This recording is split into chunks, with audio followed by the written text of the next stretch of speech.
Very sorry, we're 4 minutes late. We'll call our strategic planning workshop to order. There may have been some that went to the Rotary Center. All of us whose habits got hard. So I will call this meeting to order. All of council is here, and I'll turn it over to Stephen, and then I'll do that. I'll be very quick because we do have a lot on the agenda to go through. I just wanted to thank everybody for being here to be a part of the strategic planning update. As you know, last year or actually in February, we normally do this in February. We've now pushed this to November. This is our first one. Okay. If I go, then you go. Okay. Sorry, I saw 2 or 3 looking, so I was just making sure that nobody was sneaking behind me. We normally do this in February. We've now pushed this to November, so it better aligns with our budgeting process, because as we come out of here today, our goal is to make sure that council and staff are aligned on our action items that we want to address over the next year as we get through the rest of the 2-year strategic plan that was adopted in February.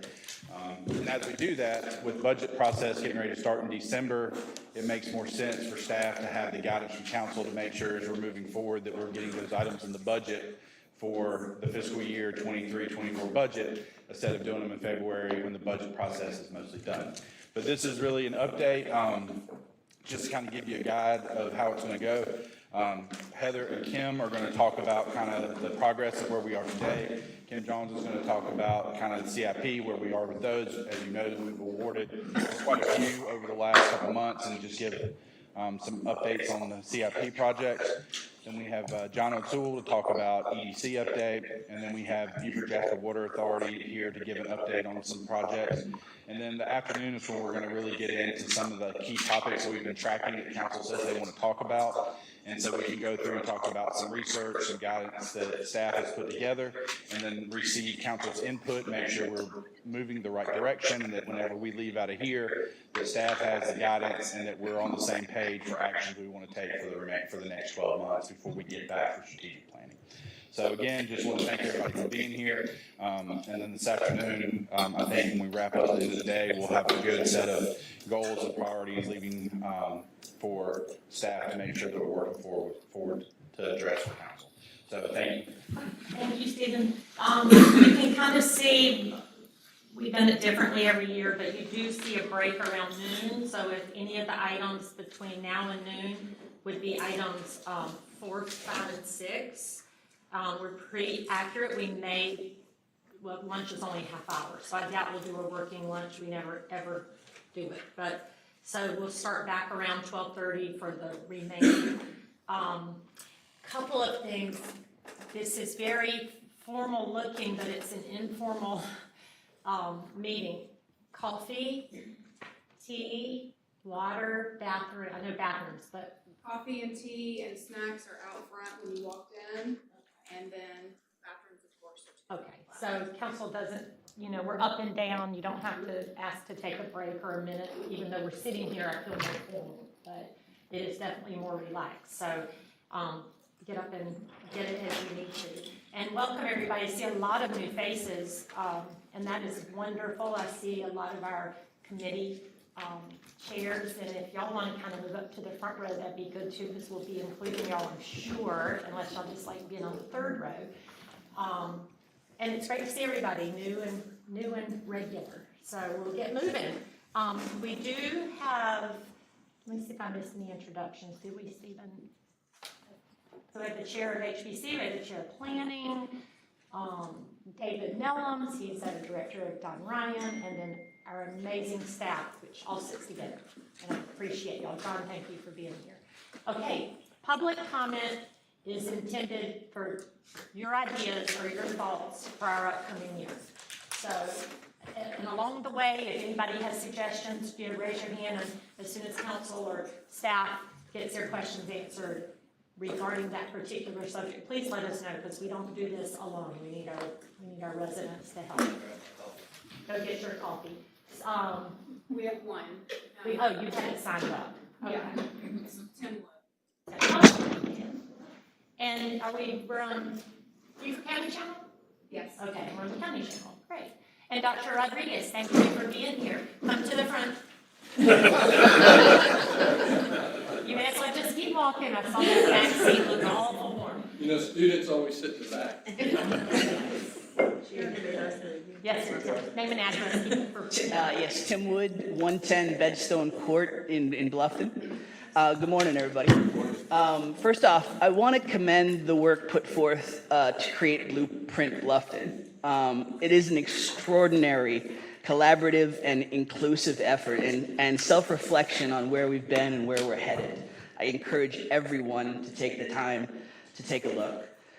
From town staff, the council, to the steering committee members, I am truly appreciative of the exhaustive work here. I've lived in many towns and cities in past lives, and it's given me perspective on what an achievement this is. Cities with hundreds of thousands of residents don't put the time into exercises like Blueprint Bluffton, or even the workshops like today. One area that I did not see addressed, and it's a big document, so I may have missed it, but was the potential expansion of town council. We have grown tremendously in the last 2 decades, but the size of elected representation has not grown with the population. I think it's more important than ever to lead with facts, so I did some research, and what I found was that among towns and cities with 20,000 residents or more, Bluffton has the smallest council size in the state. We deal with enough issues as is of folks that feel like Bluffton residents but are not actually being counted or able to run for office as an official Bluffton resident, thanks to all the donut holes. Town staff has grown exponentially to properly service the needs of our exploding population. The work they put forth is exemplary time and time again, as is the work of town council, creating programs and policies that become a roadmap for much larger populaces around the state and the region. I think it's important that the council evolves and grows with the population to ensure that all corners of the town feel represented and that they feel there are avenues and opportunities at the highest levels of elected town office open to them.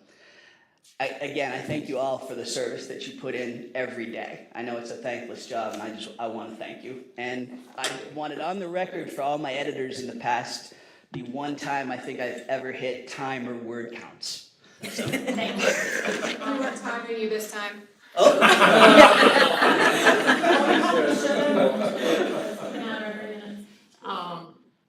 Okay, no more public comment, but again, this is our strategic plan workshop. Please try to keep the suggestions to what we're doing today, and we will absolutely take notes. And then I guess if anyone's watching on our county channel, you all know how to get in touch with us, so please email council any of your thoughts. Okay. Public comment is over. We are reviewing our 23-24 strategic plan action agenda progress report.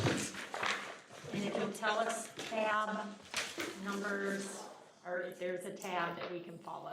There is a tab, it should be tab 7. Of course it's very much.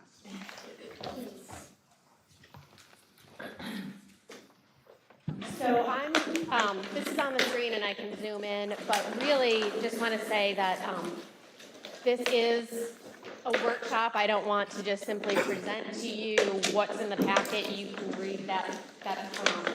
This tab is several pages long. It includes all of the strategic plan action agenda items that resulted from our last workshop back in February. So those strategic plan action items relate to those 7 strategic focus areas. So affordable workforce housing, fiscal sustainability, economic growth, town organization, community quality of life, infrastructure, May River and the surrounding watersheds. So these are things that staff is doing strategically, so it may not include everything we do, like you won't see issue business license, issue building permits.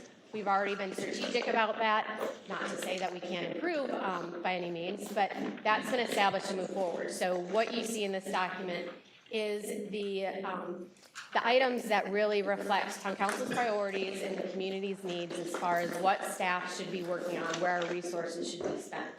So you'll see a lot of our public projects and our capital projects, which Kim Jones, I'll turn that over to her in a little bit to go through those and kind of let you know what projects you'll see coming online. Group reprioritize, that's what this is meant for.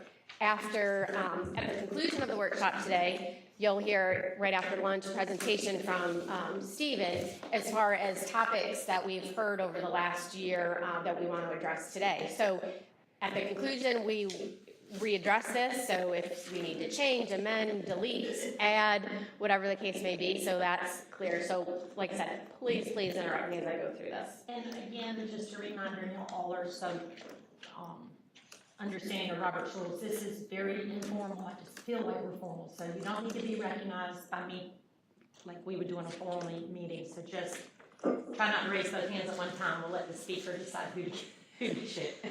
So. And I will also say for the public, the strategic plan is on the town's website. I know the agenda for today's meeting is on the town website, and I will assume that we'll work and get all of the documents that are in the binders attached to the meeting. So Is this not hyperlinked? I do not believe this is hyperlinked at this point, so we'll get all of that for the public. And if everyone wants a copy, please let me know. So you'll see through this, and again, I'm not going to spend time to highlight unless you tell me to focus in on one of these items, but a lot of these items are ongoing. So you will see there are things that this first session in the year, they're strategic because we're setting a policy and procedure, but employee retention, for example, that's going to be ongoing. It's never really going to end. I don't think we're going to at one point decide we're not going to do that anymore, but so there's things in there that you will see for a time frame ongoing. You will see some things that say completed with a green check, and I do want to highlight some of those things. They're not high in number and quantity, but they were some big lifts. For example, the comprehensive plan at Bluffton, Bluffton. You saw in the strategic plan on this list for several years, and it took several years to get it done. And you'll see it again in another 5 years for a reassessment, and then another 10 to redo it again. You'll also see on that list of completed projects the community newsletter. So that was the paper copy of Our Town. That was a new thing that we did this year that we heard that people still like paper. Not everyone uses the computer and the social media and things like that. So just to reach all of our residents, some new, some who have been here for a while, to just highlight things that we do, things that each department does, events, things like that. So we had our first one in October, and that was a big collaboration and something that I know I received in the mail and was excited to see. And it's something that's not so much a technical, government-specific department language and lingo, something that just so everyone understands and knows and just try to reach more members of the community. So those are two big things that we did complete. Going through there, some other things, public art program, we established. Oh, sure, go ahead. You're stuck on affordable housing, so is this? Oh, sure, I can go through, Because I think the people. okay, I'll go through this. No, just get to when you're talking about, I think, political. Okay. Well, actually, I'll go through this. So the affordable housing, one thing I was going to touch base on is you'll see the green check on housing analysis. So we've analyzed, we've researched, we've done that quite a bit. So we've heard we need action, and we have moved forward. One of the items, let's see, it's the very first one up here, is our partnership. This is not complete, it's a carryover, but we have made significant steps where council did approve the execution of a contract. So this year, we are in the process of working with the developer for the due diligence, so the planning and permitting. So that is moving forward, and so next year, hopefully, we move even further along in that. But then as a part of that, we put together, staff just completed this, and it'll be coming before Affordable Housing Committee soon, so I shouldn't say it's complete, but 99% there. An inventory as far as what we have. And this is just to be used as something to kind of really know what we have. How many housing vouchers? What's in our surrounding areas that still serve our community as far as, for example, you have other developments that all still work together. And then now the partnership. So just kind of keeping track of what we have and to make sure that one, it stays that way like it's supposed to with those deed restrictions. So that report and that table is complete. And so we're going to continue to refine that, and Mr. Hamilton, you will see that soon, and Mr. Councilman Wood, you'll see that soon with the Affordable Housing Committee, and we'll present that to you. And again, it wasn't meant to be a big lift as far as a research project or let's analyze some more, but it's meant to, okay, what do we have? We need to make sure we have that, and continue to build on that. So that's the last item. That's the last You item. said complete, but you said we're going to. Well, it's 90, I don't want to say complete, it has the check because we've done, staff's done our work, but we still need, we haven't unveiled that to the Affordable Housing Committee, and you also, you haven't seen it, so, trying to think of, from the public perspective, it's done, but we still need to unwrap it, so to speak. Okay. So, Question. And you're talking about what we have, the town of Bluffton. But, is it also that you've looked at the Beaufort Housing Authority? yes, And it that is. we will be provided that information as well? Yes, what this is it's all inclusive, so it's the housing authority, how many vouchers, we couldn't necessarily pinpoint it to specific locations because they float and they can move, but yes, what resources as far as inventory of affordable housing are available for the town of Bluffton? Including the housing that they Including the housing own? authority, yes, Okay. yes. And then, I'm not sure, since it's not complete, can you get timelines, because I've heard through the grapevine, and I think I've had it confirmed that some of these, and it's all across the board, workforce, affordable, low, moderate income, subsidized, it's everything. But there are, like Hallmark Homes they're done after this year, and it's been told to me they're gonna go to market value. So are you keeping a check of that too, to know what to look for on the horizon? We can, and this is exactly what I want to hear, so thank you. So we can certainly do that. I know we have timeframes as far as how long it's required to be affordable, or, like the worst street homes and things like that. So we'll make sure that, I was not aware that Hallmark was going to possibly do that. This year. Okay, So and I know Kevin's here, so I'm sure he's taking copies as well. And then I think just the big picture is amazing, and I think that's something we should update it so loco, but even include Vicky's program with neighborhood assistance, because while there may be, what did she say already, 17 or 18 homes, those are affordable, and it's kept them from selling. So I think somewhere that needs to be on there, and I think we'll get a good picture that we're doing more than just Fourth Street. Okay, perfect. And one final thing, Dan had mentioned to me about the vouchers. Honestly, I didn't know as much about them, and it may be something we can partner to offer whatever that demographic is, that they have that, and they could, I don't know, it could just be a lot of partnerships to get more workers and people who live here. And I know we're going to hear, there's a lot more information that we'll be sharing about affordable housing this afternoon as part of the other topics to expand on, but so this is great, and so please keep giving me comments. And if something comes to you later after you leave this, this workshop today, obviously y'all know where to find me, so please, want to make this productive and effective. So what I tried to do, because this was so much information in here, is kind of change the color fading when we go to the next focus area, and some you will see too, like you'll see community quality of life and infrastructure, because we kind of touched on both. But the other completed item was the public art program. Well, the program itself was established. Now we need to put in the logistics to how is it actually going to work, and the board and staffing and things like that. So I did receive one inquiry of someone who's very interested already. So moving forward with that. So that's one thing that we've been strategic, and that resolution was approved by council, so move forward with that. We're going to hear some more about historic districts, so I won't focus lots on that, but as far as historic district, the national district, and things like that. Amending development agreements, it's another one that's never really going to end until I guess they all expire and are completed, which is several years from now.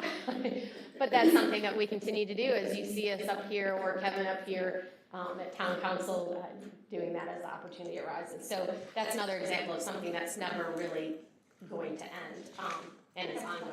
Comment on that. I think having to go out, all of us talk to groups and people, and we always say the same thing about development agreements. Is there a point next year or this year or 5 years from now we get an update on what happens when that date comes?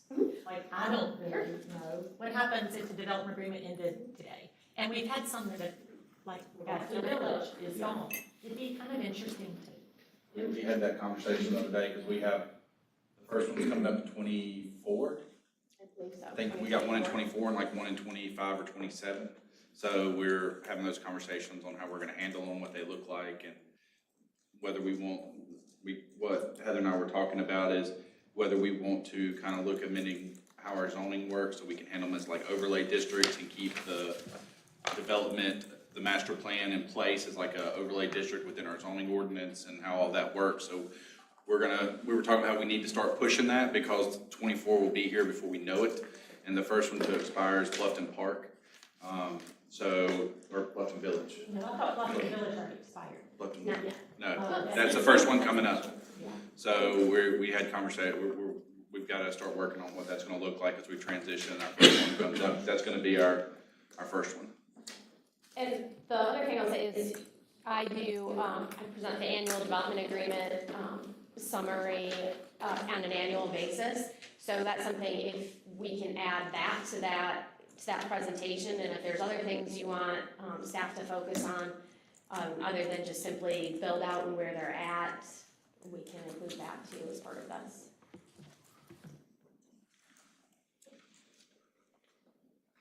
Okay, and then there's Blueprint Bluffton. I won't focus on that unless you want me to talk about that some more, but we've talked about that and talked about that. So that's their complete check. Development review criteria. This is something that may seem simple, and it was a simple fix, but what we heard last time that it was important to make sure that everybody was aware and on the same page as far as the town's mission, values, and just on the same page as far as where we're going and why. So that was something that we simply added on our applications to just highlight what our vision statement is and why we do what we do all the time. So that's something that we did incorporate right here. You see the cursor. We have incorporated that and make sure that that's something that everyone knows exists and that we truly believe it and put that in our review. Let's see, then we get on to some things that are a little bit different, some things related to the police department. There's the Law Enforcement Citizen Advisory Committee. Again, they still meet, but there were some revisions made and appointments and things like that. So that was completed, and I'm sure we'll continue to move forward with that. Some other things that we will be starting on soon, reforestation plan, now that the Blueprint Bluffton is complete. And we know what's emerged from that. Some things that you'll see on your agendas coming up related to, like I said, that reforestation plan is something a little bit different, as well as review other planning documents and reports, the Old Town Master Plan, Buck Island Simmonsville Neighborhood Plan, and things like that we're already starting to work on to follow up with. Are you going to talk more about these plans and dates, or could you tell us the Buck Island Simmonsville when the Buck- kickoff is? I believe we expect to have that done in April. I believe in April. So we're already, what staff's doing right now is assessing the plan, going through all of the action items. I don't think they refer to it, I can't remember if that's how they refer to them in that plan, but because of the action items today, to see what's been already accomplished and what still is applicable, and then start to have those neighborhood meetings and do that. But staff is actually planning to coordinate that and lead that ourselves rather than. Question, and this is prior to this last step,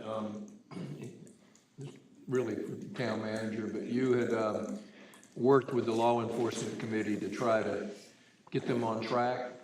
And so maybe at some point we can get an update from you, whether the progress is being made on their behalf. You know, are they doing their due diligence and doing what they need to do to be an effective committee? And, you know, that would be good to hear. Okay. Also, I have a quick question while we're on the community quality of life. With the update to neighborhood plans, particularly with Buck Island and Simmonsville neighborhood plan, is there a plan or has an assessment been done on completing the sidewalks there, or if there's a need to do that? I don't know if we haven't yet gone through, is there a need to do that? That's what I would envision us doing with the community and the residents to see what their needs are or what they want. We have simply been going through the list and stating, has it been completed, yes or no? But as far as assessing whether or not that need is, that's what we want to hear from the community and the residents. Because I'd definitely like to see that, that happen or get a timeline of that, because right where the school road ends as you're going into, I think is it the Sugary, or it used to be Sugary area? Yeah, on Simmonsville.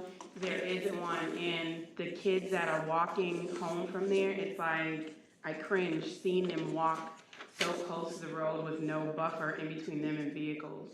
I can interject on that, and I was actually gonna cover this when I jump up. That's phase 6B of the sidewalks. That had already gone out to bid. Let me come up here. That had already gone out to bid, and we received no bidders again on that one.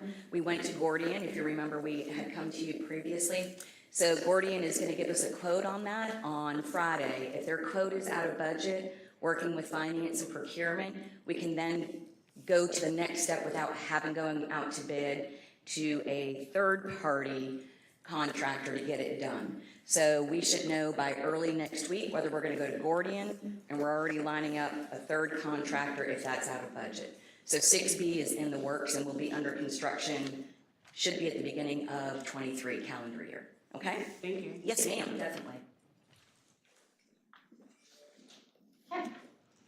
And like I said, I know you'll see once I get to especially the infrastructure portion of this, all of our capital projects are listed in here, and so I'm not going to go through the 60-something of those, and that's when I will turn it over to Kim and her staff and let them kind of highlight all those deadlines and anticipated dates and things like that. So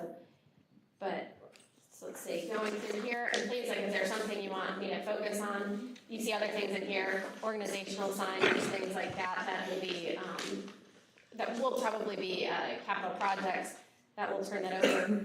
UDO amendments, so we just had our workshop, that's something we're gonna do on an annual basis, and then, or as needed.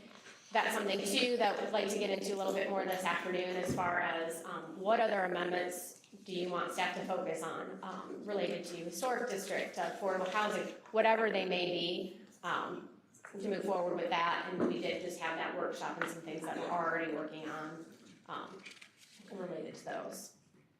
Updated neighborhood plans, like I said, just mentioned, that kind of touched on a couple of different ones, but just talk about that. Then we get into economic growth here. We've got the John Ryan Center performance indicators and something, or KPIs, key performance indicators that I know Chris is going to talk about, I think a little bit, along with Stephen this afternoon. So that is something that we're continuing to work on, as well as the Buckwalter Place multi-county commerce park, and continuing to work on getting that developed. And I know John O'Toole's here as well. Fiscal sustainability, another one of our strategic focus areas. Some things that we did complete was the DMO marketing plan that was presented and approved by town council, something that you'll seek to continue, and just some other things, grant programs, marketing plans, things like that, that a lot are in part ongoing, but really establishing kind of that initial, the initial plan and how to make sure that it's ongoing and doesn't keeps going forward. Process improvements, this specifically highlights finance and the different improvements that they've gone through as far as going through their processes and really mapping them out. I know that growth management as well as watershed is also going to be working on the same exercise earlier this year to make sure that we know all of the steps of the process. You know, we think we know, we have it mapped out on what should happen, but you know, this is really, this process is, you know, meant to use your Post-it pads and your things. It's like, okay, well, what really happens when somebody comes through that front door and says they need a permit? Do they submit a paper copy? Do they do it online? And how does that process go through? And what can we do to make it more efficient and more clear for everyone to understand? So, you know, clear expectations moving forward, what applies? What do you need? Do you need a building permit, a certificate of appropriateness, a business license? You know, just how does all that work together to make sure that we're all on the same page, so to speak. So finance has already done that with some of their processes, and it seems to be very productive and eye-opening, so to speak. So I know that we're going to continue that. So, and that's something that, again, is ongoing. Heather, before you go on, Mark, do you want to go back to the digital media strategy, I had a question with that. I see that, talk about the update with the digital communications manager. With that department, this might be a Stephen question. With that department, is that also where the our PIO has been shifted to as a digital communications manager? Correct. So that's Debbie, it's communications, community outreach, that's Debbie, Lindy, and Tia. Okay. So that's them. So I'm thinking and talking about too, retention, as was mentioned earlier. I know that we've evolved a lot in terms of how vast our communication efforts and reach is growing, in terms of newsletter, the social media presence, even seeing more with the, taking over that with the PD and managing that as well. Is that something that we see is going to potentially be a need to add someone else in? Is that something that department right now is able to manage in looking at how much we're growing and what the demands of that is? We haven't had conversations about that yet, doesn't mean that it won't happen. But that would be something that would come up as part of the budget process. Each year as we review that is for them to come up, we're getting to that point where it's time to look at the positions. With them also taking on the events, we've contracted a lot of that out with the assistance for the events. So we'll need to do a review about all of that and see how that's gonna play into the staff that's within that department. Because it's not only just the digital media, they're doing all the events and coordinating everything like that as well. So as those expand and as we push more outside of just digital media, it may add more duties and require some assistance, or it may require contracting out some of that. So we'll have those conversations during the budget year. Or during the budget process, sorry. So then you'll see at the top of page 6, a nice green check mark again, which I really like to see, is partnership to accept donations. So something else that we did, or staff prepared, town council approved, is a way and a method to accept donations, whether it be for police benevolence, the Let's See 43 scholarship, historic districts. So what, we often get calls and, public services and Derek's group gets calls, we want to donate a bench in honor of someone or something, or plant a tree. So we are always kind of trying to figure it out as we go. Rather than figure it out as we go, now we have a policy to be able to accept those. So that's something that's been complete. So we'll move forward with it. I'm going to skip over, just while I'm already up here, if it's okay, I'm going to skip over the CIP unless you're tired of hearing from me and want to hear from Kim for CIP projects, and then I can jump back in, or... Continue. I'll continue. Okay. All right, so you're going to see this right through here, but we'll... Like I said, all this infrastructure projects. There is a lot, and I will also say too, for the public, we have a CIP story map also on the town's website that you can actually see pictures and plans on a lot of these projects. So we try to be as transparent as we can, and sometimes there's almost, I don't want to say too much information, never too much information, but there's a lot, so just wanted to highlight and let everyone know that is there. Okay, so back to town organization. Boards and commissions, committees, orientation, and onboarding. We're continuing to revise that training and make sure that vision and mission statement is, and that everyone has the tools they need to be able to serve and volunteer on those boards. So that's what we're continuing. We have made some progress. We've got that all electronically, so that's something that you don't necessarily need to have your paper binder, but if you want to have your paper binder, and if you're someone who works better from your iPad or your computer, you've got all of that information at your fingertips. Something that we did do, again, to make sure as far as that everybody's aligned with the mission and vision statement, and that there's always believe that I don't think there's anything wrong with too much communication. I think that's a positive thing. So to hear from the chairman or the chairperson of our boards and committees at town council meetings. So you heard from Planning Commission and Amanda Denmark a couple months ago, just to give a highlight, and then if you have any questions of her, and back and forth, just a brief report to council. So we've mapped out for the other boards and committees, so you'll hear from them. We've tried to align them with whatever months, historic preservation months, so you'll hear from HBC in May, you'll hear from Watershed. So again, just to provide that report to council so that everybody can kind of stay in line and communicate. So, and if there's anything different you want to hear in presentations or reports from the different committees, please let me know and we'll make sure to incorporate it. Because I think, like I said, right now, I think we've only heard from planning commission or town council. So, but that's something that we did. Anything else on that one? Again, it's something ongoing, training, employee development, benefits, and satisfaction. As far as, and I know we've done some surveys and again, communicate and receive feedback on what that entails. And again, if you want to hear from any of the directors about their specific items, I know they're all here. So Annie is here related to the human resource items, like I said, the wellness and recognition and things like that. Great benefits that we do have.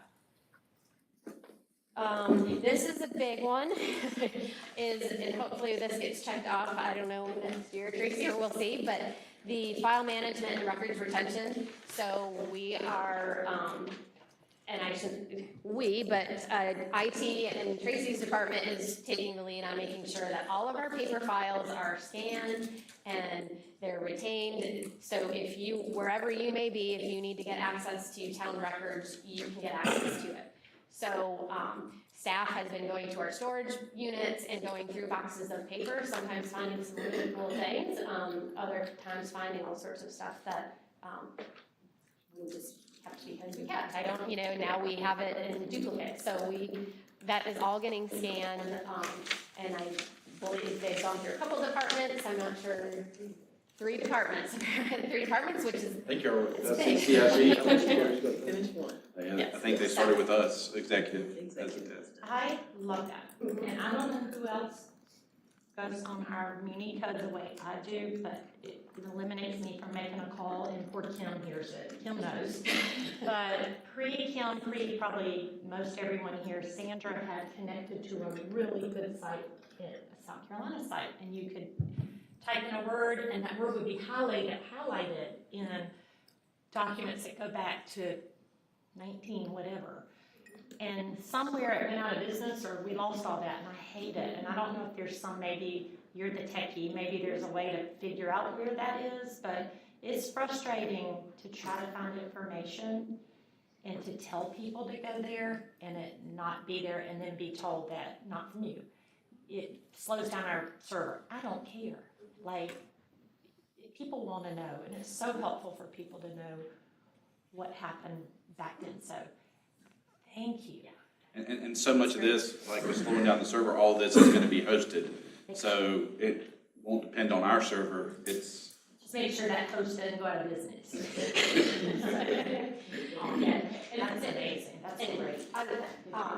Staff can tell you that I love getting organized. I love it when I see all the boxes and stuff is either getting recycled and scanned in, as they're laughing because I'm like, it makes me very happy. It feels very cleansing to get organized and see what we've got. the other thing is with our shared drive, our P drive that we have now, it ends up, as people come and go, people store stuff different ways and it gets cluttered, and people, I couldn't find it, so I created another file over here. Now you've got 2 separate files or folders, and this is getting everything consolidated, and we've been cleaning up and getting everything digitized so that they're doing a great job, so it's all searchable and we can just go through and find what we need. Maybe Tracy could give us a little, it doesn't have to be a council meeting, but all for us to come in and give us all a little refresh course on how to search, because I still get. She's still got to train all of us too. And After we get, I know, well, I'll sit in with you, but that's, I really do miss going back. A lot of people, let's just specific Old Town say. We used to be able to get long ago, packets with the actual presentations of building and things in Old Town, and I've lost that. I don't see that anymore. And I don't know, Bruce, if you've ever done the search, but it's really good when you're bored one night to try to figure out what is where, who did it, and all of that. So, good. Okay. So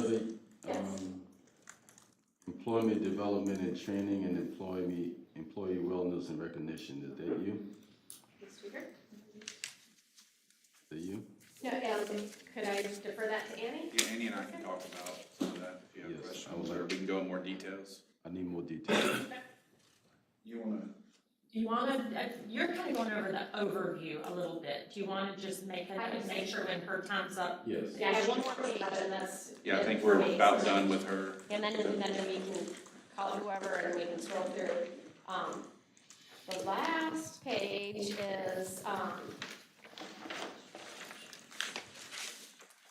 some things that are still ongoing and we're carrying over, but, we are still working on, again, unless we hear otherwise. And there are some, you'll see talent acquisition and retention, in here as well, related to HR. Continuing education program, I will touch on because this is something that, this is all of our boards and committees. Anytime you're involved in any kind of planning decision, you are required by the state to go through continuing education. No criticism of the state, but the training is, hasn't been updated since it first started back in 20 years ago. And it's just very basic. What is zoning? What is it? Well, as we know, Bluffton zoning is a little bit different than everybody else's zoning. So there is an option where you can develop your own training program, present it to the state, have it approved, and then that's your training. So that's your 6 hours rather than in your 3 hours a year. So rather than just that one size fits all for the entire state, we can make that Bluffton. We can make that more specific to Bluffton. So that's something that we will be working on as far as what kind of courses can we do that are relevant to Bluffton and the decisions that our boards and committee members have to make. So jump into that.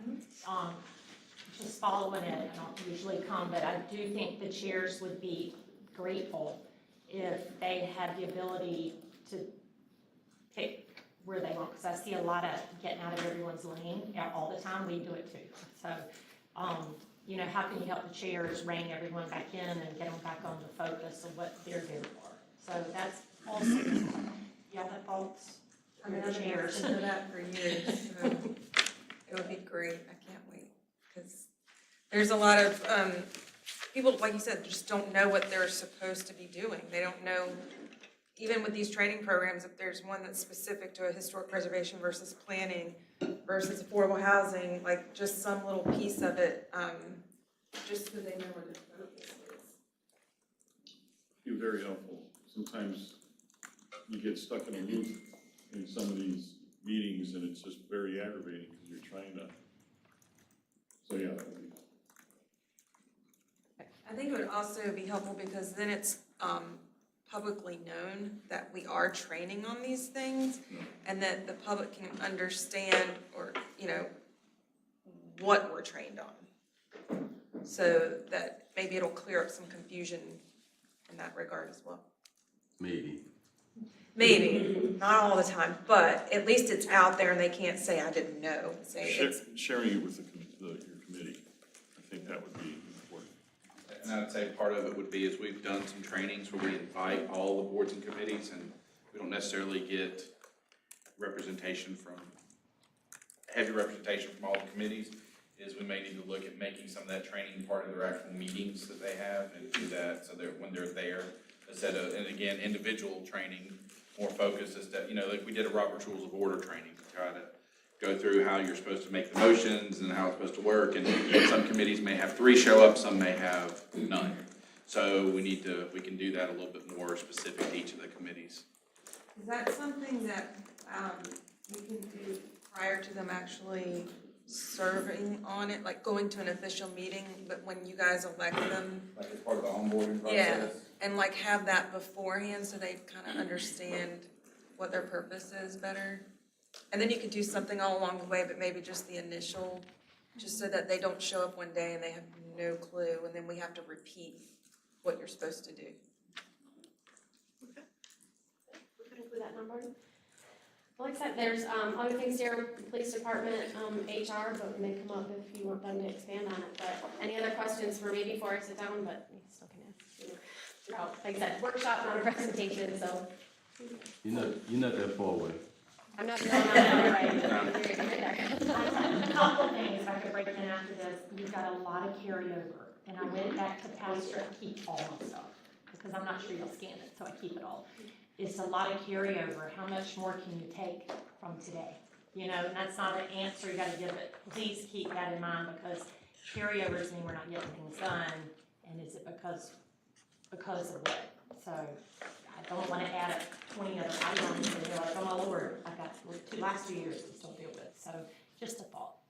Well, the other thing that I would like to say, a lot of the carryover you'll see is, it may be ongoing, so maybe carryover isn't always the right word, because like I said at the start, a lot of it, we're not gonna stop doing, so we hate to put an end date and say it's done. So it's, some of it, maybe we just need to kind of rethink how we continue forward with it. Well, you have ongoing, so maybe it needs to, maybe scrub it and what really is ongoing, and then put that kind of down at the end so we can get a clear picture of what we can see completed. Okay. And we'll go, and as we go through this afternoon, you'll see a lot of the things we want to talk about this afternoon to make sure we're moving forward in the right direction are things that we're working on here to check off, like the KPI, the key performance indicators. Chris has put together like how that's going to work. We want to make sure we're good. So as we go through between now and next strategic planning, we hopefully have more check boxes and we can reduce that down as we can add, so we can add more stuff. I wanted, real quick, Dr. Rodriguez came in while we were, starting. He's got to leave to go to Bluffton High, but he's coming back. Do y'all have questions of Dr. Rodriguez now that you wanted to think about? He'll be back here around 2. But I did want him to have a chance to answer anything we may want him to think about. Capacity. Just brief, I know not total numbers or any of that stuff, but where are we? Your opinion, where?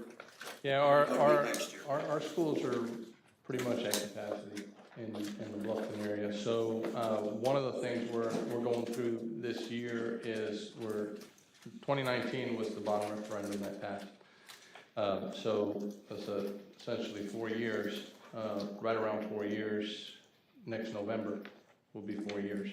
And so what we're going through the process right now is in looking at the specific need and the possibilities for that next referendum, which our staff is trying to build a plan on that referendum and then bring that to our school board probably sometime around February or March. And then the board will have to determine whether they want to move forward or will be moving forward with another bond referendum at that time. This one's been going very well. In spite of the pandemic, in spite of the challenges that everybody faces in terms of building construction, we have managed it very, very well. And we have a citizen-led oversight committee that has every month reviews what the team does in terms of our referendum projects, and all of that has had very good reviews from that committee. So we're continuing to finish up those projects and planning for the next phase because it's the only other source we have. That impact fees, and we've been down that road. So it's the only other source we have in terms of either building a new school to offset some of that level of growth and capacity issues that we have. Do you currently have your online option still there, or was that completely gone now? No, we have a very limited, well, the answer is yes, but it's a very limited online option that we have available. It's. I was wondering, in the next year or two, because you know how long it, gotta find the money, then you gotta do the construction, and as you can see, our projects. Yep. It's taken a long time to get anything accomplished, actually. Yep. As we have more and more students, next year and the year after, and it gets to the point where you don't have room. Yep. What do we do? What are the options? And I've always thought maybe there's got to be a small percentage of students who would prefer online learning. Yeah, And that would take less classrooms. Sure. Sure. I mean, I think what we found during the course of the pandemic is, generally speaking, particularly in southern Beaufort County, over 80% of families during that, critical juncture where people might have been afraid of things, over 80% were choosing face-to-face instruction. Additionally, I think while there may be some who would choose that, I think the majority, I think it would be a small number, really, in terms of that kind of an impact to not need additional space or capacity. And so really what we have in terms of that additional space and capacity until the construction is completed would really be, mobile units is really the particular option that would be utilized. Because I don't think there's enough in order to offset that. Yeah, I wasn't sure what that percentage would be, whether it be 10% or 20% or less. Yeah. But, And we found that, it's not really the most ideal method of instruction for K-12 students. There are some students, Right. who manage quite well and personalized and prefer it and that sort of thing. Right. But in general, It wouldn't be good for any of mine either. yeah. Any of my grandkids. And I have two kids of my own in our school system who, went through it and they fared well, but they won't be in school. They won't see their friends. Right. They won't spend time with them. The isolation part of it is something that really challenged a lot of kids with mental health I agree totally. related issues. So I go back many, many years before you knew where Bluffton was, and Fred and I were at every community meeting, pre-neighborhood. And Fred said something, and I always think about it, and I think it's helped. John Paul II was not even opening. Remember, he said that will take 500 or 600 kids off our rolls. Where's that partnership? And he was right. They have a waiting list. Christian Academy has come over. They have a waiting list. They're not taking the best and the brightest because all of our kids are bright and amazing. And I would have done public schools if they had been here when mine were there. But it's a partnership, So is the partnership available for all of y'all to communicate on where the weight can be lifted or aided? And then is the partnership with the town and the county on where are we with a big map? 4 seasons, retirement, they're not gonna impact schools, but where are the areas without crossing ethical, fair housing and all of that, where are the blurred areas that you can really get a feel of where we are? Yeah. And I just don't know that round table pen to paper has happened and we can bring the county in, because I think it's our side of the bridge that's really seen the impact. So really, I don't know if it's a question or just a statement. And to say Fred was right. Follow up to Lisa's question. I don't want you to feel like you're on the spot, but how could we be better partners to what you're experiencing as far as growth? As far as growth, yeah, I mean, I think our town is a great partner with us. I mean, we communicate with, members of your staff on a regular basis. One of the things that we just recently got off the ground, I'd say recent, that it's a couple months, but we have the extended learning opportunities for students that we started. We had about 11 sites. We have one site here in Bluffton right now, and I think it's at the AME. And we service students after school hours, so not just at school with after school programming, but we service them, some that wouldn't stay for after school programming, but might head home or closer to home. The AME partners with us as well. Does First Sign do it as well? Thought I heard. I think they're getting started, yeah. Yeah, but we have an extended learning opportunities with them that is really valuable because, you know, many cases, we have our educators that come, we have retired educators that come, and we provided training for those that participate in it, from the different extended learning partnership sites. And it's an opportunity for kids to, you know, there's a lot of academic recovery that we want to get done after the pandemic. And one thing, you know, in Beaufort County, when I look at the literacy results, right, we have we're not only back to the pre-pandemic levels of performance and literacy, but we have actually surpassed them and are actually achieving the highest scores in literacy since 2016, which was when that assessment started. Okay, so it's moving in the right direction. Let's talk about math and science for a minute. Math and science is an area that the pandemic really affected tremendously nationally and statewide. When you look at national research, it's showing it's a decades impact. When you look at the state results, overall it's the same thing. And then for us here, we have had an impact in math and science.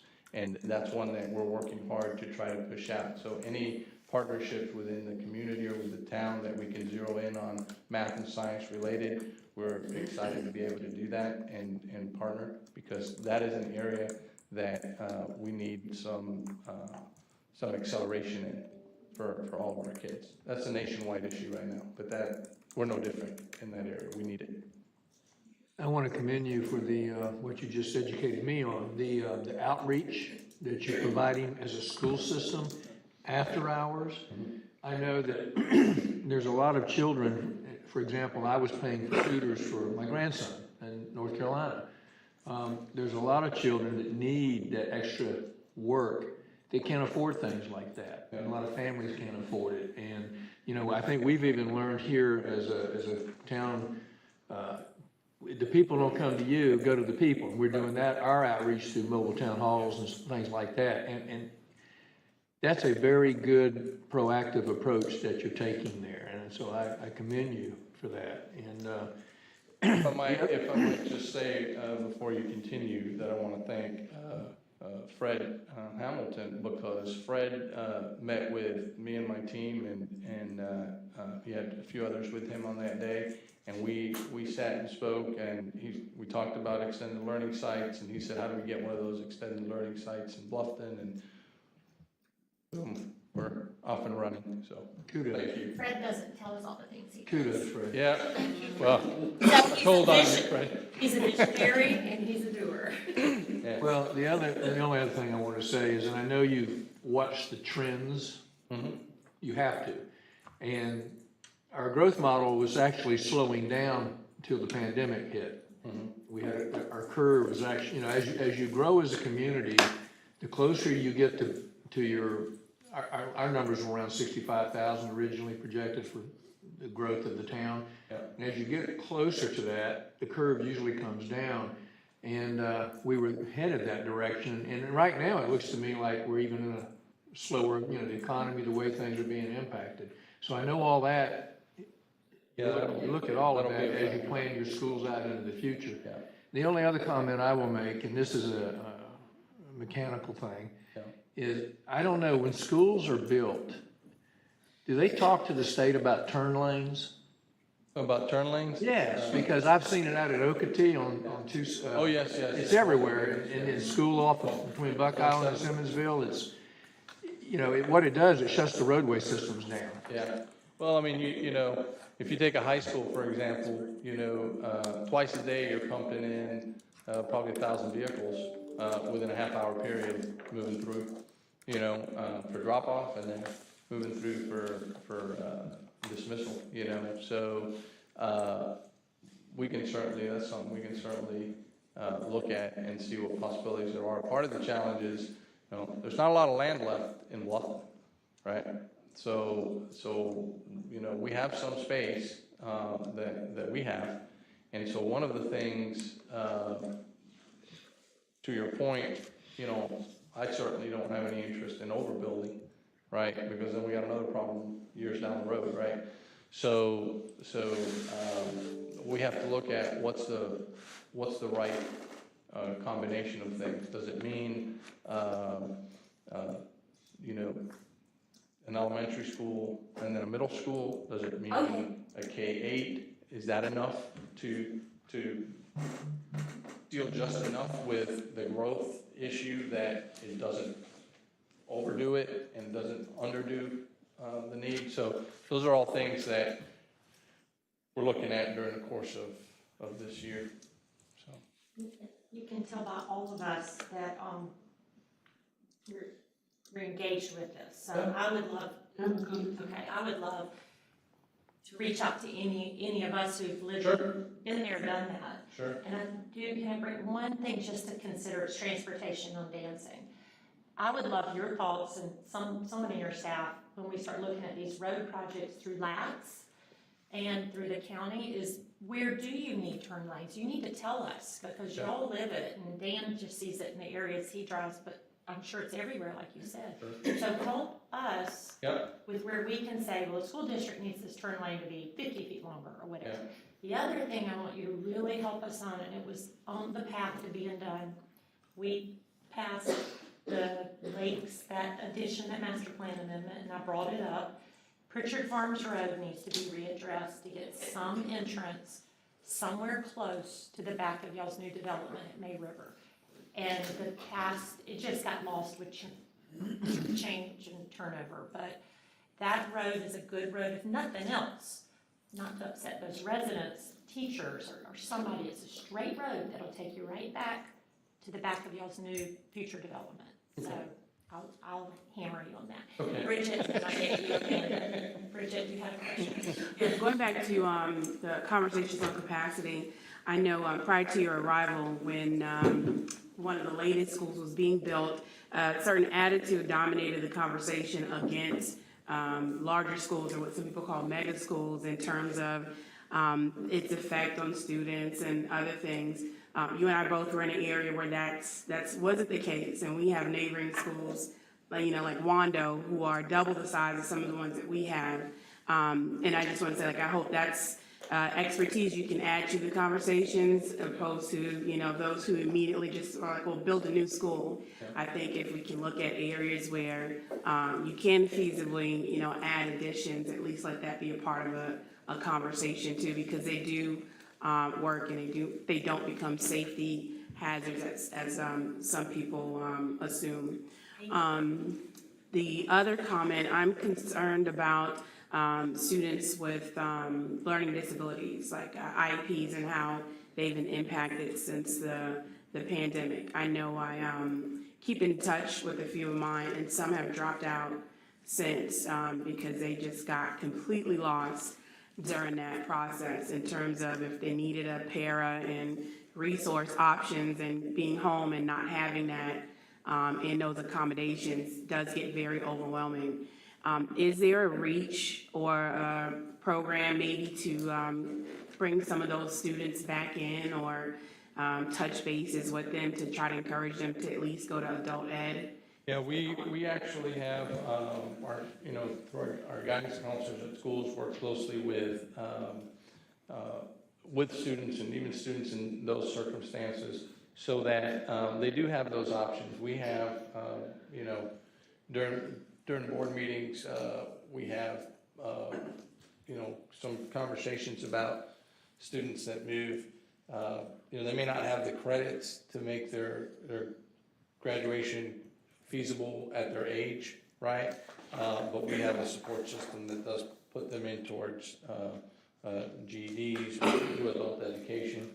So we have those opportunities to still get them across the finish line, and we do try to tap into those with our kids. So if you know of any that aren't doing that, if you let me know. I will. Yeah, perfect. And we'll be happy to connect. Thank you. Amanda has something, but council? Just one more thing. I just wanted to not put you on the spot or anything. Oh, we are. But we're all ears.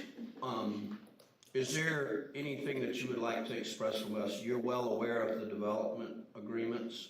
You're well what's being done as we speak and what's in the pipeline as far as the growth. And we can't always stop or slow, but sometimes we can possibly put our brains together and come up with ways to take a warning from you or advice from you saying, guys, I need your help, chill it a little bit, so that you can do what you're supposed to do. Yeah, well, That was part of my question.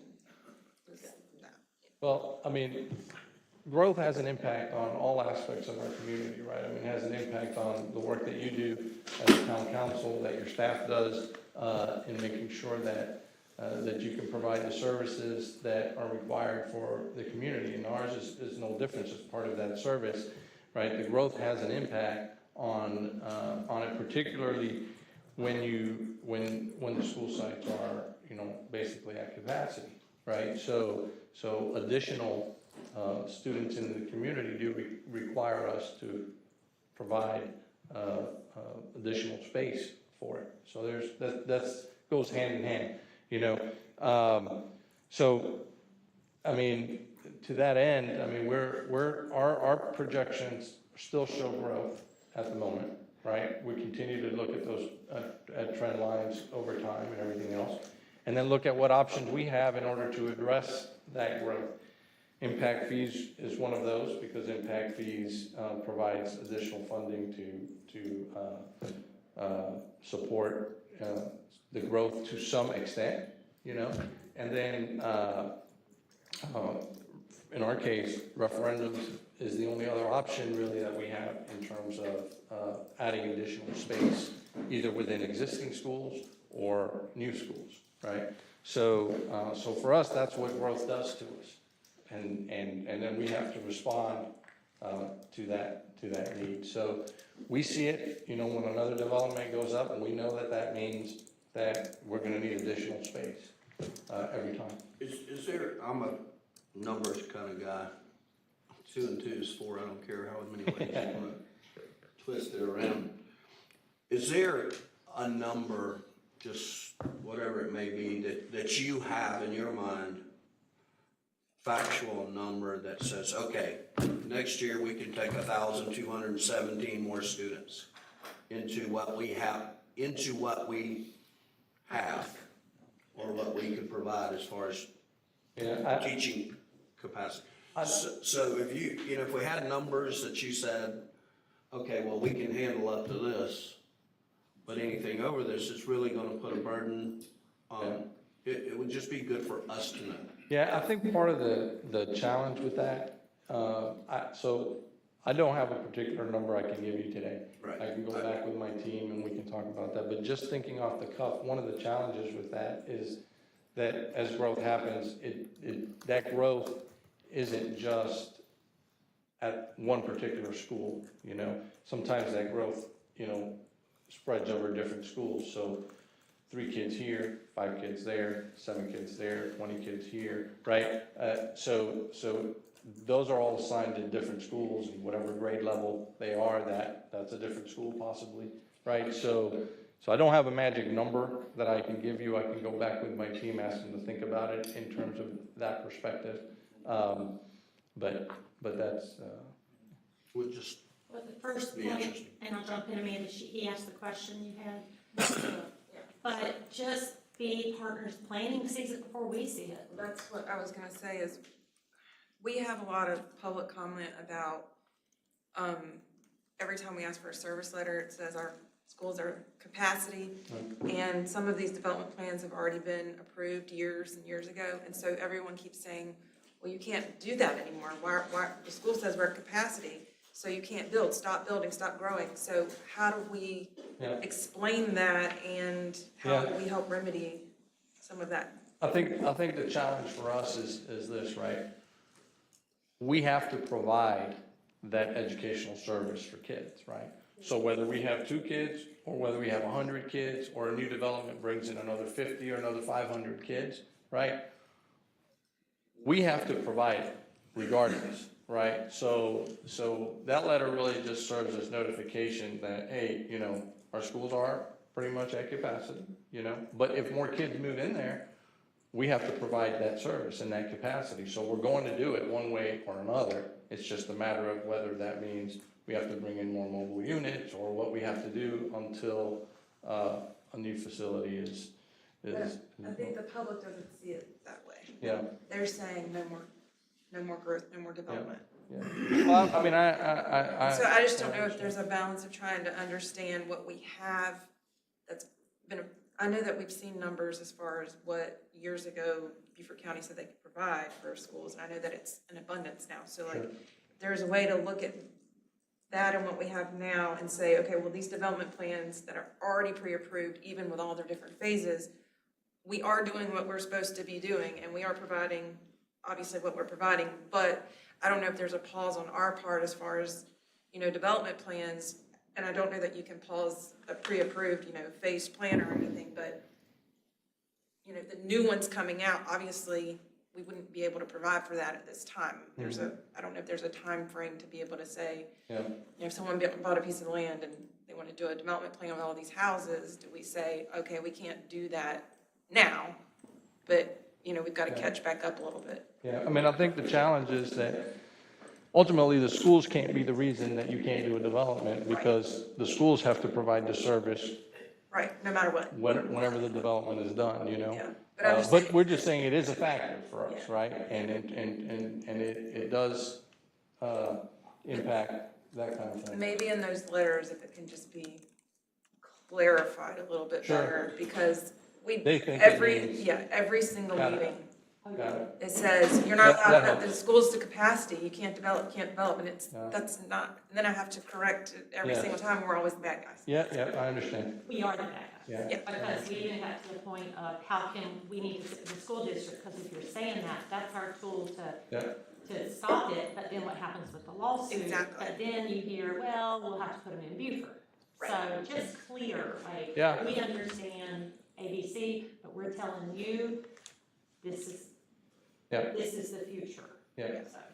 And lastly, in fairness too, for public education, that's why, you know, the powers that be that ultimately control things like funding and some of the other legislation that blocks, you know, school capacities and being able to build and add the additions they want without all the cumbersomeness that comes with it. This is why it's so important, because public education doesn't get the luxury that private schools do to be able to tailor their sizes and not admit kids, you know. They have to admit kids, you know. If a student shows up here today or tomorrow, you know, from somewhere else, they have to be able to accommodate that. And it's unfair that sometimes you're thrust with that. And it's just commendable to still be able to try to make those accommodations. But, you know, the general public should be able to understand and kind of work with that. There's a lot of moving factors in play here. But give some of those considerations too to those higher up to help us, especially when it comes to things like Act 38 and some other issues impacting that. Well, thank you, Dr. Everett. Thank you all Come very back much. at 2, we'll come up with more thoughts. Okay. So. Thank you. And if we break one more minute, you can go on. No, we're not, but I didn't do this because it's just a different setting, but I want everyone to say who they are. Start with, in the back with Joe, or start with Joe, and then we'll go around. Go, Joe. Go, Joe. Go, Joe. Go where? Go. Say who you are so we can get the Joe Crowley, Little Country Inside Track, I think. And Nancy. Oh, Natalie Majorkowitz, Finance Department. You're right next. Becca Bowyer with BJWSA. Thank you. Sarah Lincomer with BJWSA. Brian Chemsak with BJWSA. Jeff LaRue with BJWSA. There you go. Walter. It's at the office down to come. Yeah, that's right. Walter, we'll do this side. Walter Nestor with Don Ryan Center. Jocelyn Steiger, Government Affairs Director for the Hilton Head Area Realtors. Amanda Denmark, Chair of Planning Commission. Bruce Trimber, Chair of Historic Preservation. Heather Colon, Assistant Town Manager. Thank you, Stephen. Stephen Steves, Town Manager. Terry Finger, Town Attorney. Tracy Stormer, IT. Kim Washock Jones, Projects and Watershed Management. Debbie Spanka, Communications. David Nellums, Down Ryan Center. Jared Wilson, Public Service. Annie Evans, HR. Lisa Cunningham, Court. Kevin Eichert, Growth Management. John O'Toole, Beaufort County Economic Development Corporation. Bill Bauer, Watershed Manager. Pat Rooney, Capital Improvement Manager. Michael Cuglietto with the Post and Courier. Jojo Woodward, citizen? Got to too. Isabel Linders, Fox 28. Hi guys. We'll end with our Kim Gammon, Leader. Town Clerk. Great, I just wanted to get that in. Okay, we're off track, but we're gonna get back. Who's next? You wanted Annie to talk about a couple things, let me pull that back up. Annie, and it was your wellness, was that anything that you wanted to know? Retention or incentive thing?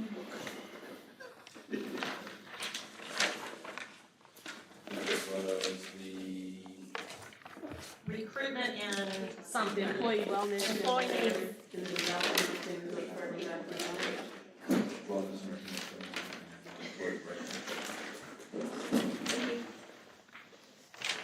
Did you have specific questions you wanted me to answer, or do you just want me to go over what we're doing?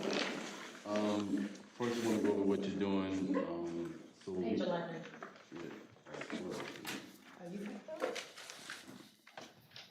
So I'll start with employee benefits and satisfaction. So we started the year off doing an employee engagement survey, which we did get really good responses on. We found out some stuff that, we're doing well on. We found out some stuff that we need to work on, and I think we've been intentionally working on things that we need to work on, communication being one of those. So we're trying to work on our communication efforts. I think communication is probably something that we can always work on, and I think that we've always been working on that. It's just kind of fine-tuning how we're doing it. So I think we're just trying to find new ways to reach our employees. After that, we did form a wellness committee, so that's something that's never been here at the town of Bluffton before. So we formed a wellness committee. We sent invitations out to town employees, and we asked who would want to be a part of this. So the wellness committee was formed. We have representation from each of our departments on the committee. We meet once a month, and then we started doing activities or events for the town of Bluffton employees. So we started off just doing a lunch and learn. That was the first event that we did about daily nutrition and how to track food and what's the proper amount of food and stuff. After that, we just started doing monthly activities or events. So the last event we did was in October, and that was a step challenge, and the winner of the step challenge got a day of vacation. So that was really fun, and then we had 2 runners-up, and they each got a half-day vacation. So I think we walked a total of over 5 million steps. So we did, we had really good participation in that. I would say that we've had really, really good participation in our all of our events. So I think it's very well received. Moving on to employee development and training. Something that we started doing this year was an HR Did You Know series. So on a bi-weekly-ish kind of basis, we send out like little posters about, hey, were you aware of this program that's available to our employees? So some programs that are available that people didn't know about was the wellness initiative that we have. So we have a wellness reimbursement that you can, turn in receipts for things that you've purchased. So walking sneakers, Fitbits, memberships to gyms. A lot of our employees didn't know that you could do that. So we sent out, an HR Weekly, Did You Know? You can submit receipts for wellness initiatives that you do in your personal life and get reimbursed for them. And we did up the amount this year. It was $100 per employee. This year it's $265 per employee. So that's a really, really good benefit that we have. And then other programs that we have, computer loan, generator loan, and then just certain policies in the handbook that employees may have forgotten about. So we just pick a topic a couple times a month and send out a little poster, hey, did you know this? Another thing that HR is working on is a workplace safety training program. So once a quarter, I have Beaufort Memorial Health coming out and doing a presentation. So we started off in the summer, we did working safely in the heat. So, you know, we had, building safety, Derek's team, any of the departments that are crossing guards, any departments that's working outside, to participate in the safety program. And then the second one we did was emergency action planning. So departments can know how to effectively manage an emergency in the workplace. Another effort that we have begun this year is a diversity, equity, and inclusion initiative. So we are working on right now, we started by sending out a survey to employees to kind of get a pulse of the organization to find out where we're at. So we can't effectively start something without knowing where we're at right now. And then we'll start with training efforts. So we are working with an outside consultant who did a presentation at I think the MASC conference. The gentleman with Myrtle Beach, Kevin, that presented at Municipal Association about diversity, about what he's done in Myrtle Beach. I don't know if y'all were in the training.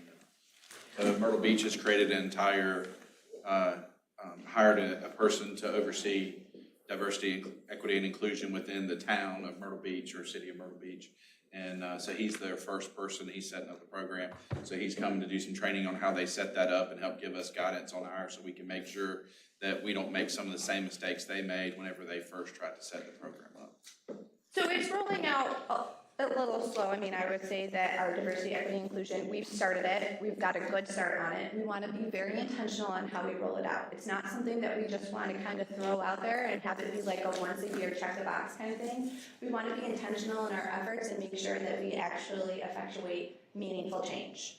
So we are being deliberate about our actions, and we're trying to roll this out with really heart and motion, and not just kind of like, okay, yep, we did a DEI thing, check that box, and move on to the next thing. So we are working on it, and I think we have a really good head start, and I can't wait to kind of dive in and go forward with it. Explain who is required to be in that training, diversity, equity, and inclusion. Yep, so we're gonna start off with our senior staff. So we're gonna start off at a very high level. And this is on Mr. Waite's recommendation. This is how he did it at Myrtle Beach. So we're not just starting however we want to start. We're using his recommendation on how he thought it was best to proceed with his city and how he got good results moving forward with his city. So we're not just kind of like willy-nilly doing this. We're trying to do it the right way the first time. So there's not a redo here, right? So we're gonna start with senior staff. We need to get buy-in from leadership, and then we can roll it out to the rest of the staff. So we're not gonna just start and stop with senior staff. We're gonna continue with the entire organization. It's very important that we start, I think, with leadership so we can lead properly, and then we can start rolling that training out to everybody. So we do intend to reach all of our employee population. I was at Notre Dame last week, 2 weeks ago, and part of a group that did a tour of the whole place, and there's a lady that was hired for the same exact thing for the athletes in a school who's got a lot of rules, you know, religion to everything. And I met her after, and I'm gonna email her. She'd be a great person to get feedback from. They have something called Together Irish, and it's not just teaching, but it's really trying to get down to having people realize what it feels like when you say certain things, or what it feels like when you might not look the same, or anything. And they were pretty, what's your return? What are you seeing? And it was pretty cool. Took about 3 years, but she had really good results of what she is hearing now from dealing with that. So I kind of call our town's like a group of athletes too. So I think all of us need it, and take it on the road, because there are a lot more people who need this than just our staff. Yeah. So, just a question, just a comment. Did you get your questions answered on that?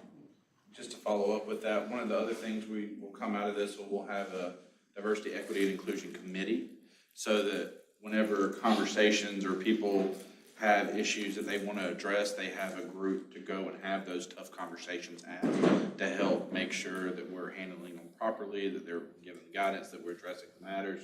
And that's one of the other things that we're looking to set up, is so that we may do the training on this, but we want to make sure that people understand if they have something they want to talk about, that there's a safe space to go and have those conversations and not feel like, great, we're doing all this training, but who do I talk to? They will have a place to be able to have those conversations.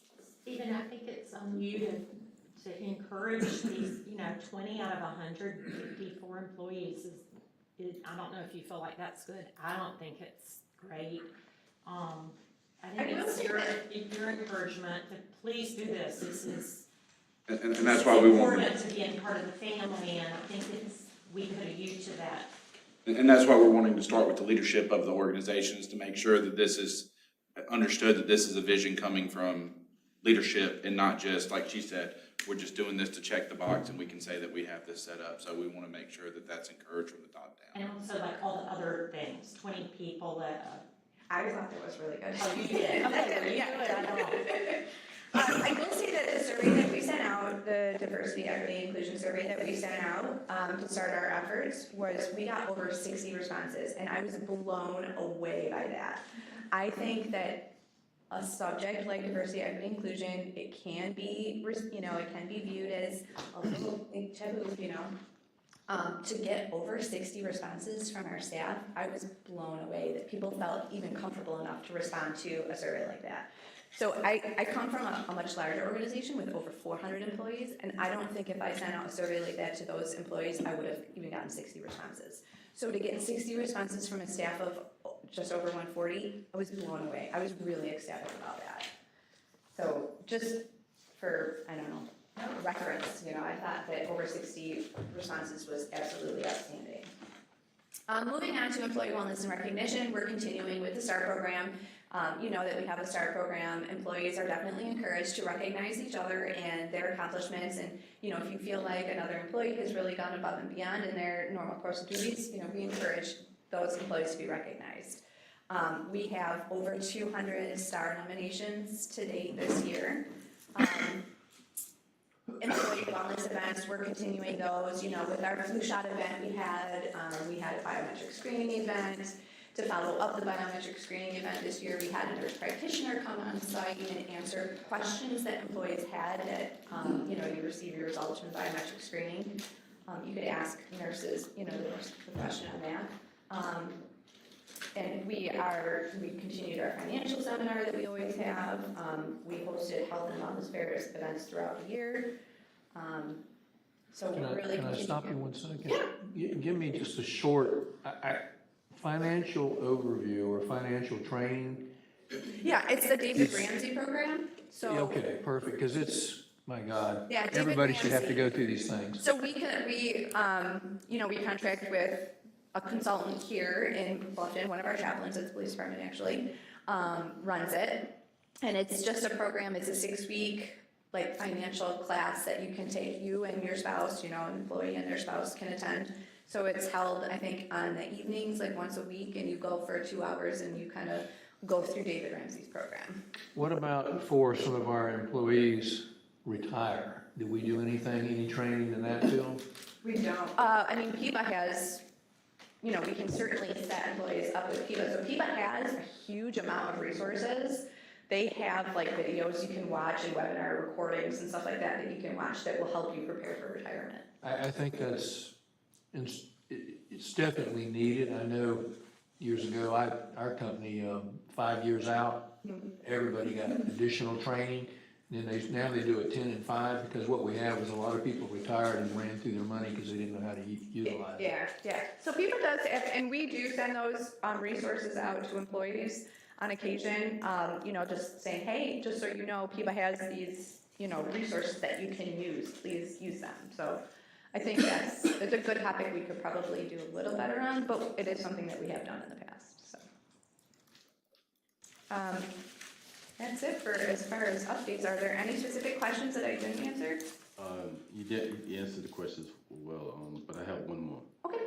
Grievance policies and grievance, and where are we in that process? We have a grievance committee set up, so there is a policy in place. There's a new committee selected every year, so there's a committee in place for that. And it was reappointed and there's no senior leadership on any of the committee? There's a representative from like each area of the town on it. There's no senior leadership, you said? There's not, no. I think the highest. Can you tell us who's on it? Yeah, we can send you the list, but I think the highest was like, I think there's like a sergeant from the police department that's on it, but everybody else is pretty much not within senior leadership of the town. You wanna send us a list of who? I'll send you the list, yeah. Do you feel it's being utilized? When it's needed, we haven't had, I think we had one grievance last year that Catherine was a part of, I was not a part of it, and I think she only had one in her full tenure here. But I think it's utilized properly when it's needed. Does all the staff realize we have this committee? I think so because there's staff members on it. I think it's you to get it out. Yeah. I think what they're saying does do all. Are you charging Tina? Yeah, we can definitely send out a little information. So they don't come to us. Yeah, I can definitely. We're gonna make our selections for next year here soon, so, I think, they would be well aware of the grievance committee when we send out our selections, so. Thank you. Yeah, thank you. Just jump in, 2 people came in, and everyone has to introduce themselves, so Ashley. Hi, Ashley Feaster, Home Electric Office. And Ken took a phone call. BJ WSA closed for the day, so you might as well introduce yourself. Kenneth. Good morning, Kenneth Frazier, Chief of Technical Services at Beaufort, Jasper. And if people come up, but if people do come in, I know we only have one public comment, but they are watching on the county channel. Not to do a public comment about anything other than what our strategic plan is about, but if I see someone, if they have a statement or advice on something we discussed, I'll let them kind of chime in after y'all, if you're okay with that. We're a half hour off schedule, probably. Later early. All depends. We'll see at noon, if we're having lunch at noon, we're on schedule. I think we're doing good. Good. We're doing fine. And I won't be up here too long unless y'all have a lot of questions. This was a document. Yes, ma'am. So your handout that's in front of you and on the screen, again, this was hyperlinked with everything so the public has it available as well. We asked the CIP team to come up and give us updates on what was adopted in the 23 budget and give you all some award dates, contractors, budget amounts, and a synopsis. And specifically because we've had a number of contracts come forward to you for transparency purposes. Anyone need a copy? Oh, thank you, Kim. Does anyone in the audience want a copy? Please ask, because I know that's hard to read. So I see Ashley, Jocelyn, 2 chairs. Is that not in this packet? I don't know, but pay attention. Okay, keep going. Kim, Okay. So as I have this up here, and again, we'll have it in all the minute meeting notes as well. What we wanted to give you is an estimated construction start date on the number of contracts that you have recently approved that were over $100,000. Specifically, I want to focus on our water and sewer and let you know that we had the issue with a contractor on Buck Island Phase 5. For sewer, we are out to bid. We are pushing for the end of this month so that we can get this going again and finish up that project. That kind of goes in tandem along with our sidewalk projects out there as well.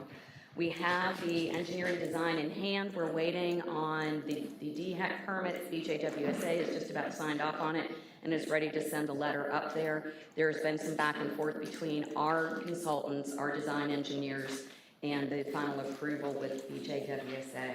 So we, again, anticipate that. Mark has been working closely with our partners back there to move that forward. Kim, are they gonna help us address that today? I don't know. I think that's a question you can ask. I would like for them to help us address that today. But they are working with us on that, and especially with our design engineers who happen to be Cranston on this. Additionally, we're in the final permitting parts of Historic District 2 and 3. So you can see we've got our DHEC permit where we're waiting to bid. Again, we're really pushing to get those out to bid. We have a contractor who just emailed me this morning asking me when these are coming out. He's eager to bid them and get them started. So I'm really thankful that I don't think we're gonna have that hurdle that we've had in the past of not getting any responses to an RFP that we put out there. Additionally, in talking more about the historic district sewer, we have in design phase the final 4, 5, and 6. 4, 5, and 6 is not the end of extending sanitary sewer within the historic district. If you recall, when we set up these phases, this was based on WAPAC, the Watershed Action Plan Advisory Committee's recommendation to prioritize sewer extension and connection within a 500-foot buffer of all of our waterfront properties, whether they were the river proper or the coves. So we know that we have future phases still outside of that 500-foot buffer. This does not mean we're done in the historic district. You'll see that in the 5-year projections for CIP. I've got Mark working on that right now. How many more connections and extensions do we need? I think we're pretty close to being done on extension, but then we'll really push that septic to sewer conversion policy and program to help people assist in connection outside of that. Jump on that. Yes. I don't think a lot of people in the historic district know that's an option. Mark Maxwell is fabulous, by the way, because who I've sent him to is just wonderful. And I think he almost has to get his list, if it's 30, 40 or whatever, and get a team to go door to door, at least to let them know it's available. Yes, ma'am. We just have so much going on, and so many grants and programs. I think he could knock that out in 2 years. If some volunteer interns, I don't know, somebody to really explain that. Okay. Yeah. Sorry, making a quick note on that. So anyhow, we're in design on that, and we are still working on acquiring easements. And as an update to that, we do have our contracts out for 2 firms for easement acquisition assistance. Both are based out of Columbia offices. We have THC Incorporated and Michael Baker International. So we're hopeful that that will help expedite that part of the process. Not only with sewer extensions, but then as we're moving into roadway projects and additional streetscape projects, we know we're gonna need additional easement acquisitions there as well. So we're happy that y'all supported that and we can get that going as well. Quick question, Kim. Sir? When did we decide to use outside help? You know, we've been talking about this for a long time as far as the right-of-ways and stuff on these sewer projects. So I don't remember. The funding was approved in the budget, and y'all just, in the contract just came through, and it's for, instead of doing a part-time, we can put the money in the budget, either do a part-time position or contract it, and the total in the budget, I think was about $45,000. It's like $60,000. $60,000. And so what they moved forward with was trying to find a contract, because trying to find somebody part-time to do that was going to be difficult. So they moved forward with this, and what will be nice about it is we'll have 2 parties that are doing it, so we can send them 2 directions at the same time instead of having one party trying to get everywhere. We can say, all right, you focus on the Bose, you focus on Lawton, and send them out and get them, try to get them moving faster than just having one part-time person focusing on it. I know it's hard, we deal, like staff, we deal with so much stuff that we can't remember it all, but I do remember the conversations, and frankly, we'll never get anything done if we don't go down this direction. It will take forever. You need professionals to get out there that are committed to the process to get it done. I wasn't knocking that, because I'm still wondering why it's taken so long. And that's not the first time I've said that, and I'm not being rude or anything. It's like, you know, we've gotten money for this, paying interest on the money for the last couple of years, and it seems like everything's being built around us, and some of these very important projects that I've been bumping my head up against the wall for the last 20 years is because it's important to get these done, because our river is being degraded every day that we're not getting them done. I mean, I'm a lot more interested in protecting what we have before making what we want pretty, if you understand where I'm coming from. You know, I was under the impression that we were bidding out the construction on several of these in July. So now it's November. And construction's next year, February, if all the stars are aligned, which they haven't been aligned in the last 20 years, so I don't know. You know, I'm trying to be optimistic, but, you know, it just seems, how about an update on right-of-way acquisitions that we're lacking? I mean, I thought we were almost there a year ago, or, you know, I mean. There are a lot, without owning them outright, there are a lot of residents, particularly on some of the streets I know that haven't been acquired yet, who really didn't even understand what the easement, not the easement process, because we're not asking for easements, on what the stipulation was in terms of we're taking ownership of those roads. And so without having people sign off on that, this is why it's been such a delay. And I know there are a lot of people, there's still some people probably like they're not gonna sign off on it, so it's not something that we have the, you know, jurisdiction just kind of like override without going through this process first. When we had conversations with council, the steps that we were told to take is to try to acquire them as easy as possible without going through condemnation. Right. And last step would be to take condemnation. As we're going through, we're working so that the ones for phase 2 and 3 that we need to get those projects done, we're working to get those acquired. And if we reach a point where we're ready to get those projects done and we don't have it, then we're gonna come to council to say, hey, we may need to condemn this one to make it work, but we were told condemnation was a step that was to be saved for. And to clarify on this, for 2 and 3, we have all the easements in hand. They're ready to go. And as we are getting ready to acquire easements, what we have done are very specific public meetings to those project areas to describe to the folks within that scope, that project scope, what it is we're doing, what it is we need, why we're doing it, what does it mean. Those were well attended, especially for phase 1, 2, and 3 was, because it's so small, was Mark going out door to door and talking to people about it.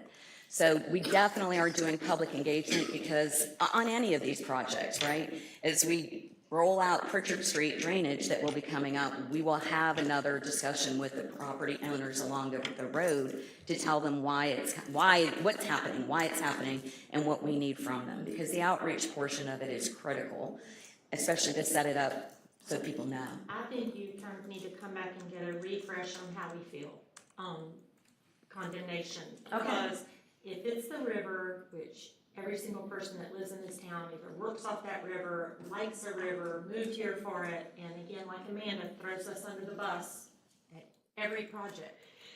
There's a point, the NIMBY's gotta just understand, come to council and complain that we're doing it, because I think it's really important. We're not taking their house, we're taking an easement. Mm-hmm. And they can still put bushes over one day, you know, they can still, anyway, just let's refresh, because I hear Larry, I hear Bridget, communication's really not there. If I see those roads I'm listening next year, I'm gonna have to because we've got to get through these things, you know, and. I think for the most part, because people are calling me and say, hey, when are we gonna get our sewer line? You know, when are we gonna get it? And I've been saying, it's coming. You know, 2 years ago, we got the money. That was the first project, first problem why it was taking so long. Secured the money. Last year, we paid $165,000 in interest on the money to do the sewer projects, and I'm a businessman, that ain't smart. You know what I mean? Get the job done, because the cost of doing the job is going up every day. And for the most part, the people, the property owners, I don't know who we have a problem with, you know, but for the most of them, they're wanting it.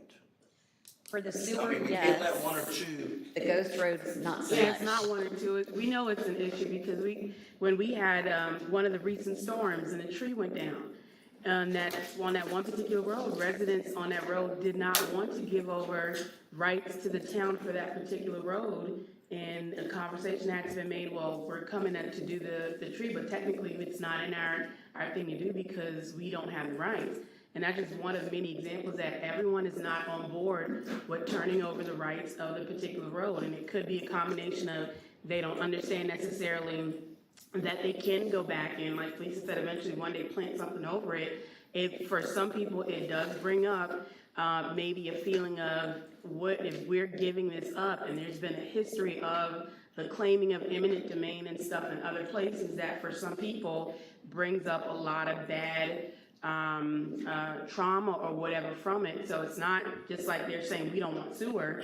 Some of them on those streets do have it. Some people just don't have a great history with what's been done before in the past. So I think it has to be an approach of how do you address that and get the accommodation to understand that, yes, the quicker we get there, the better that it is for the river, better it is for Bluffton itself. But don't just bypass it and like they don't care about it. They do.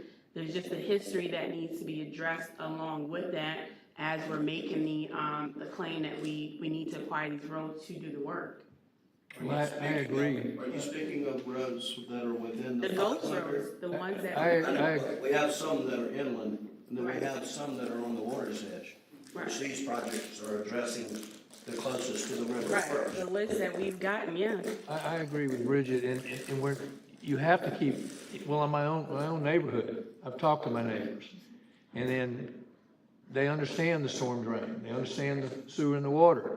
But then the last thing they did is we needed electric easements, electric utility easements for the burial of the overhead ground, the overhead burial ground program, and they don't want to give those. So you're never going to get everybody on board for everything, because we're dealing with water, sewer, we're dealing with electric, we're dealing with streetscape, we're dealing with ghost roads. There's a whole litany of things that we're going to be dealing with that we have to, I'm with the mayor, we have to just solve these problems. But yes, the right-of-way agents will move the ball that much faster to get us there. And we'll definitely come talk to you some more about your thoughts on condemnation What process. is your, I think you're hearing it, but what Yeah, is I think I'm picking up. What is the time, what I'd like to see on this is timing of this group. What is their timing of getting 90% of this done, and what is the remaining? Let's all try to stay on target with timing. And we'll get that from them as they're signing their contracts right now. They'll be turning in their scopes, and we'll be working with them. So we'll give you an update on that. And I would suggest with Bridget, it's community, and these are gonna be out, I don't know who this is, but I'm guessing they're not here. So let's make sure we're hand-holding, because it's gonna come at public comment, it's gonna come at planning, it's gonna come at HPC, it's gonna come at us, so. And if we have to condemn, we have to. It's important enough just to get it done. I just have a question. The easements, are there a number of properties that are rejecting it, or are there just a few? And is it the few preventing the whole thing from happening? And can you, and I don't know how politically you could say that, you know, here's the few, and maybe there needs to be some special meetings with them, some understanding of, you know, we're not taking your property, we're just putting an easement in for the betterment of the community. We've done that, and they've refused. We're having now. So there are Several who just refuse. but there's just a few, but there's not all. In other words, percentage-wise. It depends on which project it is, so it just depends on which project, but at Did that y'all hear point. the question? Can y'all hear? If you can't hear a question, raise your hand, I'll repeat it. Thank you, good enough. So to that end, yes, at that point, when we've worked and worked and worked, is when we come to them to ask for condemnation. And there are a couple that are there. So there's just a couple, percentage-wise, I'm just playing percentage. Usually just a couple, that's enough to hold it all up. So get it to us. But where are we now, since we've been doing it for a while? I mean, do we have 2 out of 10 that are saying no, or do we have 10 out? Again, it depends on the project. So for 2 and 3, we've got them all. We're still working on them for 4, 5, and 6. There are a couple out there still that we need along Lawrence, Green, Hope Allen, Water. So, you know, Mark's been working with these folks and reaching out to them, standing on their doorsteps, emailing them. My suggestion is get us the numbers, and if it's for water, if it's for something that 28,000 people are concerned about, that might not live on those roads, We're not taking, it's not takings, and I get Bridget's, because I hear it too. It is a blasted easement that we're not tearing down their house and we're not putting up, I mean, at some point, I think, bring it to us and let's move on. Okay. And be done. Let me suggest this. Before we had this issue before with water and sewer, gave council a list of the names and addresses of the people that had some reservations. Councilman Wood has been very helpful. He's the only in this one area. that knows. We all gotta commit to this. Okay, I didn't get a list of names, so I need that list. Okay. And I'd like to have the opportunity to speak to some of those who may be in reservation. Sometimes staff needs to give us an opportunity to help them with these projects. Yes, sir, thank you. Appreciate that. And thank you all for that. You got a tough job, but I totally sympathize with Larry's frustration because it is, and I know there are issues, but those issues are slowly going away. And it's only taken that off of you because here we're gonna sit and we're gonna add 10 more or whatever. And I just think you're gonna get overwhelmed if we don't all work together to get this cleaned up. So please understand that. No, yes, definitely. Some other projects I think that are high interest, we have the Buck Island Road Drainage Improvement Project. This is through JS Construction. You're gonna see JS up here several times, and you're also gonna see JS construction start dates lining up. John is going ahead and massing up his not only his equipment, but his supplies. And so that'll help him kick all of these projects off simultaneously.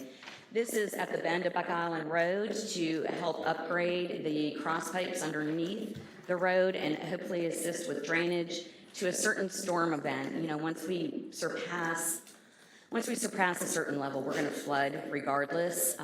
So, for instance, a tropical event, every pipe is only designed to so much capacity. But we anticipate for the more regular 95 percentile storm that will help improve drainage in that area. So we anticipate that to be starting in mid-month of next month.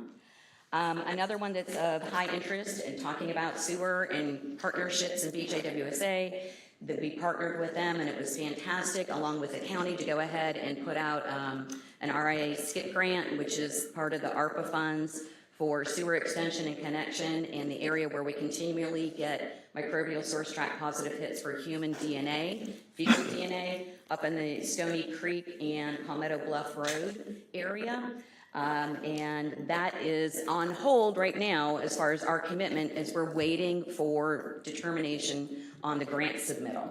So we anticipate the January, February on all these grant submittals being notified whether they're going to be funded or not. How much is that grant? Well, the total project that we have here was $341,000. We went for the full project price, which was what, 5.5 million? Does that sound right, Becca? So where are we with our agreement with Beaufort, Jasper, Water and Sewer since they're here? Beaufort County and the town doing equal thirds. We've already applied that way. that we would be more than willing to do that. So we finally got the letter commitment. The county was the holdout. Finally got the commitment letter from the county a couple months ago, and that's when we put in for the ARPA grant, because up until that point, the county had not committed their portion of the funding. So the county has now agreed to that, and with the ARPA funds, we're trying to get the cost for everybody reduced, because they put $900 million from the state into this program, and so we're going in to try, because we're worried that initial estimates were, what we've seen with projects coming in over budget was what the initial estimate was, maybe higher, so we were hoping this grants would help cover the cost for that project. That's great, but sometimes grants end up costing you more than what they're worth waiting on, with the strings that are attached and all the year or two that passes waiting on them. We've had to not accept grants before for the very reason of DOT when we were doing our street project out here. When we raised the stormwater utility fees, that money was supposed to go to the sewer projects. That's what we told the public, that's what you guys presented to us, that's what we voted on. That's when we got the bond, was a $4 million bond, was it? $5 million bond that's still sitting there that we're paying interest on. The importance of this just keeps getting kicked down the road, whether it's county or whether it's Beaufort, Jasper, or whether it's our town. I've been fighting this and battling it. We have years of documentation saying that we're getting human DNA in our darn river. What more do we need to do? Spend the money, it's the people's money. It don't belong, I mean, it's taxpayers' money. The bond, we're paying them for it. We've already, you know, that was a battle to get all that done. So instead of waiting on a grant, let's get the work started and get the mission accomplished. I mean, developers are building houses hundreds at a time all around us. It's not taking them 5 years, 10 years, or 20 years like we've been battling. Let's get the work done. I don't mean to sound frustrated, but I am. You are frustrated, so let me help you with your frustration. If we have funds already, we can't get started with those funds until the other monies come in? It depends on the grant. We need to talk to our partners and see what their comfort level is, because this is a different direction than we clearly were headed. If we expend funds before we get grant notification, none of those will count toward our required match. If our partners are comfortable with expending funds and maybe not getting them reimbursed or having them count toward our required match, we can totally get started on that. But we had, at the partner level, said we're going to wait for grant notification, and then we'll know whether or not our expended funds will help meet our obligations, just as you brought up, Councilman Toomer. Every grant has obligations with it. So we can have those discussions with them. So partners, I think council is the policy makers on budget. I don't remember us being asked about the grant. So I think, Fred, I think Larry would have said there, let's not even get people thinking when we really have already committed probably 4 different elections ago. I know the county's totally changed about, you know, and I think the lady at Stony Creek is not even, I remember sitting with her. She's willing to connect. But that was 15 years ago. She's 15 years older and she's probably 75 or 80. But I wish we would have known it, because there are 5 or 6 projects here that different people are gonna see that are sitting up here. If we don't get started, and Beaufort Jasper may change their mind, Beaufort County may change their mind. And I just hate the grant got put in there without discussing it before you have everyone thinking they may have, what is it, 500,000 you just said was the grant? Oh, 5.5 million. 5.5 million. To cover it all. Why wouldn't people wait? But you've got to know how important this is to get it started, because. Is there an anticipated date for the grant? I'm sorry, Gene. Is there a date anticipated to find out whether we? BJWSA is currently here in January, February for notification of awards. Yeah, I personally, I cannot see us not waiting for the results of that. And I was gonna say what you just answered it for me, it's a partnership now. It's not just us working unilaterally, it's 2 other organizations, and then the town manager just laid out, and I understand our frustration. This conversation started 7 years ago, actually. So, you know, I mean, I'm talking about Stony itself. We had funding set aside at one point, and we were like, whoa, we're not going unilaterally here. But anyway, it's not that, it's frustrating. I think we have to see it through. I don't think our partners are going to walk away from a large sum of money. That's just me. And then the town manager just outlined the fact that we were waiting for Beaufort to meet their commitment. And when this grant came up, they jumped on board. So, you know, here we go. But I think it's just a matter of a few more months, and this thing will unfold the way it's intended to. Can we not start getting it shovel ready? I mean, you don't have to answer it now. And I guess BJWSA is the one that applied for the grant. Is that why they are going to let us know? Because ultimately they'll be the one to maintain the system. They'll be the owner of the system. You see the first 10 projects here are super important, and it's only, the river hadn't stopped running. I mean, the builders hadn't stopped building, and this has been an issue longer than that. It's been an issue since 2008, because I remember sitting with a group of people. There was a man, you know, it was hard. There were people saying what they were doing in certain areas, and it was frustrating, and that was 2000. It was 14 years ago. Imagine what he sees over 14 years. Well, and we're still issuing permits to put in more septic tanks and drain fields in these critical areas. So, you know, I mean, there's kind It's of easy to frustrating. see. It's frustrating when you're riding and you see it and you swim it and you boat it, especially. So, again, is there something we can do now to be ready? Not just say on hold, because. January will be here tomorrow, so. Yeah, Okay. but I just don't want that to Let's turn into stay on March. And where is our representation in Columbia that can help us? Where is all of that? Because it's important to them too, our legislators. This is key to them. We received support letters from them, and they're aware that we've applied. On And I cost. talked to Bill, when we met last week, or 2 weeks ago on the affordable housing, to make sure he was aware that we're still waiting for this and see if he can help push it through. It falls under his committee, and I talked to him yesterday, and, I'll follow up with you. We've applied for the grant, or Beaufort Jasper? Beaufort Jasper applied, we helped write, we pretty much took lead in writing the grant to get it done. But we all got, but BJWSA is technically, they'll own the system because it's sewer. So they are the applicant and they are the owner of the system.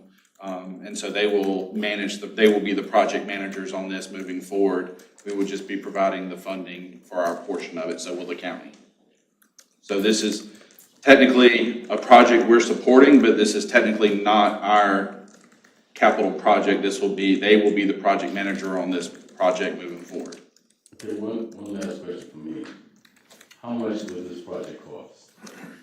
It was last estimated at $5.5 million, but and that was at the beginning of the budget year. The project estimate's up to 7.9 million, and we applied for 5.925 with a local match of 1.975. That was the main reason we applied for the grant, is because we're assuming that the cost is gonna be higher than what the commitment was, because it can be unknown with what we're, until it's designed and we get into it. If we went back and we had to ask for a commitment, right now everybody's committed for about $1.8 million. If that goes up to $2.5 million, then we may not get the commitment for that.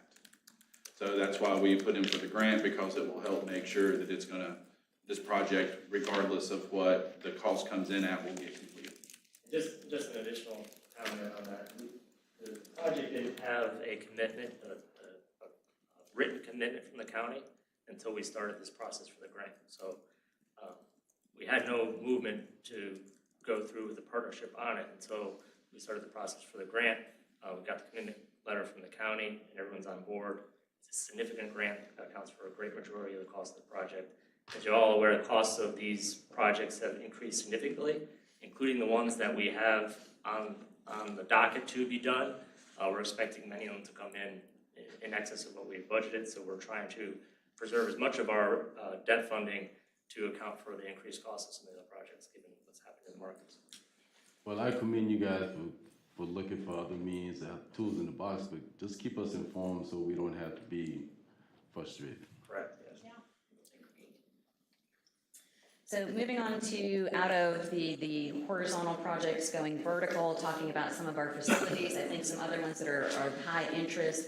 Obviously, the Squire Poke Carriage House and beginning the restoration, renovation of that particular structure. That is anticipated with a groundbreaking of early January of next year.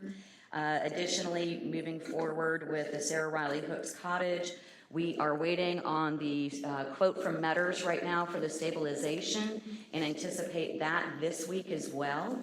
Additionally, we're moving forward with what was budgeted for this year, which was the development of a master plan. So J.K. Tiller is working on that currently, and we expect and hope to bring that to you in January's Town Council quarterly CIP workshop to go over some ideas that they're gonna come up with.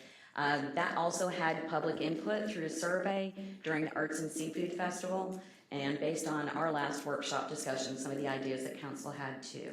So we'll be bringing that forward to you. That's a really high-level, quick overview on those. Will that be brought to us, Kim, during the January meeting when you're talking about the J.K. Tiller Associates, or will you share those results with us prior to that? You know what? Let me go ahead and get those and share them with you. It sounds like you would like them sooner than later. Well, I'd just be interested. I remember that we were surveying at the Arts and Seafood Fest.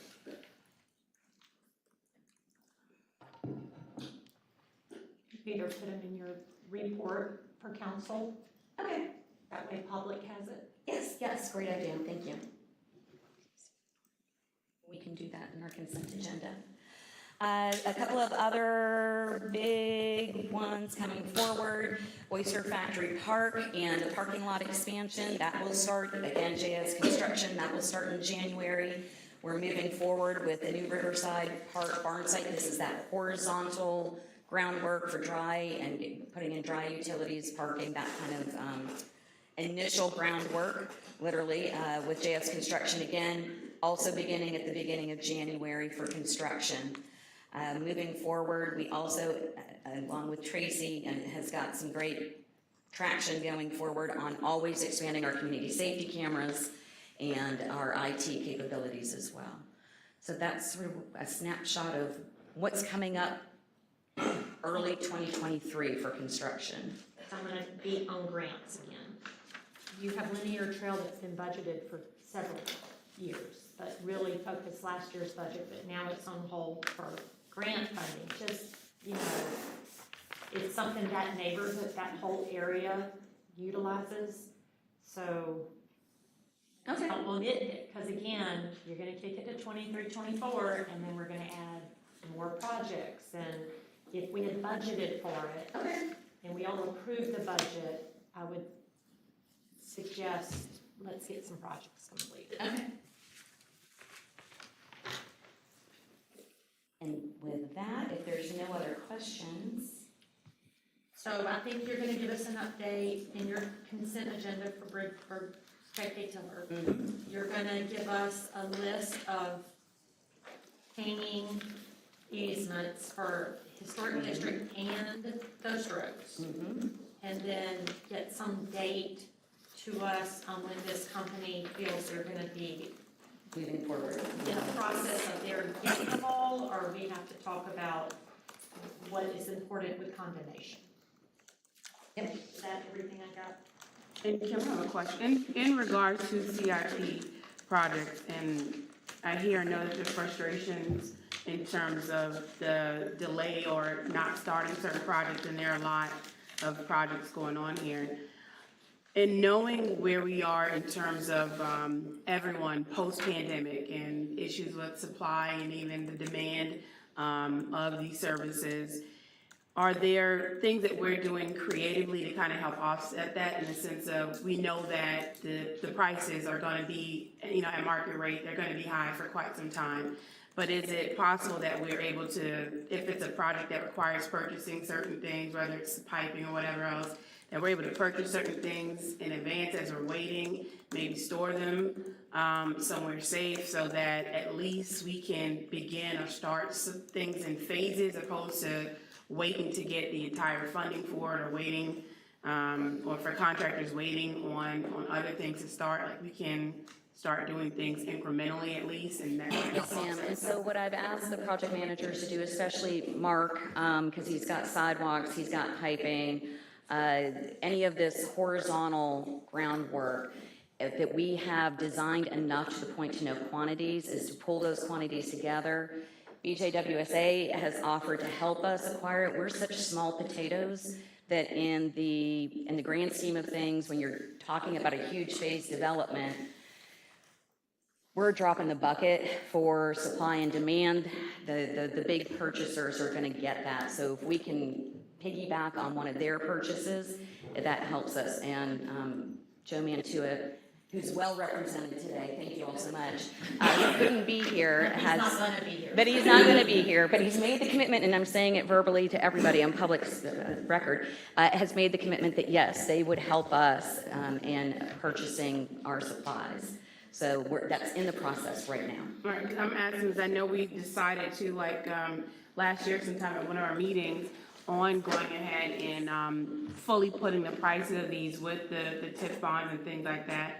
So we're not piecing projects, I guess, as we were Phasing them, before, just right? do it. That you go ahead and just go for the funding that you need to be able to have it and start.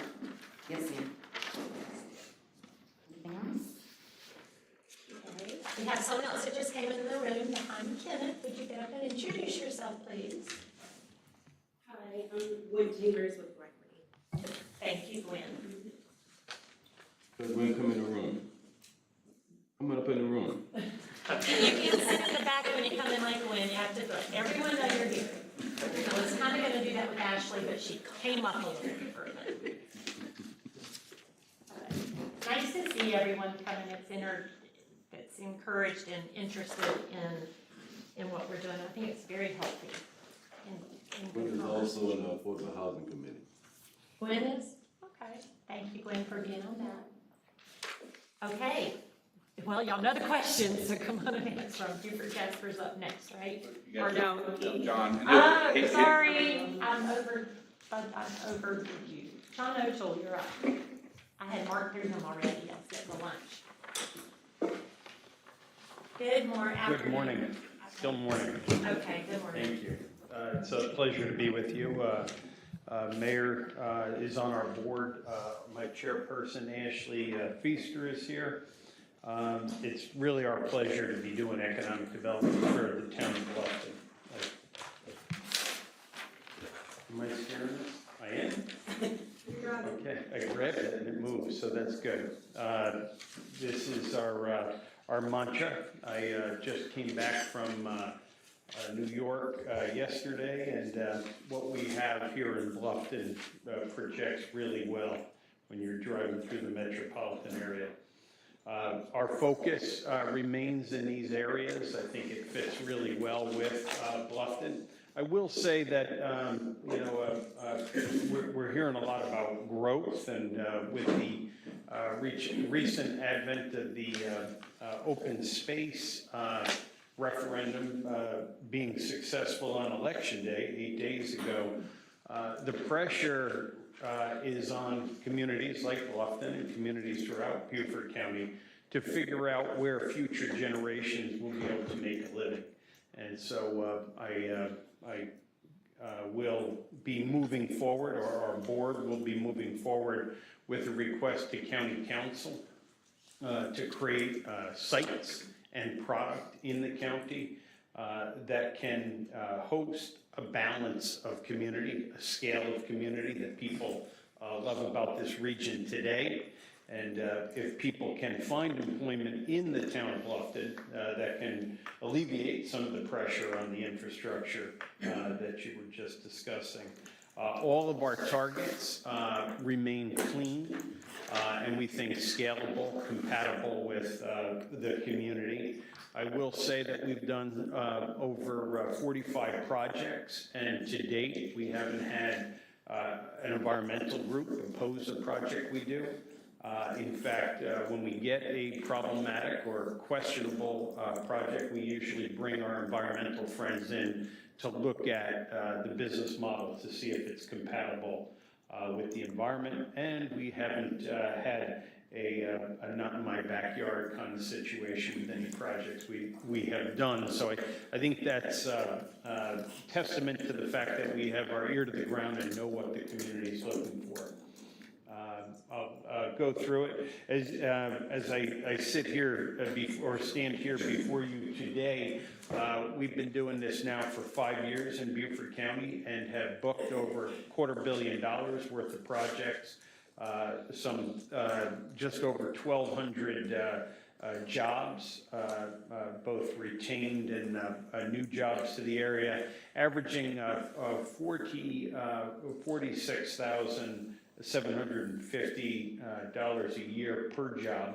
And we've been able to bring a lot of incentives back to companies in the region and actually arrange for FILOs at the county level. So that's something. When you look at it though, okay, so that's across the county. Over 5 years, Bluffton's put $115,000 into our organization. And just looking at it last night, we've booked over $23 million in our projects, 156 jobs, averaging 55,833 a year. So we, Charlie Stone and I, our real joy in doing this work is believing that we transform people's lives and help families. Real estate, some 144,000 new and absorbed square feet for this diverse economy that our board asks us to focus on, and specifically to Bluffton, just under $700,000 in incentives and grants.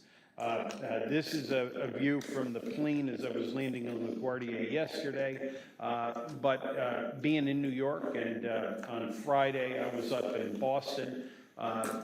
Bluffton, in particular, is very attractive to people who would consider expanding operations. One company is looking to create call centers, which might fit into some available space in Bluffton. Another company is a security company, has operations in New Jersey. It's my 3 minutes are up.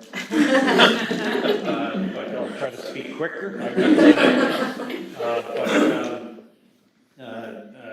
Is a company with operations out of New Jersey, Israeli-based technology, security company using drones. And I actually, well, we'll get into it a little later, but being up in Toronto the week before that with our allies at Southern Carolina Alliance. And I will say after 5 years, Southern Carolina Alliance and the Beaufort County Economic Development Corporation work very well together. They know what we're looking for, and they're responsive. We met with some 9 companies up in Toronto, and when we meet with the CEOs of these closely held companies, the business climate in Canada is really tough. Believe it or not, marijuana is legal in Canada, yet in 2025, drinking straws will be illegal.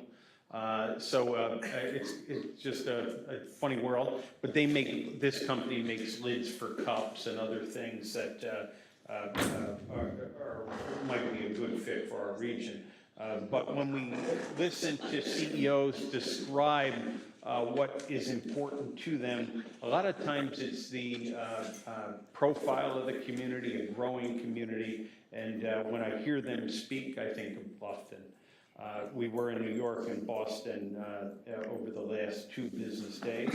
I will say this, and I hope the mayor's not leaving, but I will say that the town of Bluffton, your leadership team, your town manager, Heather, Chris, Kevin,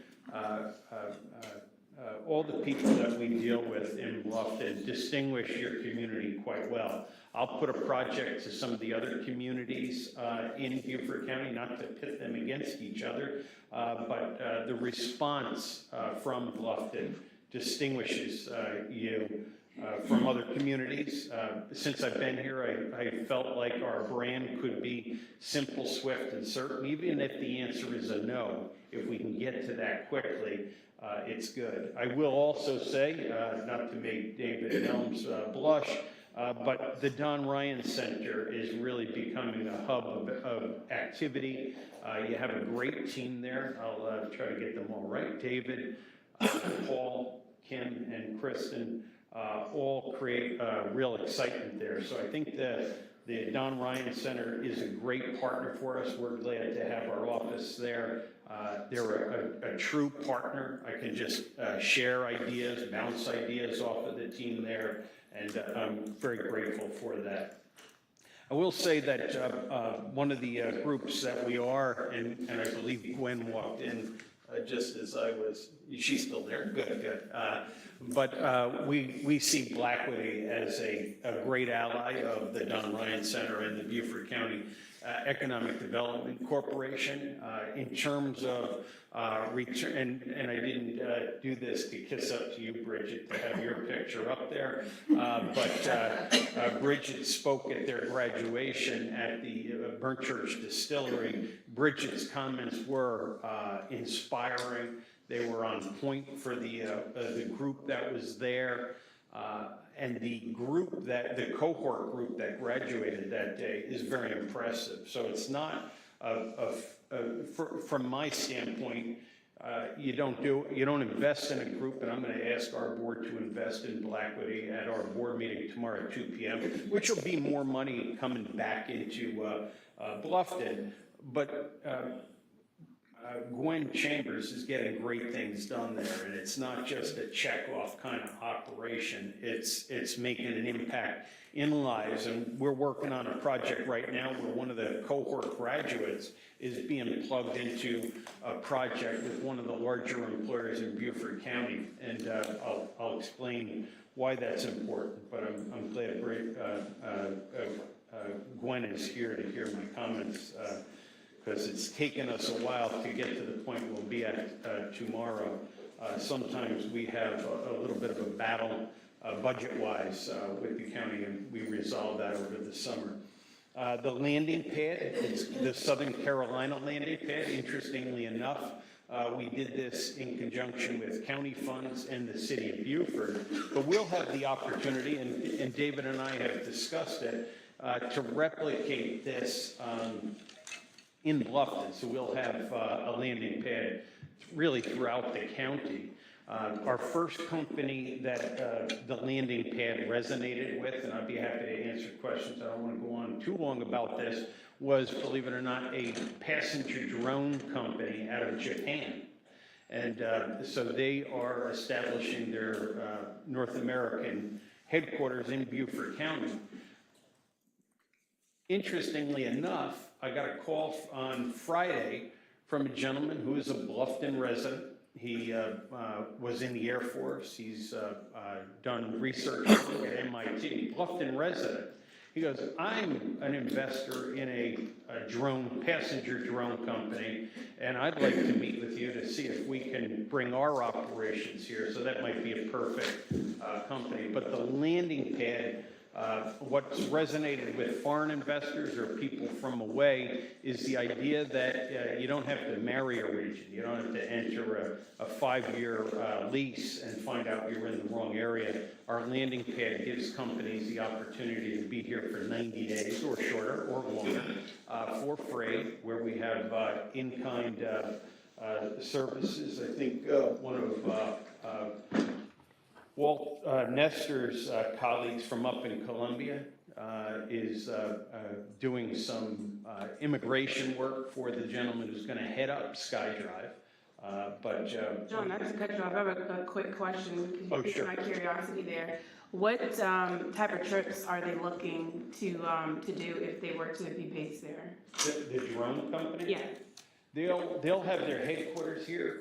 It'll be kind of a regional project. They'll probably do the maintenance, repair, and operations at Colleton County's airport or in Walterboro.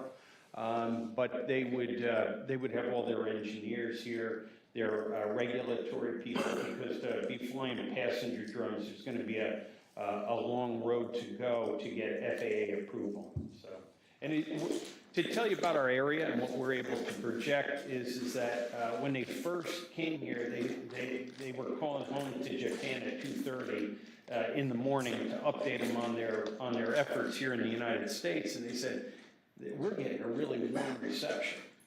And they go, well, you've got to look at other areas. They go, there's no reason to look in another area in the U.S. This is the right place. And the mayor had an opportunity to meet some of their executives at a reception at Burnt Church Distillery. But So then he sent a high-ranking official back 3 weeks later to meet with us, and he goes, well, what's the reception? He goes, it hasn't cooled, it's only getting hotter, they really want us here. And so they'll be back in January to make an announcement that they're gonna launch their US headquarters here in Beaufort County.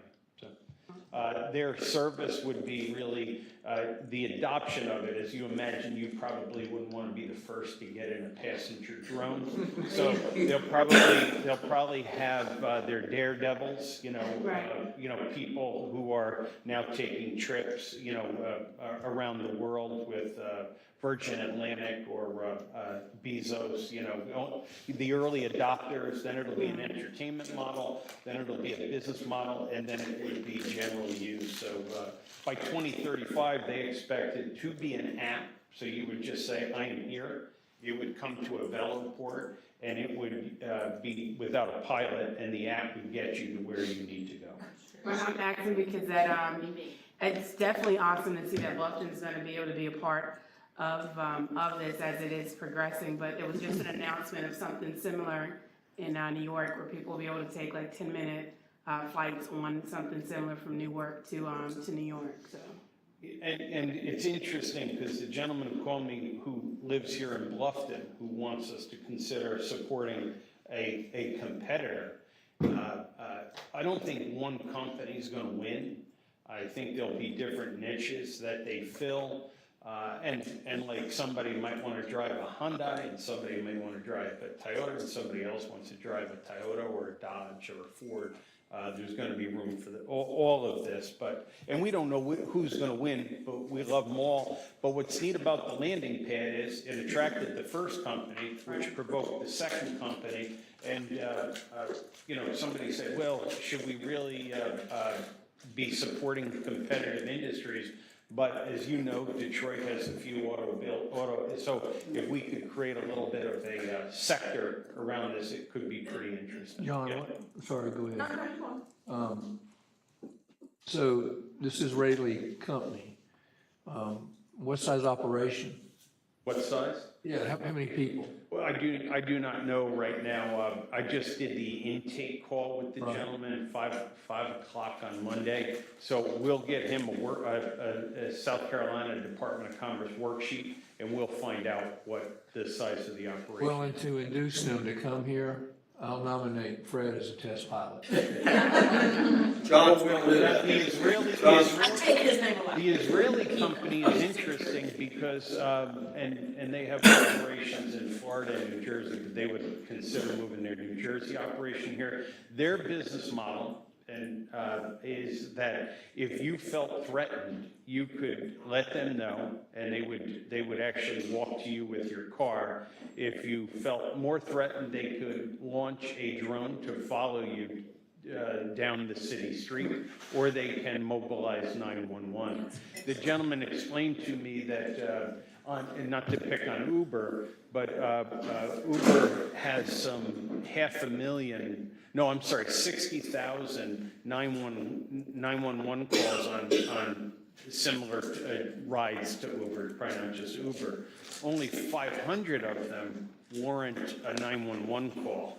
And, so people sometimes don't dial the 911 because it doesn't merit a 911 call, but they're not feeling safe. So this kind of service provides personal security for people. Two things.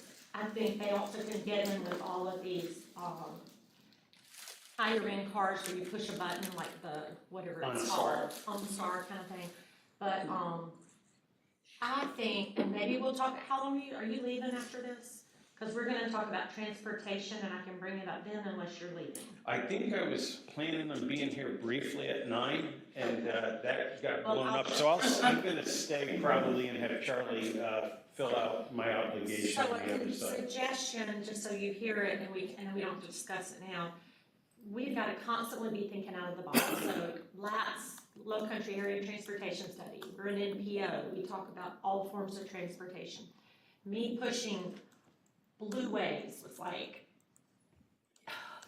it was hard. It was a hurdle to even add the Blue Waves in our transportation model, but now we're talking about whatever that's going to be. Airways. Airways. And I think we need to, and I know Stephanie was supposed to be here, but that's something I think we can discuss later, but in transportation, it is definitely something new, and I don't know how South Carolina is about new things like that, because when Evercore was here, that was a new kind of business, and it was a square peg and a round hole. So is this a square peg and a round hole? Let's hit it now, then later, where they may say, well, other states allow this, so we've got to get commerce on what this is. Yeah, I have another one I'm gonna be mentioning in my comments, and I don't mean to take a lot of time with this, but You don't need to address it now. the landing pad can be replicated in a project, and we're working with your leadership. And those conversations are going well to kind of get a landing pad established here in Bluffton. And so we're working on that. We have a bunch of leads, and I won't take a lot of time on this. I'll try to move very quickly. Is there a question? Well, jump in. The landing pad, how much square footage you talking, what are you talking about? Is it something you guys built? It's a second floor of the Beaufort Digital Corridor. It's probably about 3,500 square feet. Department of Commerce is advertising it broadly. Their foreign offices are advertising it broadly. Our approach to the landing pad is it's only 3,500 square feet. It's only a few offices. But if we had prospects come here, we would work with the private sector to satisfy all inquiries and all interests. So to put one here in Bluffton also? Yes. And it would all be branded as a Beaufort County landing pad, and people would end up where they want. You want me to hustle? Just keep on. Okay. Yes. The mayor's usually pretty helpful on our board to keep me moving, so, You see me leave. yeah. I have women's intuitions on this. But Evercore leads, we have a healthcare company. They've already are entering a lease in Okatee. They're going to be doing a bit out of state. A call center from Ireland had an inquiry, and then we also have a regional healthcare company. So we try to keep our ear to the ground, or rely on the mayor and other folks to let us know when there is available real estate. We've had a Atlanta workforce housing investor poking around, and we continue to try to support them. What I will say is that if we have product, we can move, we can get interest in the town of Bluffton easily. We are working with Tom Zinn to try to identify sites at Buckwalter Crossroads, and we're trying to get some of those properties out there listed with the Palmetto sites. Willow Run, which has been out there, I think, Dan, years ago, you brought that to my attention. That has had a series of inquiries and offers, and the big disconnect is I'll call it the $6 million road. But infrastructure demands, once you put a shovel in the ground there, I believe that working with our utility partners, working with the town, working with the county, that might be probably the best diverse development site that could satisfy issues of workforce housing, job creation, and satisfy industry needs in the county. I'm just throwing it out there. I know everything has issues.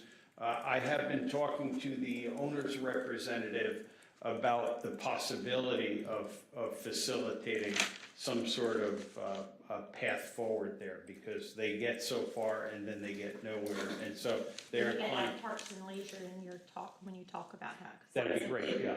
Yeah, and I just throw ideas out there, you know, obviously the direction of the town is your responsibility, but we are looking at sites in Yamasee, which might provide us a mega site for a clean industry, perhaps electric trucks or something like that. We're looking at Levico, which is complicated and has environmental issues.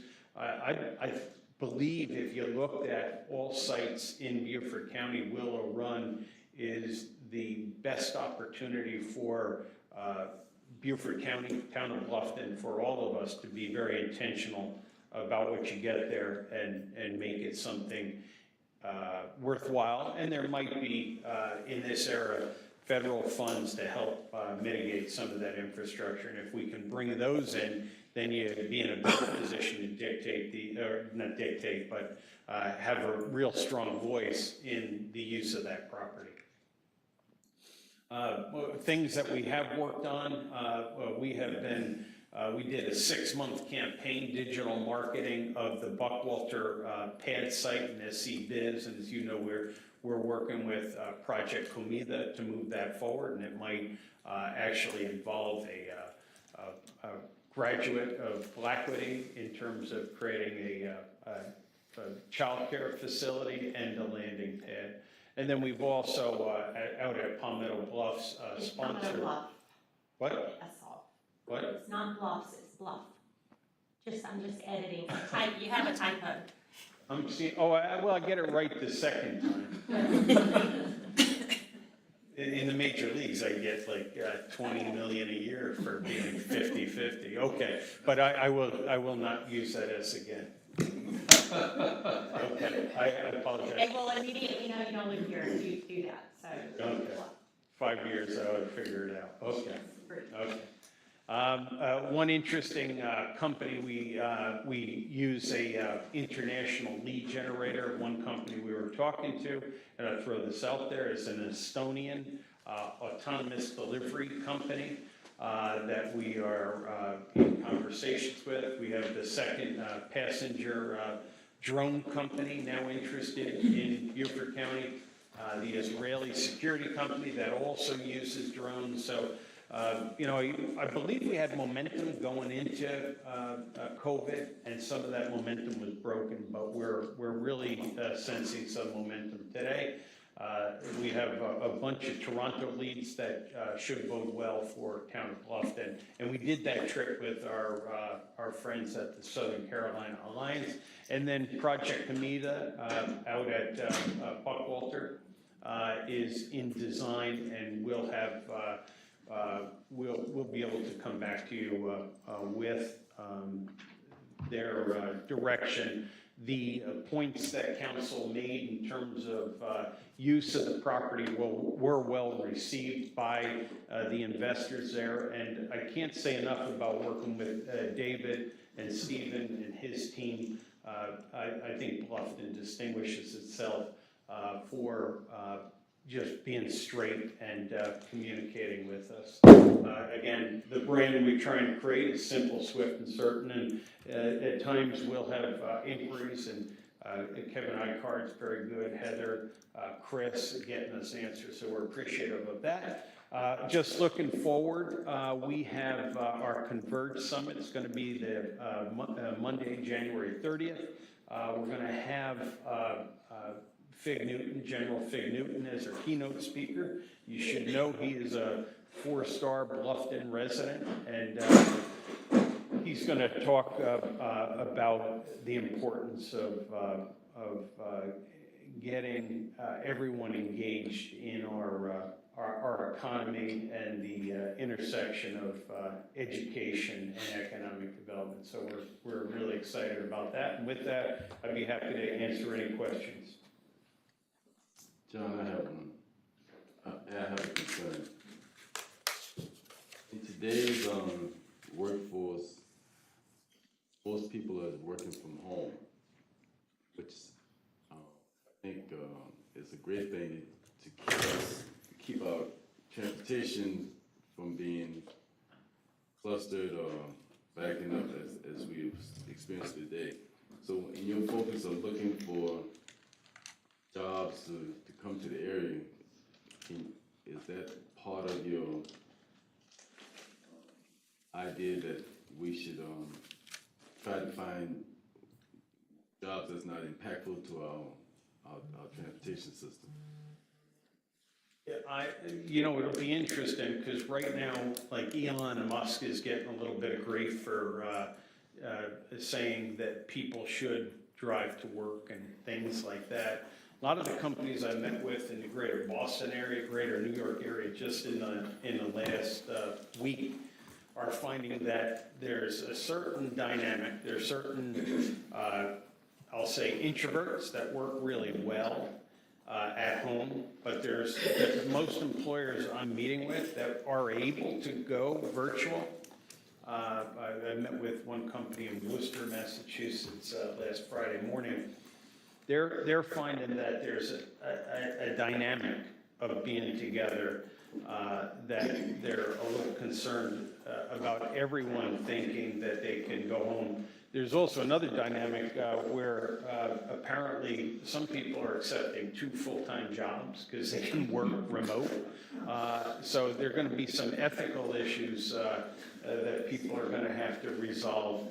I'm not trying to solve, our approach. I'm not trying to solve the world's problem, I'm trying to solve the problem. Yeah, well, I think people are going to drive, I guess the short answer is I think people are going to have to drive to work, mostly drive to work. Right now, with the work we're doing on cyber, a lot of those jobs can be remote, and we're doing what we can to attract those companies. We will spend about $35,000 this year on credits we have with lead generators to try to get some of those jobs in the county. But quite honestly, some of those folks can work from anywhere, and they may just stay where they are, even if the job is in Beaufort County. But our focus, is an entity that's driven by creation of taxes. We'd like to see some brick and mortar investments in Beaufort County that people can drive to and arrive to for work. Thank you, sir. Obviously, you don't drive to Hilton Head. What's that? Obviously, you're not in that 278 traffic every day. I am. I live on Hilton Head. I have the blessing of always going in the right direction. So.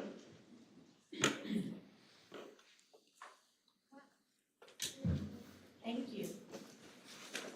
We do have public meetings with the Economic Development Corporation once a month. If y'all want to get on the calendar, I would probably encourage you. Bruce does more commercial real estate. He'd be a great contact, and Jocelyn is in charge of all the realtors. So if you're looking for product, those are 2 people I would say get in touch with. And please come to those meetings because all this is talked about in more depth. And I would hope we all support a landing pad here so we don't have to keep going across the bridge. So the meeting's tomorrow afternoon at 2:30 if you're interested. Tomorrow afternoon at 2:30 at TCO. So you can get on our agenda calendar. It's on the agendas, right? You can check monthly. It's usually that day of each month at 2:30 at TCO. So, okay. Now we're at Beaufort, Jasper, right? So we don't have to ask questions because you already have the answers. Thank you for being here, all of you, and thank you for dedicating so much time to projects that are really important to the environment. So you're up. Sure thing. Yes, sir. I'd like to introduce myself. I'm Chemsak. I'm with Beaufort Jasper Water Sewer Authority. I'm the Chief of Plant Operations there. So I'm thankful for y'all to have this opportunity to tell you a little bit more about Beaufort Jasper, give you a state of the authority, what's going on there. So that's what I'm going to do today, tell you what's going on, what our current objectives are, what some of our challenges are, and hopefully I can. So just quickly, if you weren't already aware, Beaufort Jasper Water Sewer is the water sewer provider here in Bluffton. We also do the rest of Beaufort and Jasper County. It's a fairly large service area. We have about 65,000 connections, totaling right around 171,000 South Carolinians in our system. The area is served by 2 water treatment plants, as well as 8 wastewater systems. Wastewater was talked about a lot today. So you can see right there on the screen, only about 2/3 of our water customers are sewer customers. So that's a challenge in Bluffton as well as the rest of our service area. Water is obviously the cheaper of the 2 infrastructures to put in. And septic tanks were very common back in the day. So we do have a lot of legacy water customers that were never extended sewer. So very glad to hear that's still a topic and folks are addressing it. Back to the water system, like I said, the Savannah River is our primary source water. We treat that at one of two water treatment plants. Our Chelsea Water Treatment Plant is located on Highway 170 at Snake Road. It was built in the 60s, and currently it treats about 24 million gallons a day. And our newer plant is our Perrysburg plant, which is located off of Perrysburg Road, probably about 3 or 4 miles north of the city of Hardyville. It was built in 2008 and currently treats 15 million gallons a day. Both those plants are interconnected. However, the Chelsea plant primarily serves the north of Broad, and Perrysburg exclusively serves the south of Broad. Like I said, they're interconnected through a very large distribution system. So at times when one plant is down for maintenance or at less capacity, we're able to use the other plant to help offset that. In addition to our Savannah River water source, we also have groundwater wells. Particularly here in Bluffton, we still operate 3 wells in the Rose Hill, Bluffton area. We primarily use those in the summertime when we have peak demands, which I'll touch on a little bit here, maybe later. On the sewer side, like I mentioned, we have 8 plants. We treat about 10.5 million gallons per day. Unfortunately, those sewer basins are not interconnected. So each one of those plants has to stand alone, which can be a challenge in times when there's outages or maintenance. For the town of Bluffton, Cherry Point is the primary wastewater treatment plant. It's located off of Adjournment Boulevard. Trying to think what's in nearby. Pretty much as soon as you turn left on the first right-hand turn, you can make on Jasper Station Road. We're down there in the woods. We also have a wastewater treatment plant on Palmetto Bluff to serve that development that was built as part of the master plan of it. At Cherry Point, we use typical activated sludge treatment. And one unique thing we do is final step, instead of using chlorine to kind of kill the bacteria off, we use UV light. So that's a less impactful thing to the environment to have those chemicals in the water. So when it leaves, it's completely sterilized and it is discharged into the Great Swamp, which is located off of 278, right before you get to Hilton Head Lakes. So we have a unique discharge area there. The effluent from the plant goes in there. It helps replenish the wetland. It keeps some areas that are dry in times of drought a little bit wetter. So that's a unique thing we do with that. We also take that wastewater that's been treated, and a lot of golf courses take it. They use it as irrigation. We even have one neighborhood, Hilton Head Lakes, where each residence has a irrigation system connected to a reuse system. So very beneficial in making a second use of that water, and it will help reduce water demand. Our fiscal sustainability, I've heard a lot today about the balancing of budgets and projects, and we're no different. We do the same thing. Currently today, our water, if you have water and wastewater services, you're receiving that for right around $0.01 a gallon. So that's a pretty good value if you think of the price of a bottle of water at a gas station. So we're well below that. But things we're struggling with are supply chain issues, increase in cost of construction, healthcare, chemicals, just like everybody else. So we consider that yearly and typically update our rates to reflect that. In addition to planning for rates, we also do an extensive master planning effort every 5 years. We just wrapped one up in 2022. We usually take about a 25-year planning horizon in that. So it goes out to 2045. It has 5 and 10-year planning horizons in there as well for short-term, middle-term, long-term projects that get identified. Our current capital program this year is funded for about $66 million. And over the 3-year period, it's right around $170 million. So a lot of money goes into maintaining our infrastructure, as well as expanding the capacity and extending it into areas for new customers. Some key projects here, I won't get into too much because Becca's here to talk about them after I complete this. But our Perrysburg water treatment expansion, 15 to 30 million gallons is underway. We actually had bids open yesterday, and they thankfully came in under that $52 million budget mark. The Bluffton elevated storage tank, which I know we'll talk about later. And then Cherry Point, which again is the facility that serves Bluffton. It's currently rated for 7.5 million gallons a day. It receives about 6 to 6.5. So we're in that beginning stages of planning to upgrade that to hopefully 11.25. So one thing that's an ongoing challenge for us at Beaufort Jasper is maintaining pressure in the pipes during these times of pretty quick growth in the area. So we're seeing about 3,000 new connections per year coming in.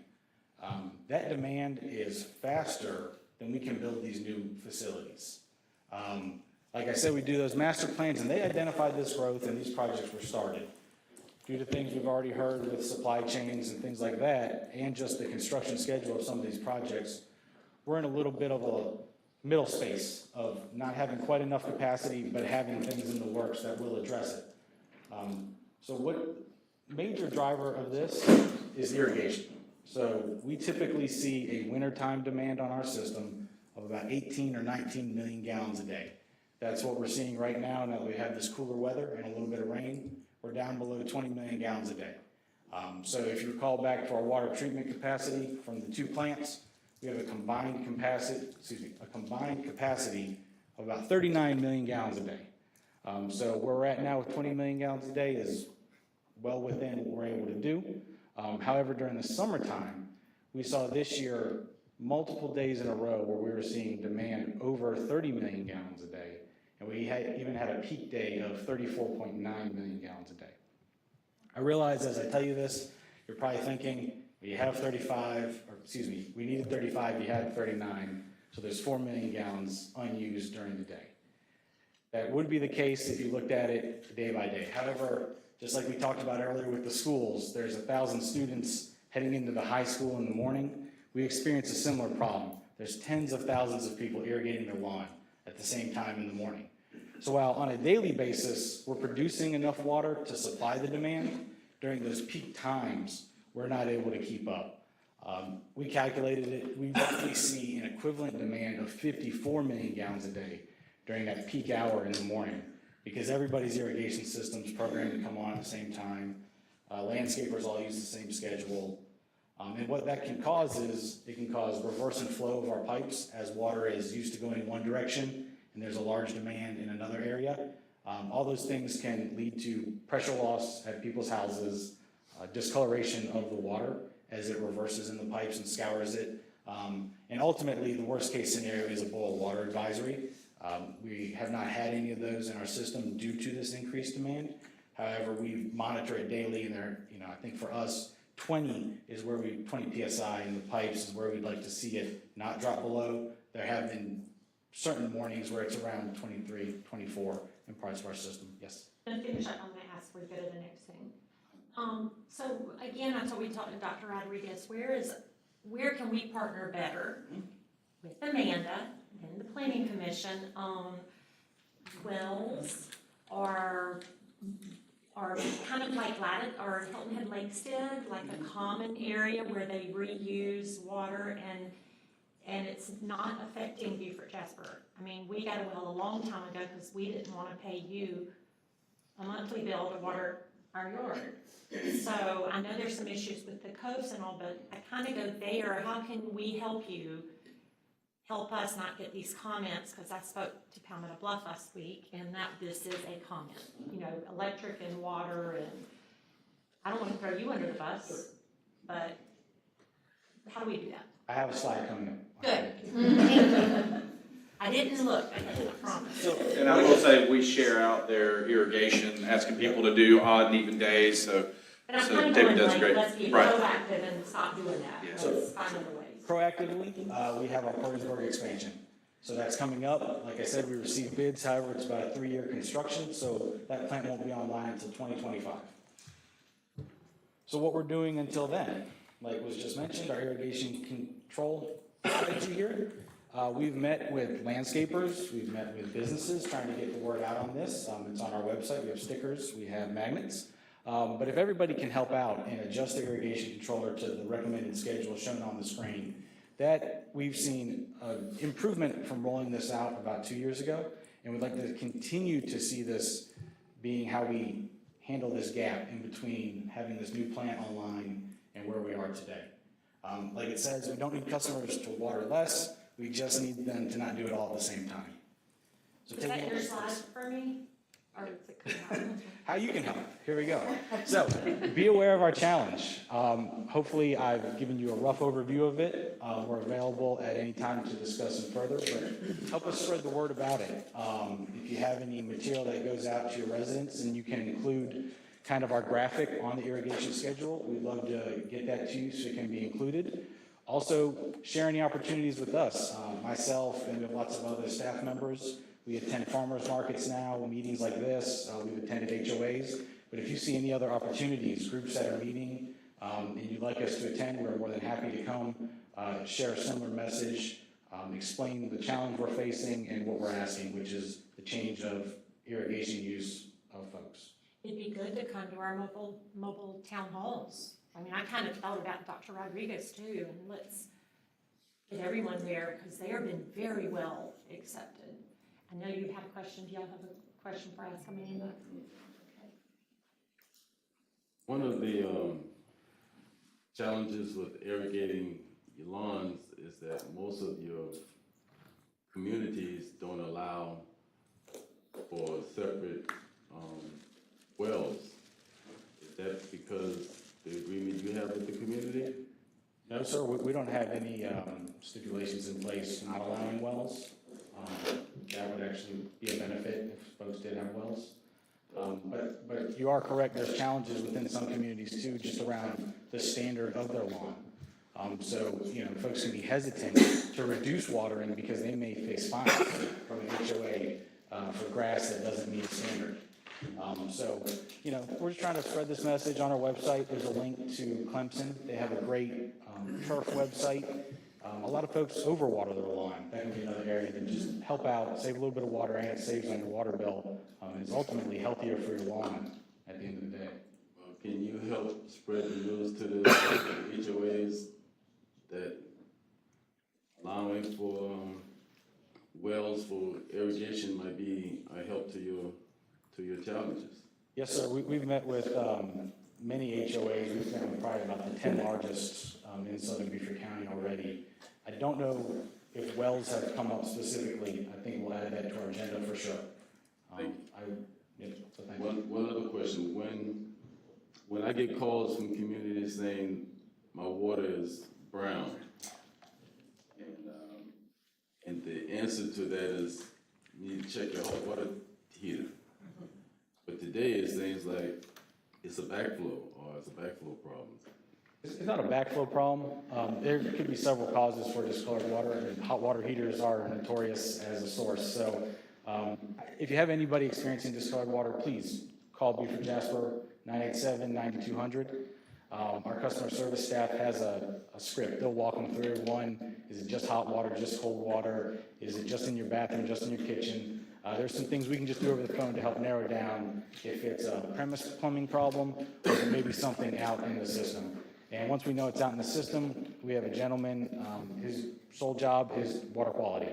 And he follows up with the customer. He will come on site if needed to investigate it. And ultimately, if he finds out that there is some discolored water in the mains, our crews will come out and they'll flush it out of the system. Question.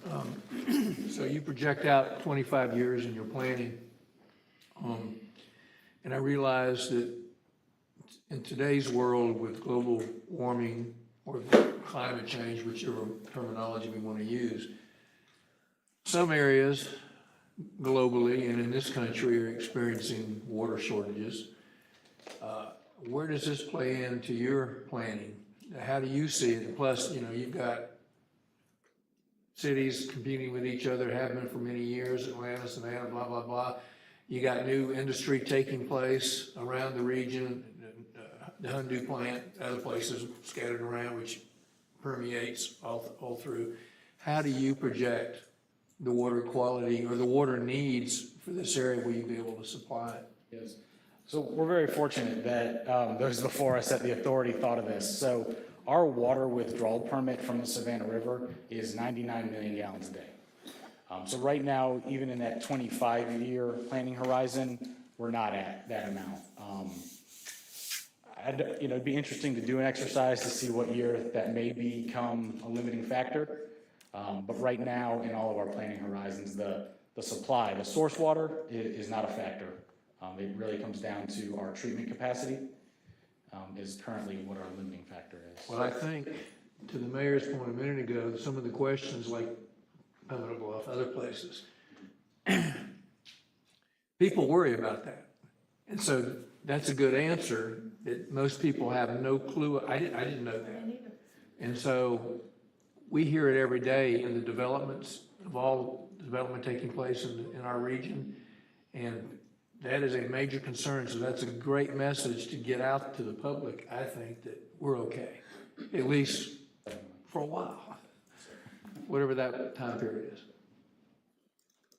Any other questions for I had a question, going kind of back to what Fred was talking about. Is there something we can do as a town in our development plan application process or development plan requirements that states X amount percentage has to go, use that system, whatever used at Hilton Head Lakes, or a well system or something like that? Is that something we as a town can say that that's a requirement for new development?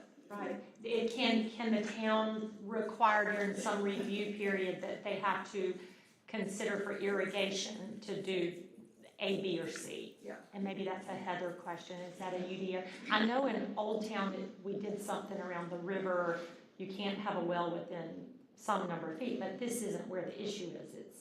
And just for new development going forward, I mean, not that we can backtrack, but trying to be proactive. Master plan amendments, the 8% that is out there, so is that a Heather or a you question? Is that I think probably what would be best is during the review process, Beaufort Jasper is one of the reviewers. And that's, as they're going through their process, they can probably implement better than what we can for things like that, for their capacity purposes.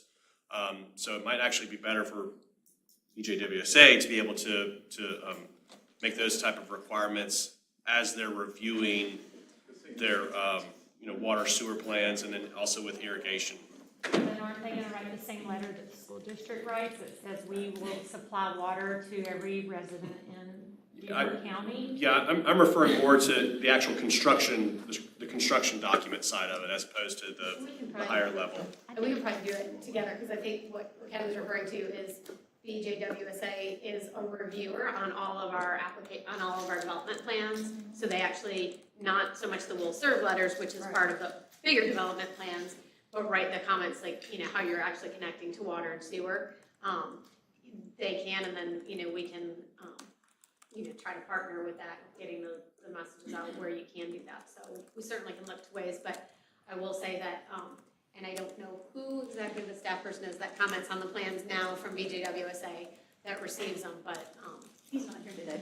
Okay, he's at the office. He's holding the office down today. That they would be happy for us to do, and then we don't have to say, well, they said may, or they said shall. We said must. So, Right, and that it's a requirement versus a recommendation. it's slow things a little bit. That's right. I mean, so ultimately, we have enough water. I don't want to scare you and make you think otherwise, but it really just comes down to the responsible use of it and more folks following this irrigation schedule until we can have our new plant online. But that's the thing is, people get frustrated too with an irrigation schedule. So Yes. if it is already a requirement with these development plans, then we don't have to talk about the schedule. Yeah, we've Just from I a agree. That's a good idea. like I mentioned, we've talked to landscapers a lot about this, and Hilton Head, actually, the town there adopted an irrigation schedule for the I think island. that's what they're getting at, is it Yes. something we can adopt Yes. versus? And there was a lot of positive feedback from landscapers saying they set it to that. If a homeowner asks any questions, they can just say, this is the ordinance in your area. And that is all good, but we're 75% built out residentially, and let's nip it and be proactive, because with all of our other ordinances, who's gonna control it? Is it the tattletales? Who's gonna go by there? And let's just nip it from this point on, and then figure out the request for that as the ordinance. So I've just got a couple of questions just for my knowledge. The first one, your sewer plant that you have at Palmetto Bluff to service that area, is that an exclusive Palmetto Bluff proper only plant, or is it owned by you guys? I mean, what I'm saying is we have some problem spots right there that I would imagine would be a whole lot cheaper to treat there. It's not a high volume amount, but The question is there? is, can it flow from not Palmetto Bluff to the Palmetto Bluff plant? Yeah, well, I mean, I'm saying even as close as Old Palmetto Bluff Road, you know, which is right there, you know, you can almost see it. It's available for treatment from anywhere. So it's not exclusive there. It may not be the most cost effective, just because of how far into the development it is. We may have available sewer somewhere else, but it's not exclusive for the use of Palmetto Bluff. That's great to know. And my second question, you were talking about y'all have a few wells. Did you say Belfair or Rose Hill area? Rose Hill. So your well water, when it's a necessity to use that, does it go to the treatment plant and come back into the public lines, or does it? No, sir, it's treated at the wells. Treated at the wells? Yes, sir. Okay. I was just curious. I grew up on well water. It's always nice and cold. This might be something for builders in Jocelyn, but do you give access to the town or to people who need to know if there's a sewer line in place or a water line in place? I have looked and looked and looked and looked in my private world, and I never find it. But it's due diligence on so many parts of builders and I'll say realtors or people buying, land developers, anything. How do we get Our access to website, that? there's a water sewer availability request form. I know, and it's very hard to get an answer. Yeah. Okay. I've used it. We can definitely look into that. But can the town not get something from y'all on a regular basis of where lines are? I can take that one back. I mean, I know I don't have an the answer right now answer's on sharing probably all no, the data, but just a question. Okay. I have used your site multiple times, so. Anything else for myself? I just, you spurred me one more time here.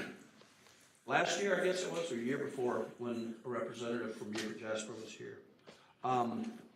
Y'all's policy, you have a policy that says if you run sewer lines to certain areas, that people are required to hook up. If they're a water customer, yes, sir. If they're a water customer. So what I was told 2 or 3 years ago is that y'all have that policy, but you don't enforce it. I know of lots of places that are within reach of sewer lines that are still on septic, and they're buying water from y'all.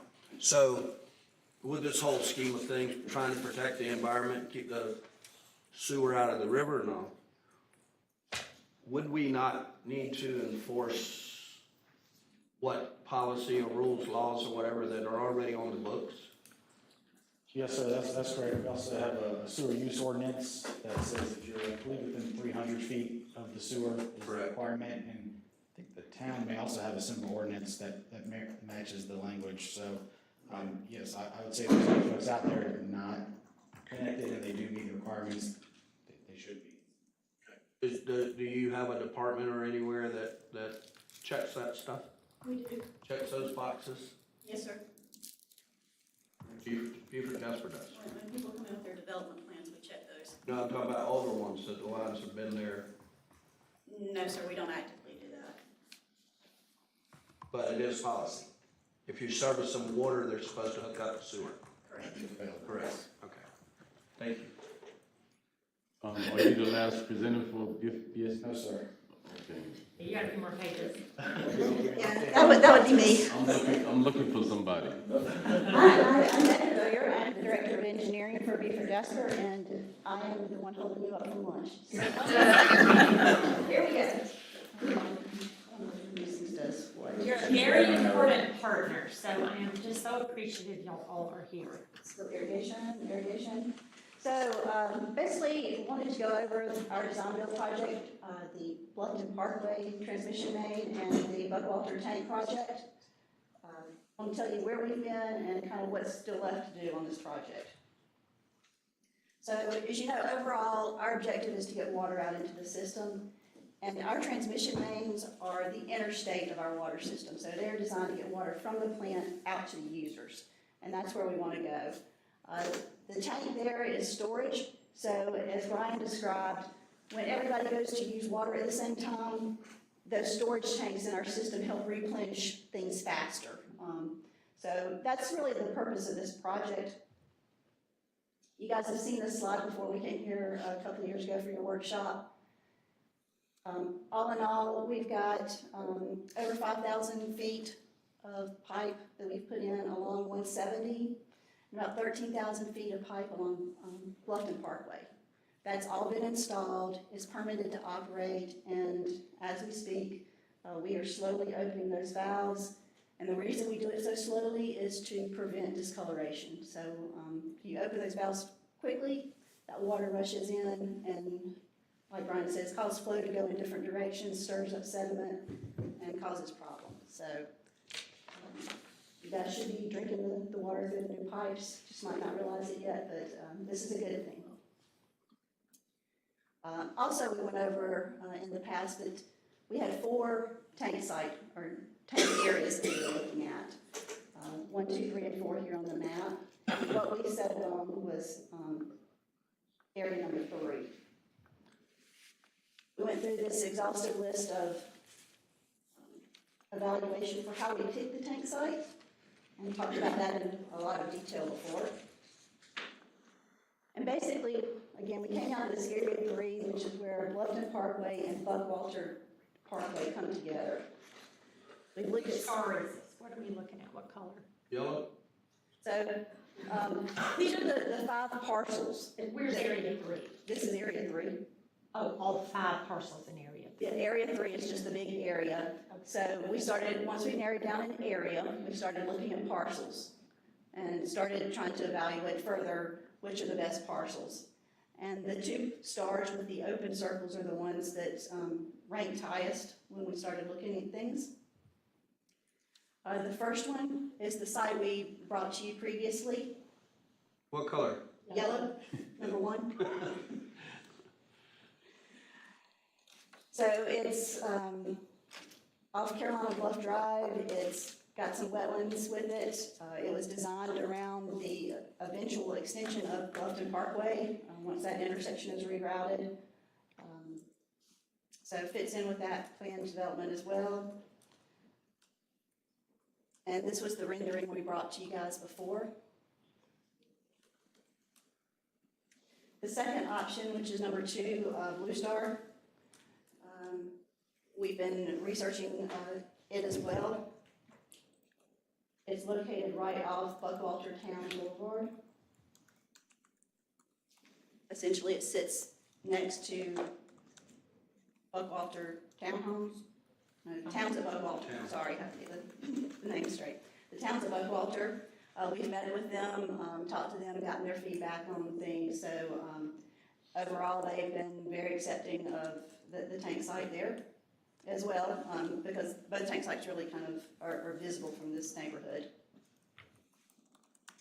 And this is the rendering that we use to show the towns what it potentially could look like.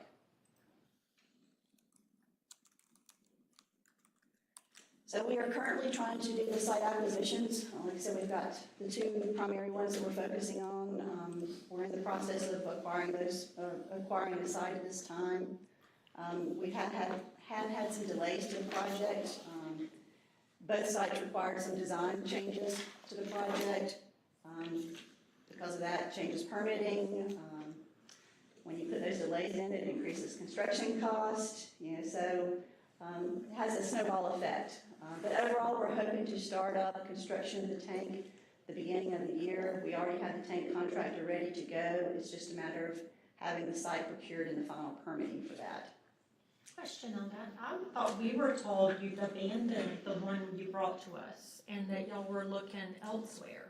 Why did we get, where did that change? We've not finalized any site. But I thought it got to us that you were not going through the one you presented to us, because we had a lot of discussion on the look of the tank and the one by Parker's, and then we had a lot of comment from towns at Buckwalter who weren't thrilled about it there. So I'm just confused, because I thought we all workshopped it to see where we all liked the one. So That was our first site. We had difficulties acquiring it, so we've not completely marked it off. Okay. But we've been investigating other sites as well. Will you bring that? I guess you brought it to us the first time. We've talked to staff as well about the second site. And we're bringing everything forward. We've taken it to the community. Like I said, we met with the towns this summer. they prefer the site closest to, there along Buckwalter Town Boulevard, as opposed to the one closer to the Parkers. Okay, and just the transparency of it, when it happened once and if it goes somewhere else, I think it's just not good for us. And if you've talked to staff, then we can talk to Stephen about it. So if you move from 1 and 2, who here knows about 3, 4, and 5? If you move off of those 2 areas? We let the town know, we try to keep them in the loop. We have to get permitted through the town as well, so it's a public permit process that we go through as well. So we've been keeping them in the loop because our permit is basically on hold until we can establish a site and acquire it.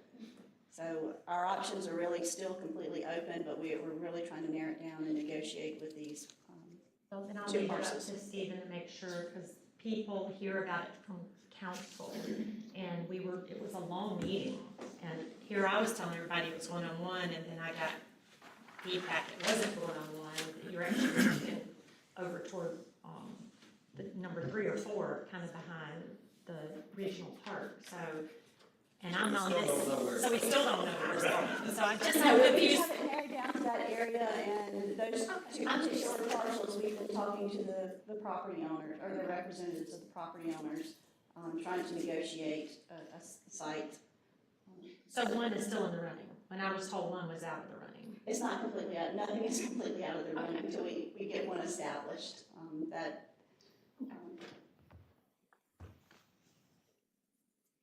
but with that, we'll start construction, hopefully at the beginning of the year, and have a completion in the fall of 2023. So it should be about 9 months, so the later it starts, the later it ends. We do keep construction updates on our website, and we have a list that we email everybody the link to. I think several staff are on it as well, but the general public, anybody who's responded that they'd like to receive this update, they get it. It comes out every 2 weeks. So I'm trying to stay informed there. And we answer questions all the time on this project. But before I open it up to questions for you guys, because I know you kind of asked along the way, one of the other projects you asked about, Buck Island Simmonsville Road project. So I got this yesterday afternoon, so it could have changed in the last, 12 hours.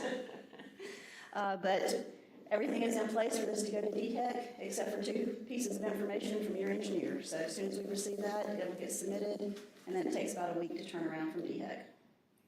Our engineers? Do we know that? What is?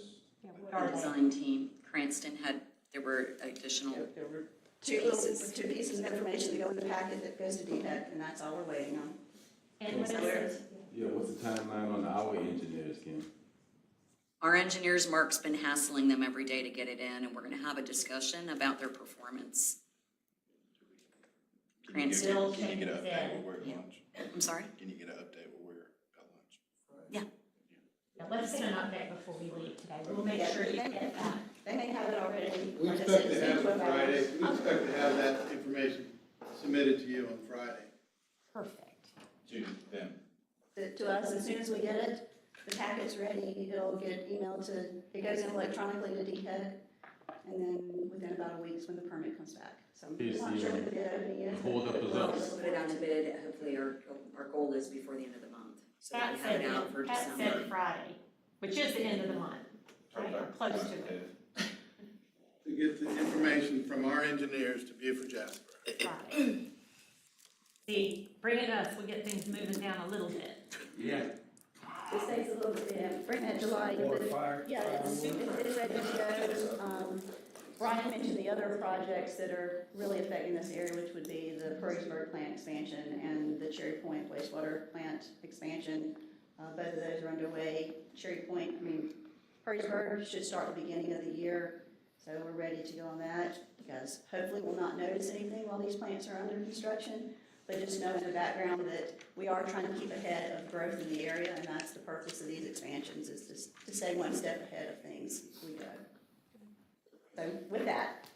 One thing on the Stony Crest y'all are the lead, do you have lobbyists in Columbia that you have a good feeling about, we're gonna get this ARPA money? Or how do y'all handle grants when y'all write them up there? How assured are you of getting when you write it, I guess is my question. So our discussions with RIA, we submitted 5 grant applications. Pretty sure we're gonna get 1. Of the 5, and they're all over your Beaufort Jasper area. Correct.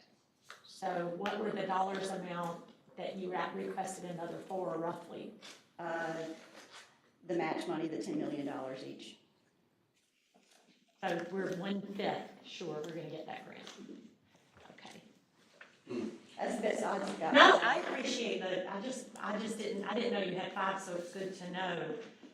Do you have people in Columbia that, I mean, are you fighting for one over the other? How good do you feel about ours getting? Are there others more important than ours? And please be honest. We did rank them.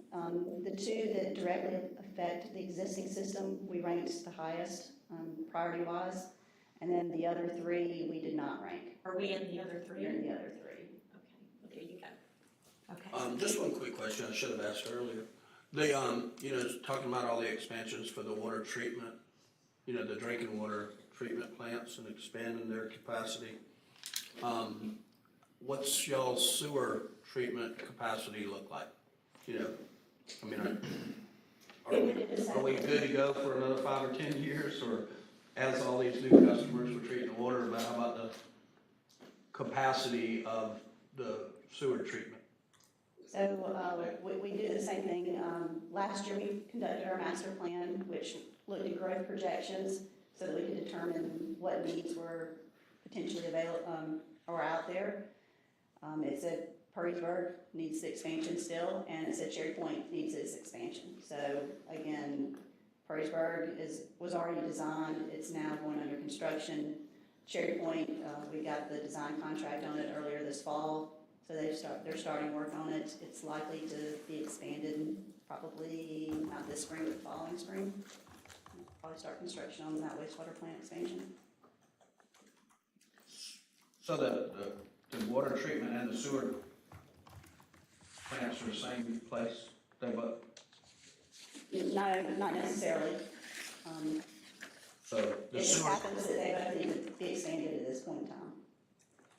Kind of like Brian said and Dr. Rodriguez, it just depends on where the growth is, as to which plant, because each sewer plant is separate. So wherever the growth is and wherever the sewage travels, whichever plant is most feasible to go to, if there's a lot of growth there, then that plant needs to be expanded earlier. Bruce has got a question. Just curious, if you're running water lines, are you running sewer lines in parallel to that at the same time? So it makes it a lot easier to connect, because the water's going there, so therefore you're gonna have to have sewer coming there, right? So is that For new developments, they usually typically have water and sewer. So when you're showing the water mains that you're putting in, there's sewer lines, mains going into?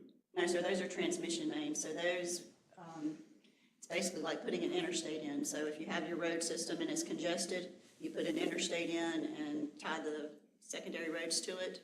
That way people can travel from point A to point B. That's what those transmission mains are for the water main project that we were just showing.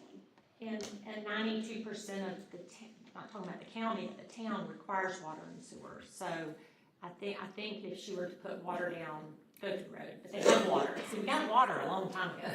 But I don't know who was not thinking about requiring sewer to go in, but that was 20 or 30 years ago, I think, with some of the towns. But The new developments put both in. Yeah. No, that's the follow-up. They have to. No more follow-up questions, it's lunchtime.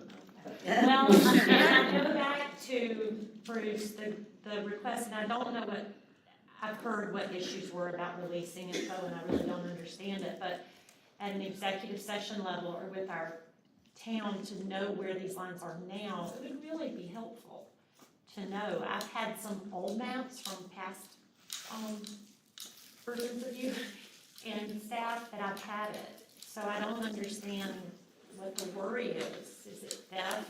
I mean, I just don't understand the worry, and you don't have to speak to it, but where is that map that shows everything so we can know? infrastructure that's existing. Because anytime we can take it and learn from it and, you know, and help you, because we want to help you and we want you to help us.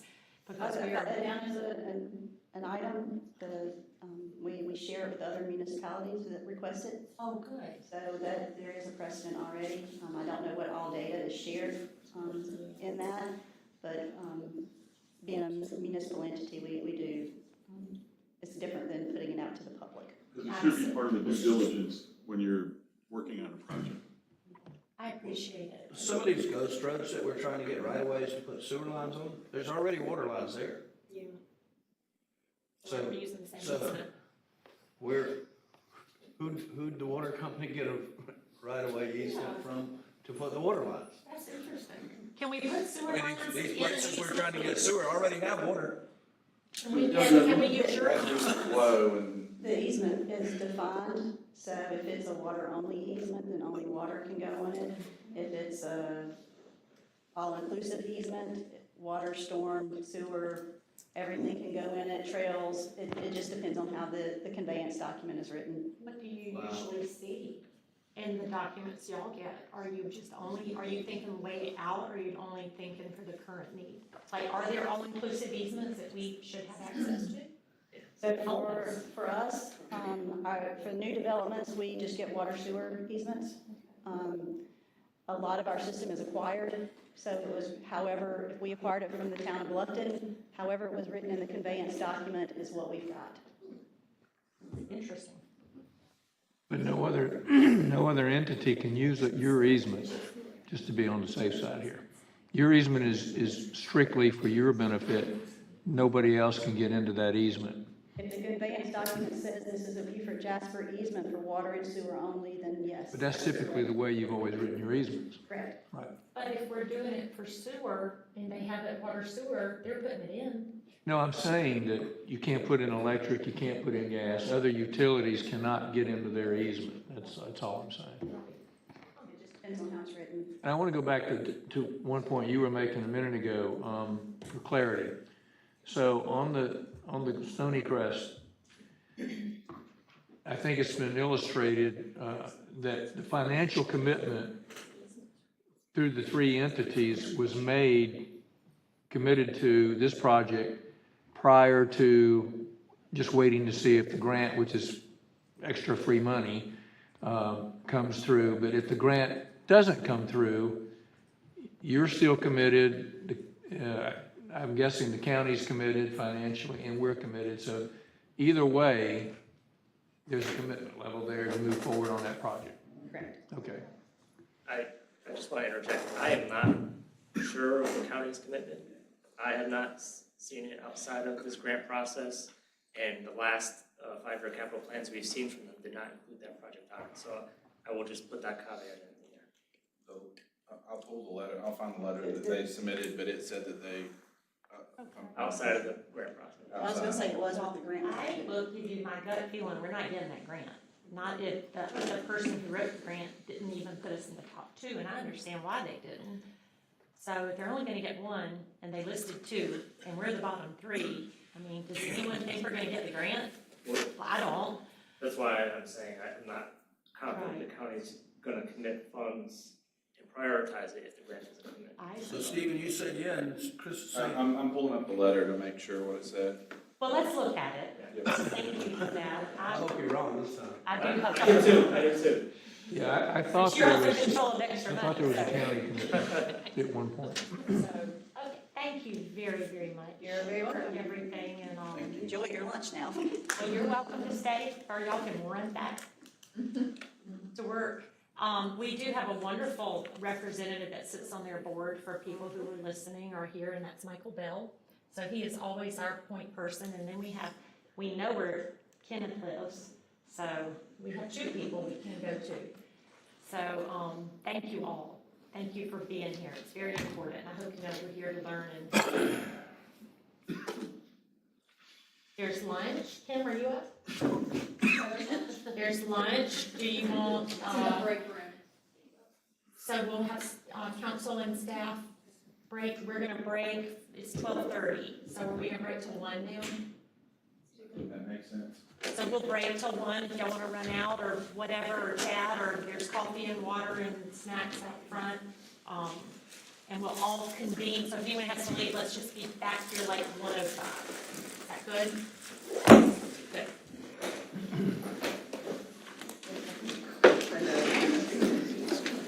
Chandler, just the person.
Before the dawn of air power. Fort Fremont is an example of the most advanced military technology of its time. It would parallel the B-17, an aircraft carrier of World War II, the F-35 of today. Fort Fremont was an important part of the Beaufort culture, very similar to Parris Island and the Marine Corps Air Base today. In 1525, the Spaniards named this sound and this harbor Santa Elena. They called the navigational point La Punta de Santa Elena, the point of Santa Elena. And what the Spanish explorers discovered is that Port Royal Sound is a unique piece of geography. It's the deepest natural harbor south of the Chesapeake Bay, possibly south of New York. The channel into Port Royal Sound, this I find a remarkable geological fact.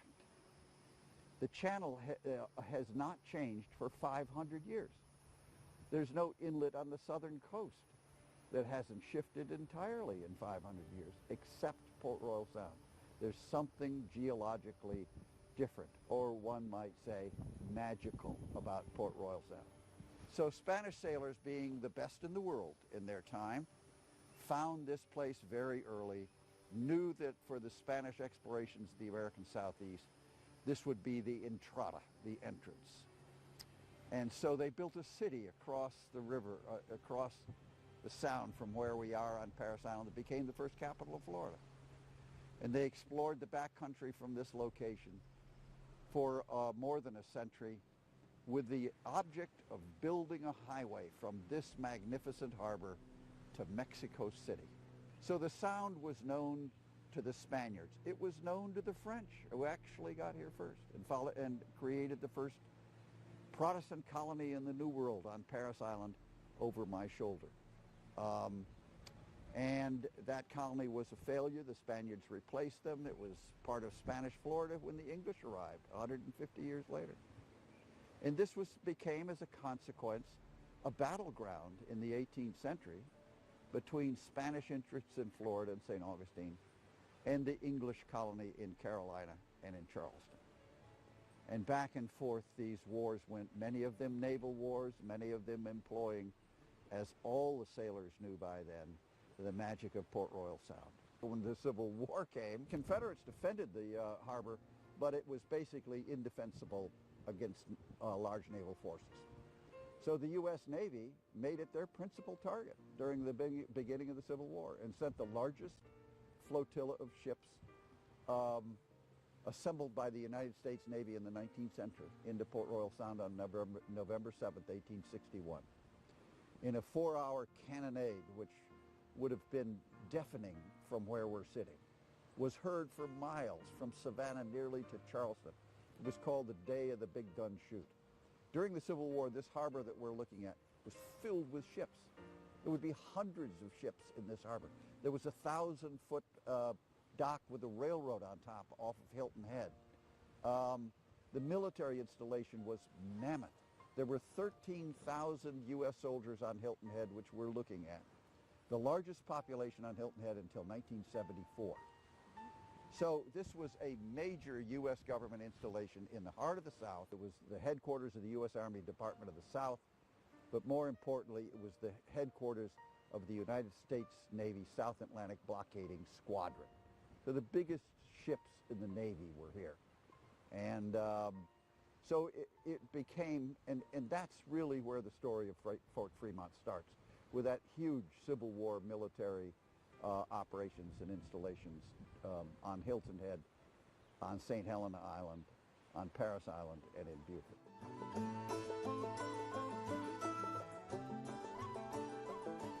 After the Civil War, we're going to see a massive change in technology that's going to revolutionize the military.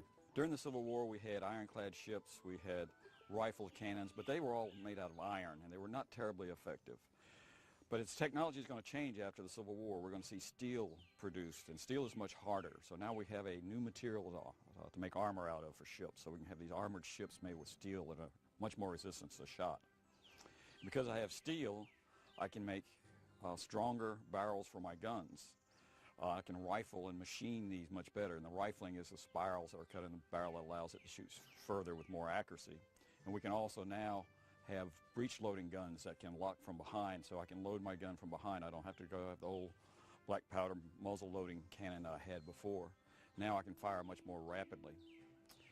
If I compare the gun of 1890 to the guns of 1860, for the same caliber, the same diameter gun, the 1890 gun will be able to fire a projectile that's 4 times heavier, can shoot it 3 times further, can put it in with greater precision, and can put it through much more armor than anything we had in 1860. It's a world difference. A military historian, E.R. Lewis, would say that the change between the Civil War and 1890 in artillery technology was the greatest that would be seen since the invention of artillery in the 14th century to the introduction of the nuclear projectile in the 1950s.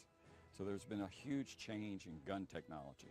At the same time, it's not just the steel, but also the powder that fires these guns is different. We have new chemical makeup, and so like cordite is invented now, and it's still a widely used military explosive even today. Smokeless powder is invented during this period of time. And it's not just chemical composition, but it's the details of how you make the grain, how fast they burn. So much like the skill of firing a solid rocket, solid fuel rocket, it's that same kind of technology that's been developed in these gunpowder and this new powder. So our weapons of this day are much, much greater. They would be the great killing machines of World War I. Most of the casualties on the battlefields of World War I would come from artillery. So the world has seen a huge change in artillery, and that's tied into changes in ships. We now have steel armored ships. They're all steam powered. They are now equipped with these fine long-range guns, and they now become the dominant threat of the late 19th, early 20th century. This is the threat.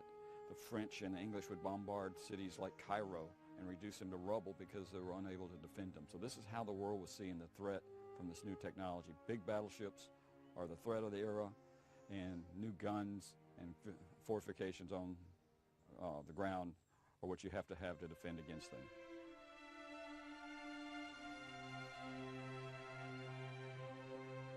One of the most important and first things that happened after the Civil War is they built a railroad to Port Royal Sound, which didn't exist. It was the first connection of the Sea Islands to the mainland. And the advantage of that railroad is it brought coal to Port Royal Sound. So when the coal was delivered, the Navy followed. In 1872, Robert Smalls was in the South Carolina legislature, and he pushed through a resolution to the Secretary of War calling for them to put a Navy station on Parris Island. And eventually he would go on to Congress where he would continue his support for a Navy station here in the Beaufort, Port Royal area. They eventually opened a Navy station here and a coaling station. They created in the 1890s on Parris Island the largest dry dock in the United States. This is the period when the U.S. Navy was switching from sail to steam. All the navies of the world needed a coaling station. This was the principal coaling station because of the railroad for the Caribbean and South American U.S. fleets. This would be the biggest dry dock south of Norfolk. In fact, it is the only dry dock south of Norfolk, Virginia, that's capable of taking these new modern battleships and these new modern armored cruisers. So this becomes, at this point, a strategic Navy base in that it provides coal and it provides top-line support to the ships, and they can repair the hulls of even the biggest ships in the U.S. Navy. Following the Civil War, national strategy and emphasis in the United States shifted to recovery from war, and all of our coastal fortifications went into neglect. The military was busy taming the West, and coastal defenses became something that was no longer important. In the rest of the world, technology is moving forward, and they're developing these battleships, they're developing new high-quality artillery, and this is going on worldwide. And in 1885, President Grover Cleveland appointed the Endicott Board. This was headed by Secretary of War Endicott, William Endicott, and the board would meet and issue a report in 1886, and they said the conditions of our coastal defenses were just unbearable. They cannot be allowed to stay like that. And they made recommendations for fortification and improvements. They identified 29 places that needed fortifications, and 11 of which were critical. In that list of 29, Savannah and Charleston are on the list, but Beaufort is not on the list. It'll take international events to bring Beaufort into the play of modern fort technology.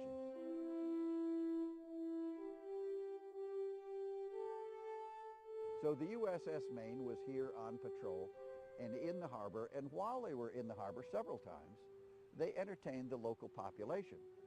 So the merchants and the social leaders and the political leaders of Beaufort were invited to come have lunch with the captain of the ship, Captain Sigsbee. And the officers got to know the people got to know the officers. The crew, which was large, would go ashore on payday and make friends with everybody in town. So it was a very social arrangement between the towns, Port Royal and Beaufort, and the ship.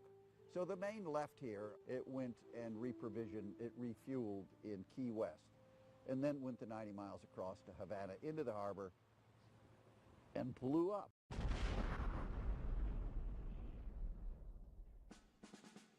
This inflamed the already hot passions both in Cuba and here in the United States. At that point, somebody in the War Department realized that we had this big dry dock, the only dry dock in the South that could take on and repair these big capital ships that were in our Navy.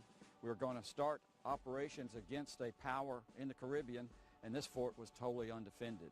And that's what put Fort Fremont on the map. We had to have a fort here to defend the coaling station and especially this big dry dock, as well as this fine harbor that's here. And of course, that event, which killed 300 or more sailors on the ship, was very much followed by the local news media and very much lamented by the many friends that the crew had made here.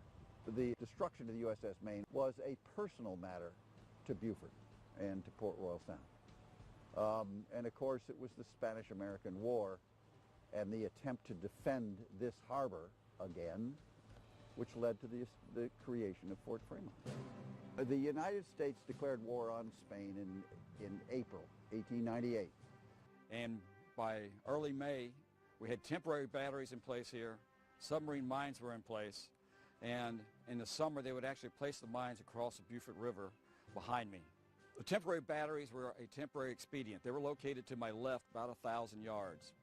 They immediately began construction of what would become Fort Fremont. The large batteries would house the large guns. Battery 4 Nance, the rapid-fire guns, the smaller battery was completed by June of 1898. In 1898, everybody in town went to war. They had a naval militia unit, South Carolina Naval Militia Unit, and they were absorbed by the Navy.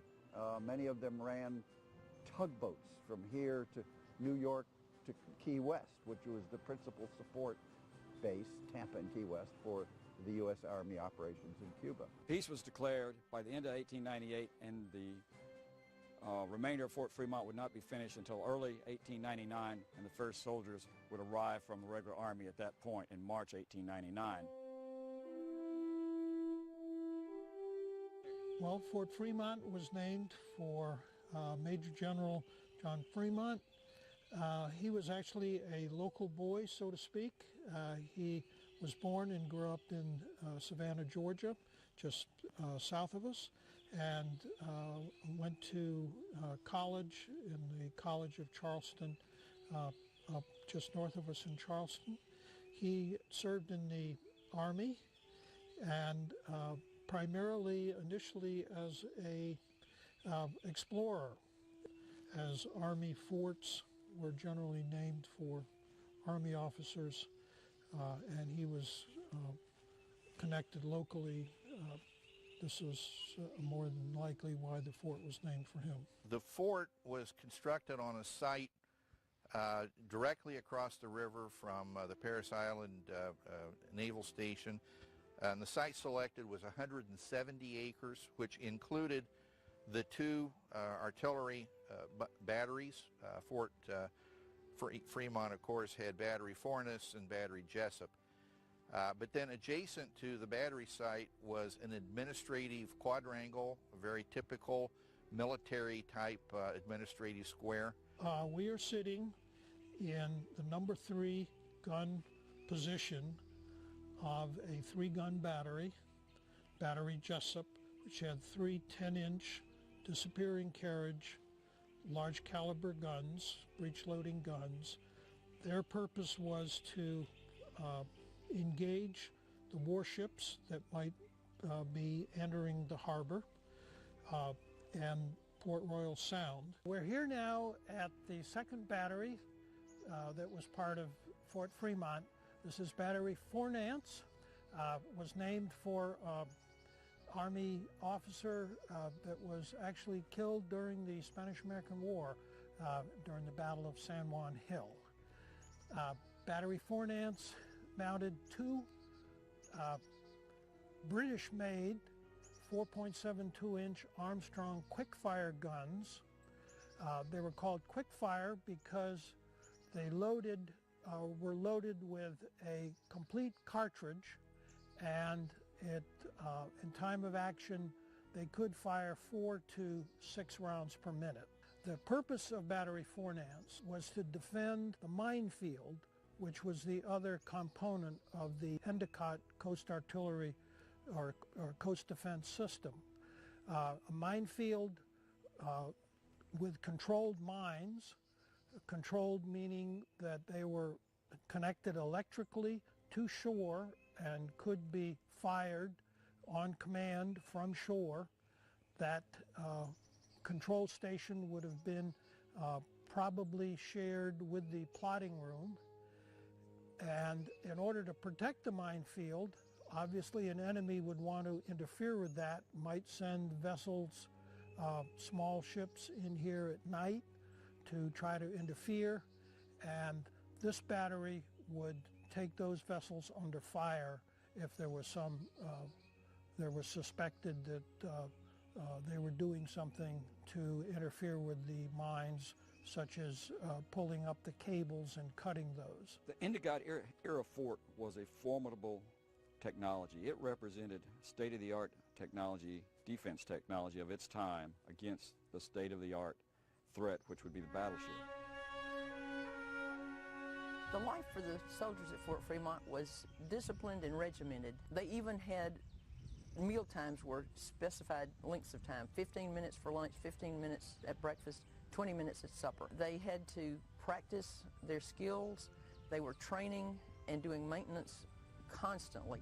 If you can imagine, with these big guns, they had to have skills and practice the skills in artillery, mine laying, signaling, which involved, in our case at Fort Fremont, the use of the fire control tower, which was a pretty sophisticated and advanced signaling technique. Then they also had to practice the typical military skills, marching and drilling, small arms fire, first aid, and so forth. In addition to that, they also participated in athletics. They had physical training, PT, and they also had sports teams. So this was to keep them physically fit so that they could continue their duties, because it was pretty rigorous at Fort Fremont.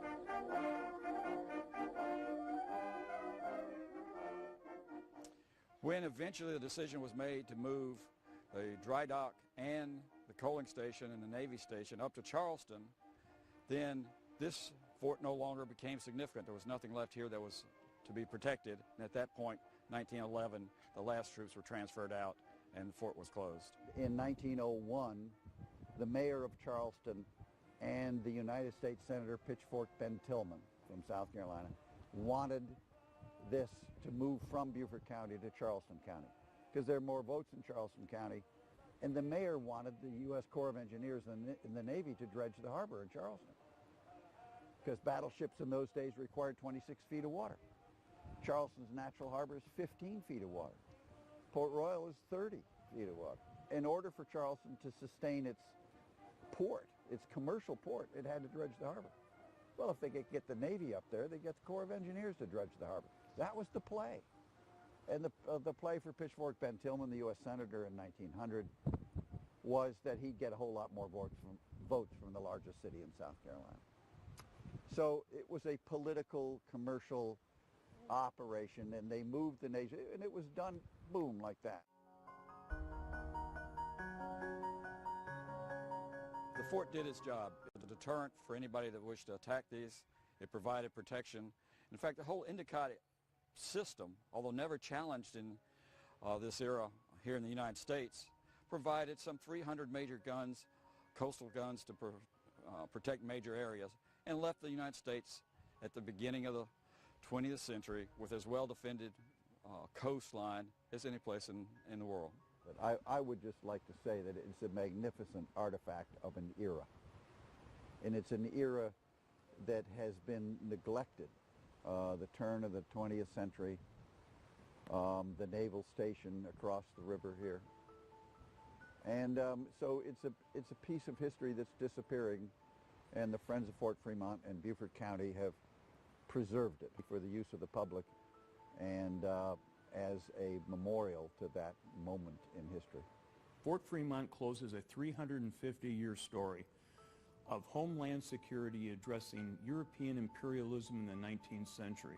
It's a tale of how geography, technology, and national security creates a transition for America to become a global power. It's also a wonderful snapshot of America in the beginning of the 20th century. The Friends of Fort Fremont and Beaufort County have a valued partnership working in tandem to preserve the fort's integrity and promote the historical, natural, and cultural aspects of the fort. Most important, we are always looking for creative ways to enhance the visitor experience.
It's civilization versus nature's fury.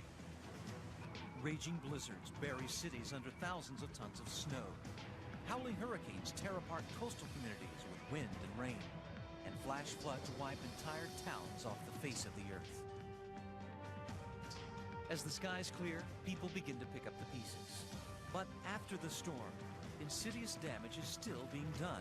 Our most vital natural resource is under assault, our nation's waters.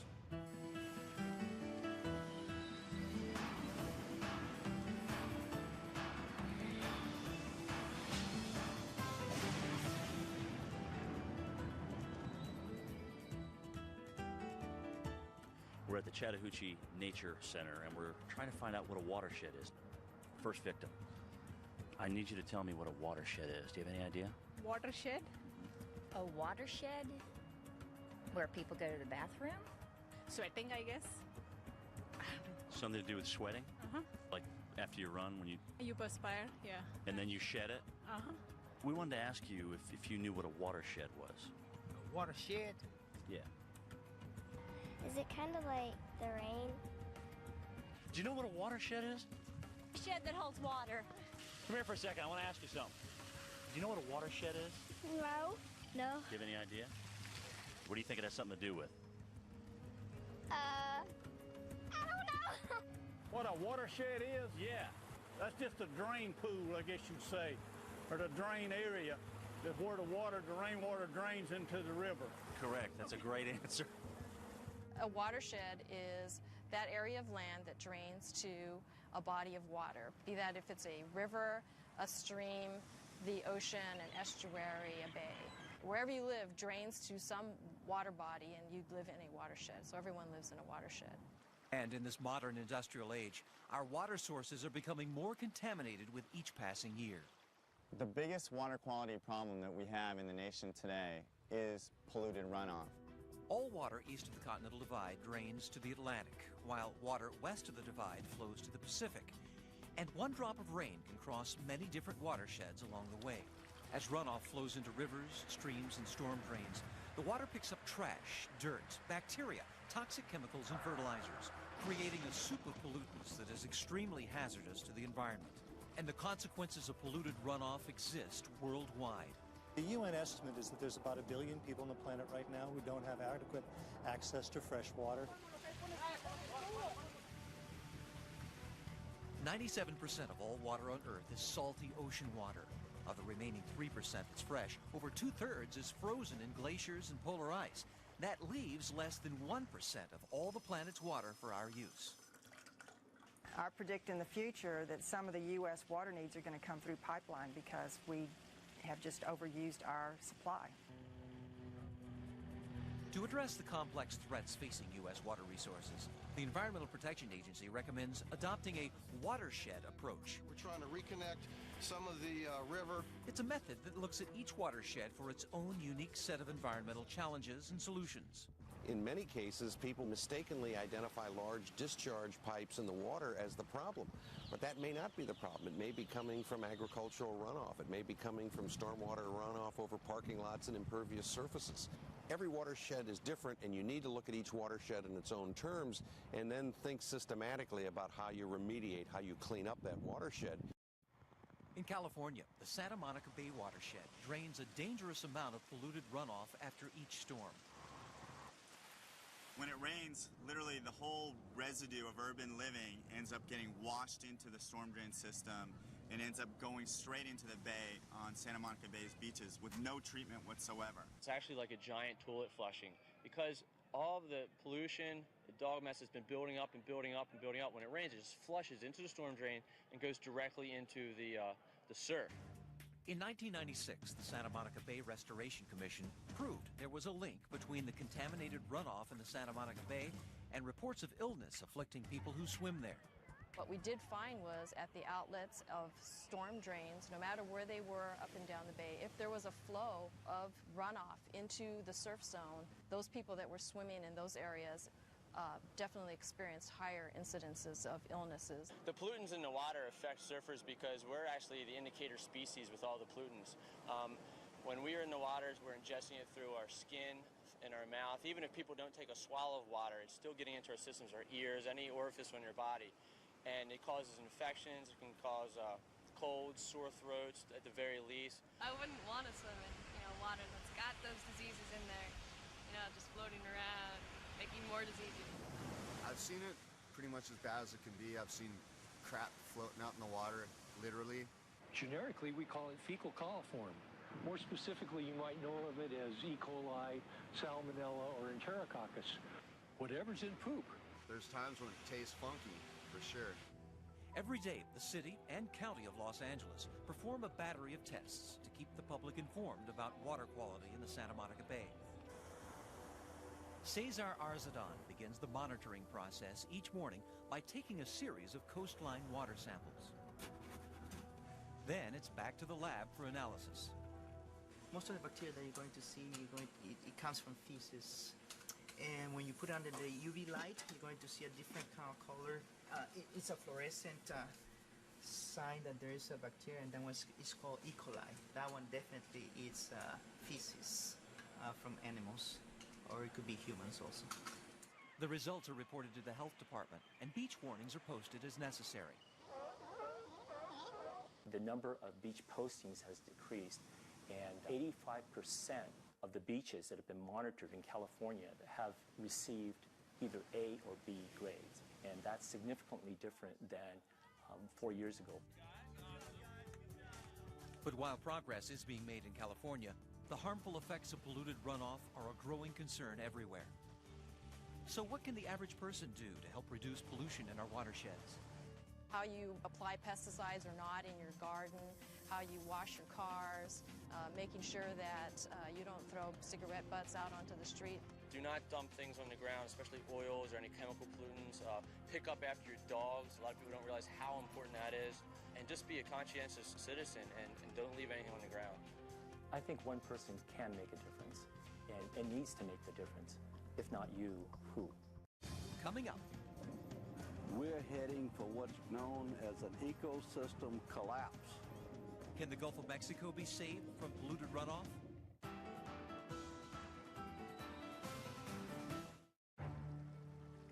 It was a flood of apocalyptic scale.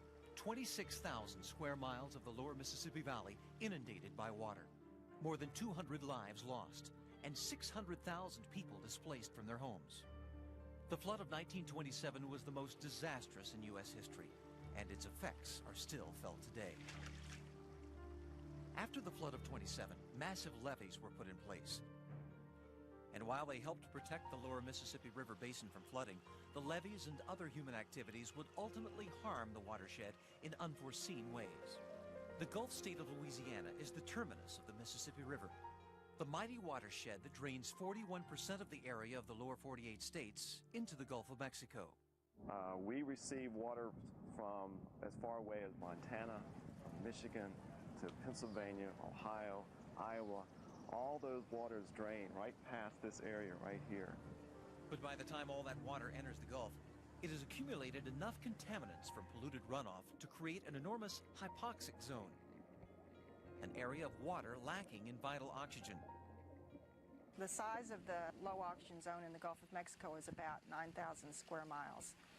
That's equal to the size of the state of New Jersey. The shortage of oxygen is killing fish and other sea life and could potentially have a devastating effect on the regional economy.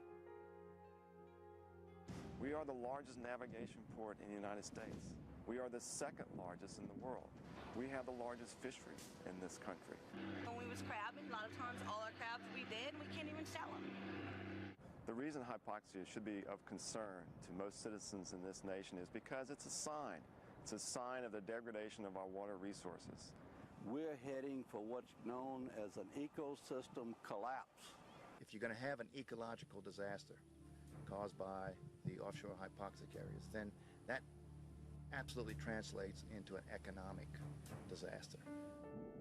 So what exactly is causing this dead zone in the Gulf? Hypoxia develops when an area of water receives excess pollutants, primarily an overabundance of nutrients, which produce large algae blooms that die off and lead to low oxygen. And since the Mississippi gets fed by tributaries that flow through 31 states, that adds up to a staggering volume of contaminated runoff. You have drainage into the Gulf of Mexico from the Ohio River, the Mississippi River, and the Missouri River. Yet each of those three major river systems are watersheds in and of themselves, with their own challenges and their own problems. The Mississippi River has always delivered a lot of water, and that hasn't changed over the centuries. What's changed is the amount of nutrients in that water. In fact, the Mississippi's nitrogen levels in the lower Mississippi River have tripled since the 1950s. And the growing hypoxic zone off the Louisiana coast contains the disturbing evidence. It's like a rusty color, stinky, rotten looking. You see fish just swimming sideways, gasping for air and stuff like that. And when you pull up the nets, not one shrimp alive, all dead, orange. The fish, they rotten, like melting away and stuff like that. Can't breathe stuff, and it's just rotten. This is just a fact of life, the way we treat our water systems, because we use them as our garbage dumps. We use them to dilute our pollutants and things like that, and it flows downstream. I believe the statistic is that if you're in New Orleans, the water that is going by you has passed through a human gut something like 3 or 4 times before it gets to you. Incredibly, Louisiana boasts a natural resource that removes pollutants from the draining Mississippi, the once abundant wetlands. Plants that grow in wetlands produce these wonderful filters for everything that is coming into them. They trap sediment, they tempt chemicals, and what leaves the wetlands is much, much cleaner water. Wetlands also provide an important habitat for birds and other wildlife. Sadly, the Louisiana wetlands are quickly disappearing. Coastal Louisiana has lost about 1.2 million acres of wetlands in the last 100 years. When we levied off the Mississippi, it cut off the Mississippi River water from the marshes. In addition to the levees, a network of man-made navigation channels is also compromising the wetlands by allowing salt water to seep into the marshes.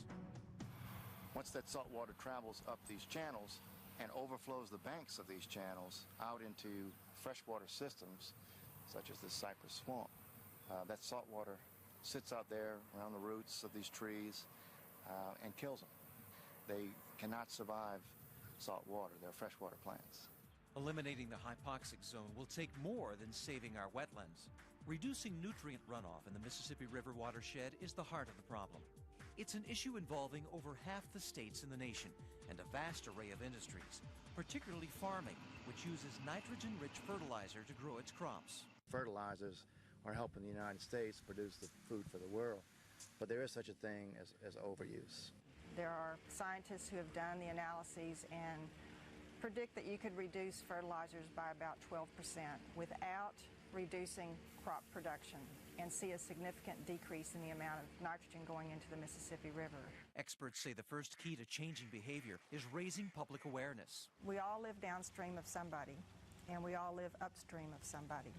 So what somebody else does in their watershed affects the water that I receive, and what I do in my watershed affects the water that somebody else receives downstream. If we don't clean up our act, our water resources, which we simply cannot live without, will be ruined. Coming up, can the water supply for 9 million New Yorkers be saved from the ravages of polluted runoff?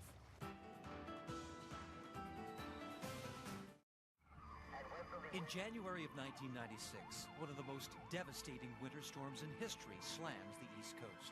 2 feet of snow dumps on New York and throughout the Northeast Corridor. Schools, airports, and roads are shut down. By the time it's over, the blizzard and resultant flooding caused $3 billion in losses, and 187 lives are taken. And in the Catskill Mountains of upstate New York, the snowmelt triggers another potentially devastating crisis. Stormwater runoff, contaminated with trash, dirt, fertilizers, and pesticides from nearby farms and communities, threatens the fresh water supply.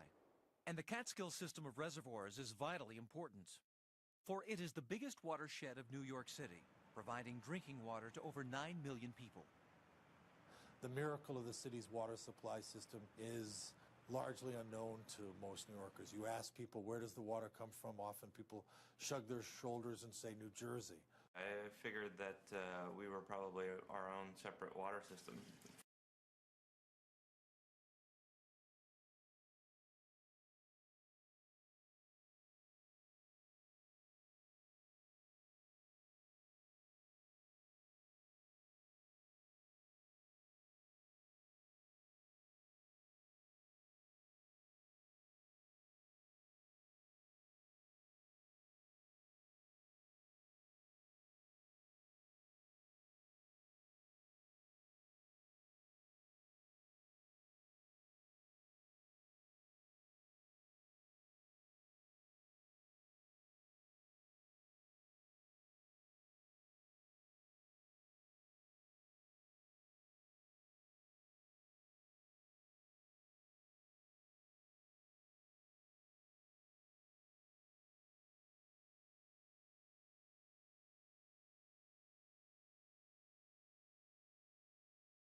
I hope everyone had a nice break and lunch. We're on to discussion of key topics. You're up, Stephen. So just to kind of talk a little bit about where we're going this afternoon, as we've gone through council meetings or different meetings, we've heard council say, well, let's talk about that strategic plan. Let's try to bring that up as a strategic plan. We've also had some things that council have brought and said, again, let's discuss the strategic plan. So we try to keep those and track them inside of a document to help guide the conversation for this afternoon. As you saw this morning with Heather going through, as we went through the action item plan, there's some things that we've checked off, and there's a lot that we want to work on between now and November. And a lot of those things are going to be reflected in what we're talking about here. So as we're working on those and we're looking to bring items to council, we're trying to accomplish and check things off, we want to make sure that we're working in the same direction or within the same guidelines as what council's vision is. We want to make sure that we're working symbiotic together so that what we're trying to accomplish matches the majority of council and all council's vision to move forward. So I'm going to try to go through a little bit of this and make some time because I don't think some of the first topics are going to be much discussion, but to my surprise this morning, we might have more conversation than anticipated. So, but as always, please feel free, as we talked about, being strategic plan, kind of a workshop format, interrupt, questions, anything that you may have, and we're more than glad to have those conversations. So kind of overviewing that here. And again, goal to receive guidance and input from council, and this helps us kind of prioritize and make sure we're working in the right direction, and again, ensure we have shared vision on projects. So, as you saw in the agenda, we've got 6 topics we're going to go through, and some of them I've heard from all of you about, some I've heard from 1 or 2, so I want to make sure what I have heard from 1 or 2 is something that we're all good with and that we're moving in the right direction.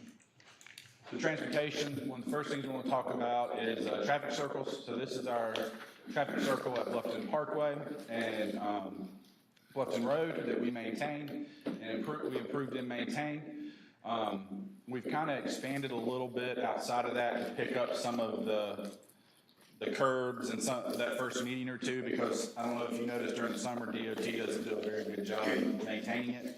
So we get a lot of complaints. So I'll give Thomas credit. Thomas has kind of taken it to go about 1 or 2 medians to make sure that as you're coming into the traffic circle, it looks better. But again, it's still DOT's right away for maintenance. We're kind of expanding beyond, but we're wanting to make sure that the entryway in the town represents what we want it to look like. So we have the one over here at the intersection of New Riverside, or May River Road and New Riverside and 170. I want to have a conversation kind of with council.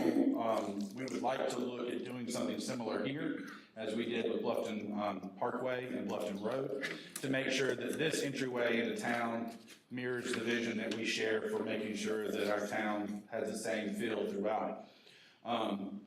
In researching, wanting to move to look at this, we actually found out that New Riverside LLC is responsible for maintenance of the landscaping at this roundabout, which right now the landscaping, if you go out there, is just weeds. But kind of mentioned that to them whenever met with them about a couple weeks ago. I don't think they were aware that they were responsible for the maintenance of it as well. Who are they? Will Howard. Is New Riverside LLC is their POA side of the Town Bluff and that neighborhood association. Apologize about using they. It's okay.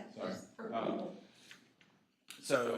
But Will Howard, Derek and I met and kind of looking at some of the stuff they were doing over there, and we kind of broached this topic with them, and Will did not seem to really understand that was part of the agreement with the land transfer.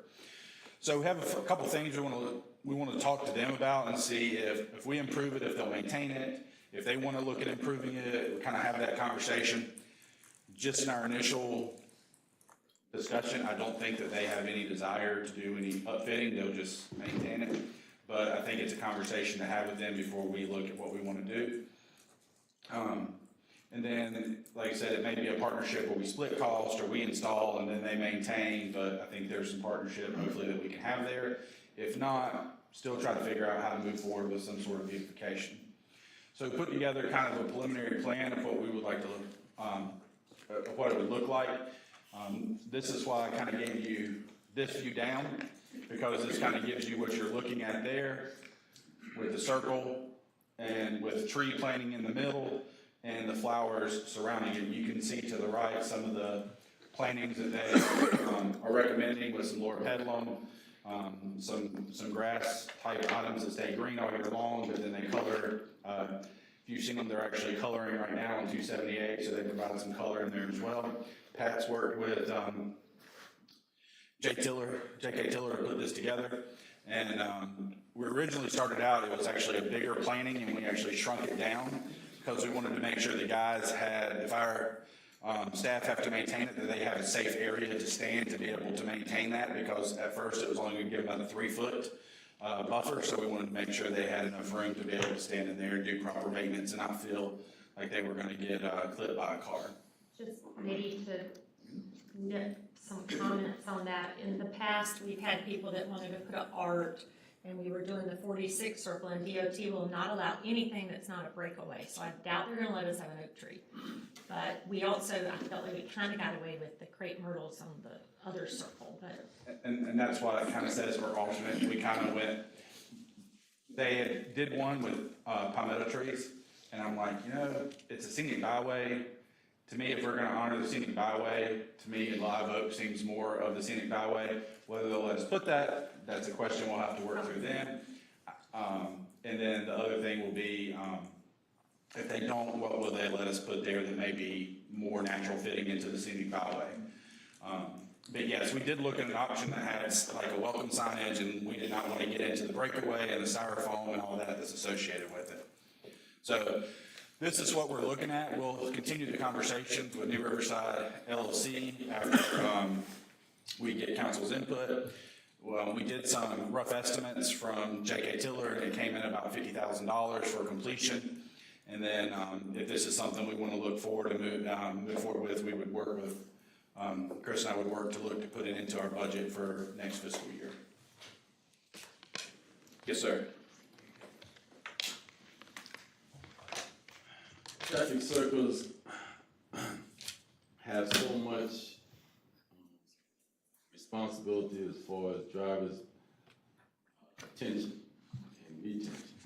So if you're going to do anything, can you make sure that they don't block the vision or the view of the whole circle?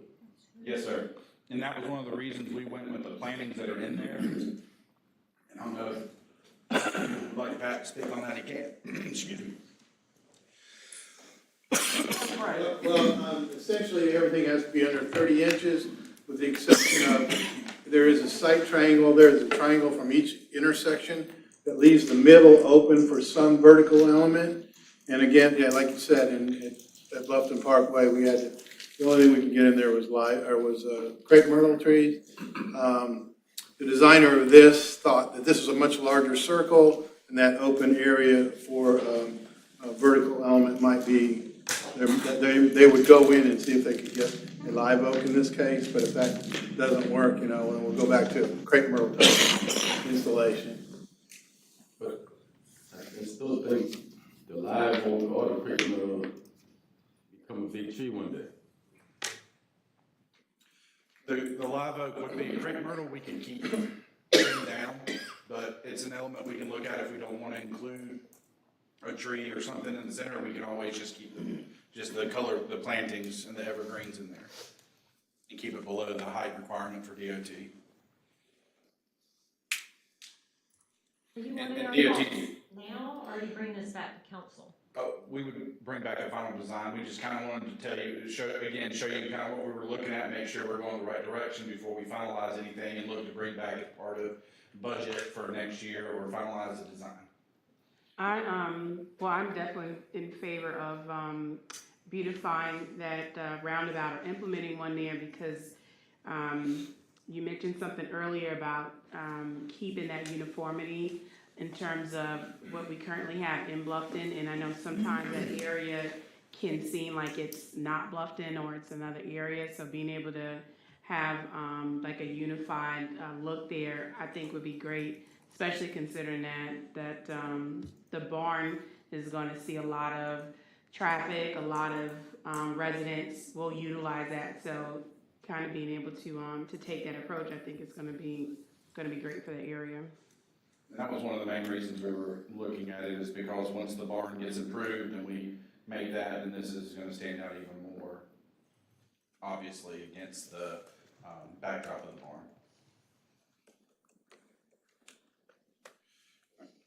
Sounds good. So one of the other things we had asked, well, when we originally had the first day, we had Stephanie with last time I just went blank. What's her last name? Rossi. Yeah. She was going to come and kind of give an update on some of the plans. She's not able to make it today, so kind of put just some of the, just so y'all are aware of some of the last projects and long-term, long-range transportation plans that are coming up. We've got Kevin here. He sits on the advisory, is it advisory committee? Yeah, technical committee. And then Mayor's the chair of it, but wanted to kind of just go through some of the things that they're doing. They are approving studies. One of the things that they're looking to put together is look at 170, 46 going from the traffic circle out, 315, and did they include Bluffton Parkway West in there as well, Kevin, or no? Sorry, for what part was that? Bluffton Parkway going across the swamp. Did they include that in the study for this time, or that's down the line? No, that is included. Okay, so those are the ones that they're looking to do right now, is they're really focusing on that west side where the growth is going, to focus on 46, 170, 315, and going out on Bluffton Parkway out to exit 5.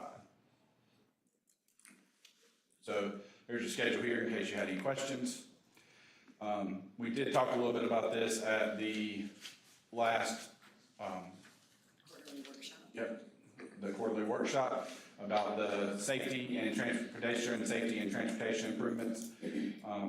This is just a couple examples. In Old Town, and we still identified 56 crosswalks and intersections that we need to update to meet current ADA standards. We are looking to do those over a 5-year period. This is an example of one that's been done.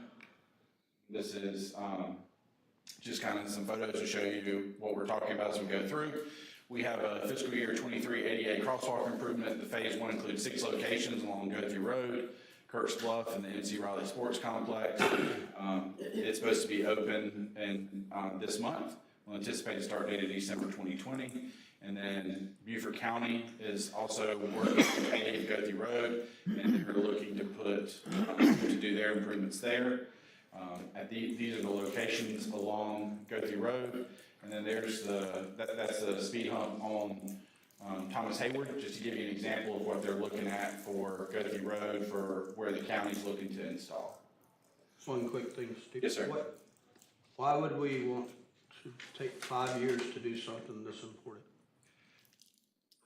Is it financial restriction, or is it?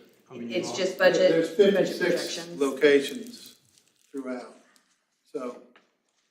It's divvying it up so many a year, so it's not a huge financial hit. If you'd like to put it in a 1-year plan, we can lump it together and. Do we even know what it costs? Not until, I don't know if we have a cost estimate for the ones that we have going out to bid. 5 years from now, it's gonna cost a lot more. I can guarantee that.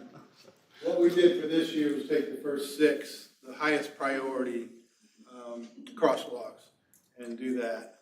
And we put in a budget that we came up with ourselves, and we're working within that budget.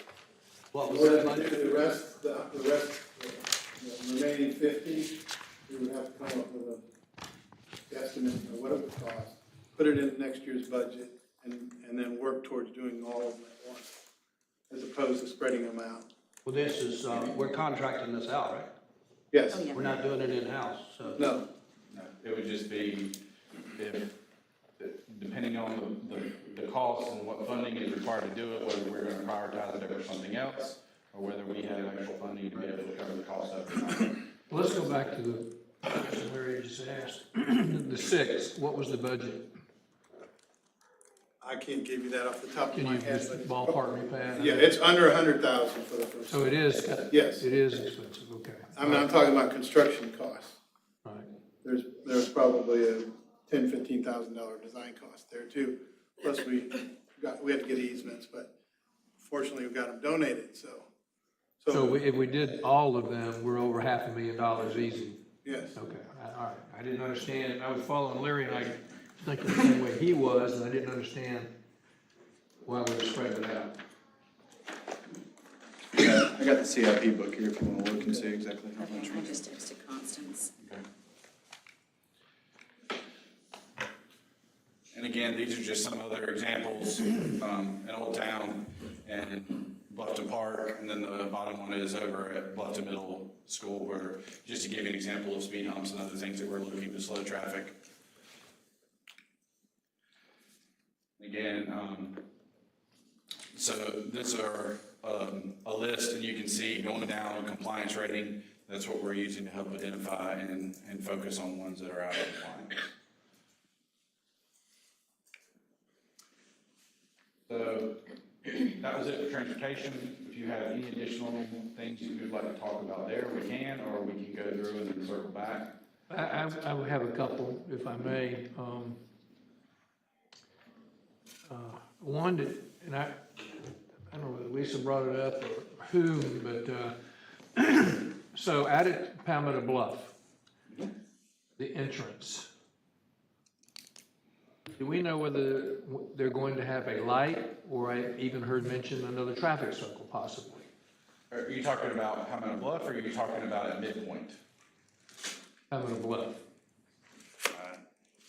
Kevin, have you heard anything? I've had a phone call about it, and that's about it for right now.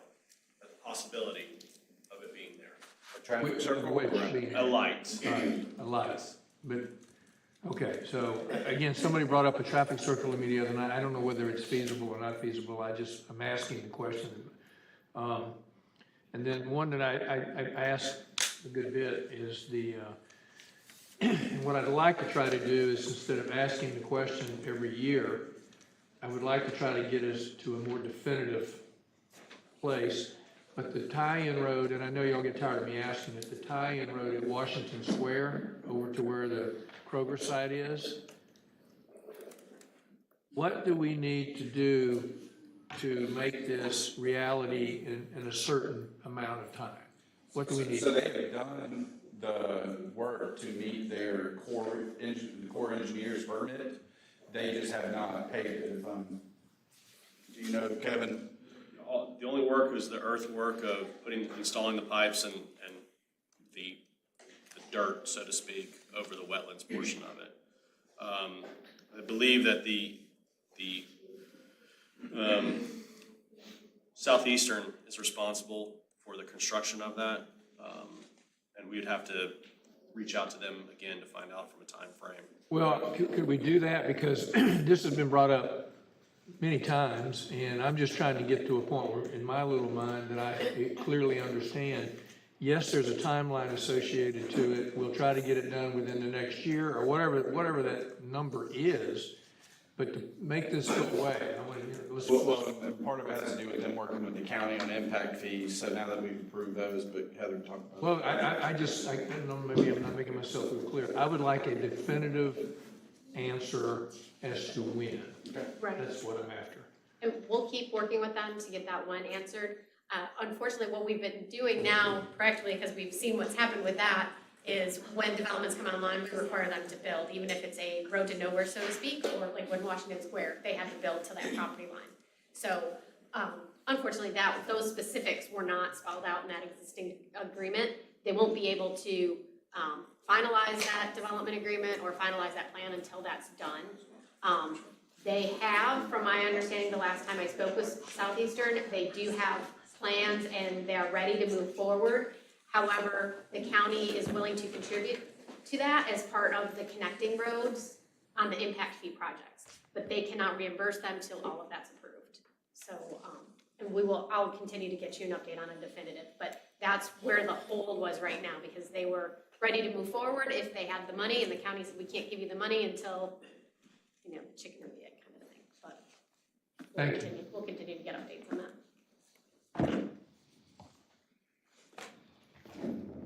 And you can catch me, I'm sorry I missed it, so I'll The connecting. call it up to say. Connecting, it was that one of the connecting road between Washington Square and Beaufort. Oh, A definitive. gotcha.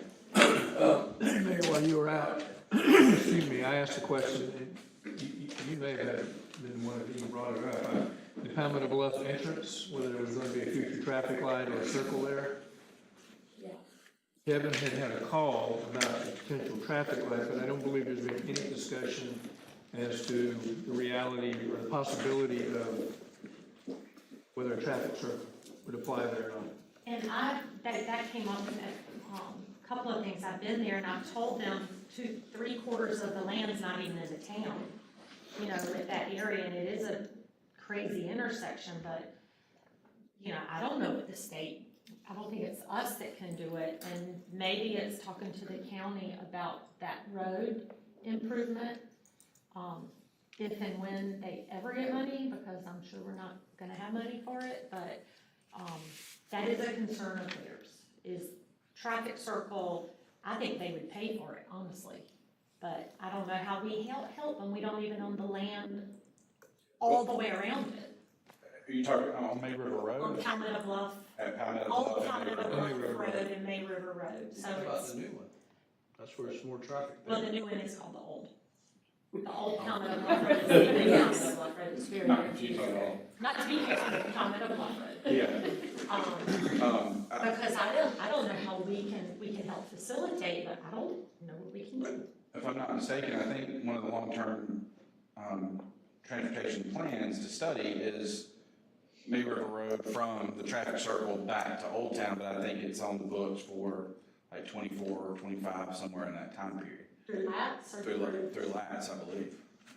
Before you move on, last question, and I don't know whether it's inclusive in here or not, but, and I know that Ann Cook had sent out an email, and it made me realize the other day when I left the four-way stop and went to our other traffic circle, when you get past a certain distance, there's no lights.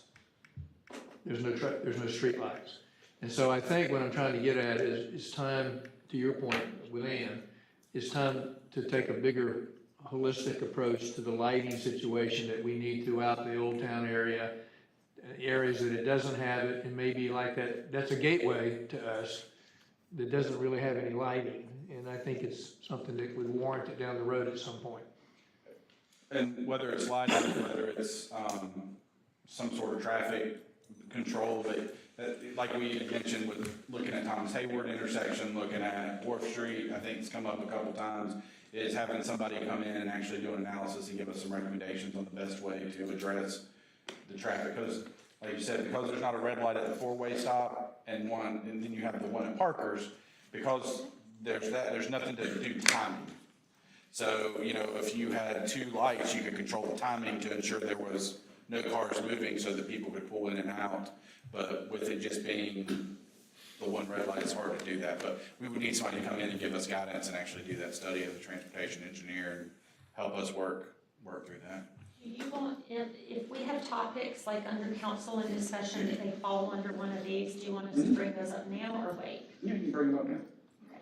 So 3 things. I think we need to look at Pritchard and Wharf and really get speed bumps on there. I think we've heard enough concerns from people who live there, and we own Pritchard, and I know we don't own Wharf, but I think we should address those concerns of our residents, and they're young and they have children, and I've heard it over and over and over. And then I told Mrs. Cook I would bring up the lighting, and we talked about lighting on Lawrence. If that's something to be added during your budget times, let's see how we can put all those together to really do, because everything has a sidewalk, to get some kind of light for the night.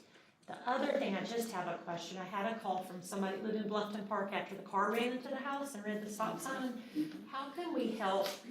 There's a lady, someone there, they would pay for the speed bumps, and I told them, not our roads. Can we facilitate a connection between this family who would pay for them to work with the POA and also work with the county? How could we help with that?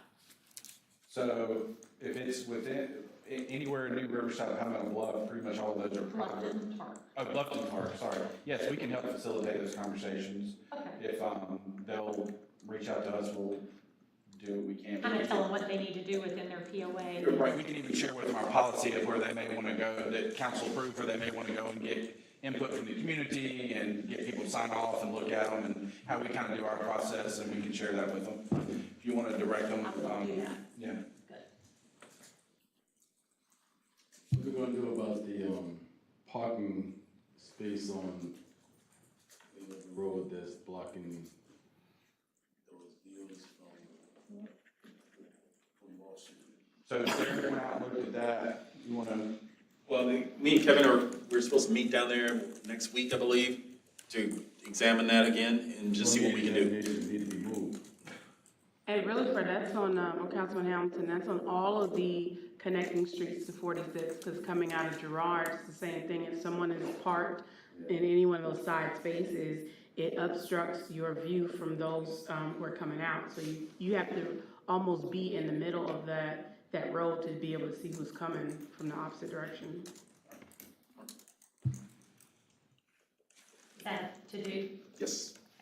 That's been brought up when we first did it, and I think we did remove one going east, but we never thought about going west. So I don't know if you need them on both sides to look, but maybe, boots on the ground, or maybe tires on the ground and try it and see what's best. That might work best. We talked about that the day after, so we're doing painting of spaces right now, so we can get the contractor to go out there and remove those. I have the budget. So for those for the 6 improvements on Godey Road, the bid opening is tomorrow, but what we have budgeted for construction for the ADA compliance is roughly $93,500 plus contingency. So for those 6 improvements, about $100,000. Those all wouldn't be the exact same amount, though, correct? I mean, because you'll be doing some of this in different. Exactly. Just in 2 of them instead of 4. Mm-hmm. It depends on the intersection. Exactly.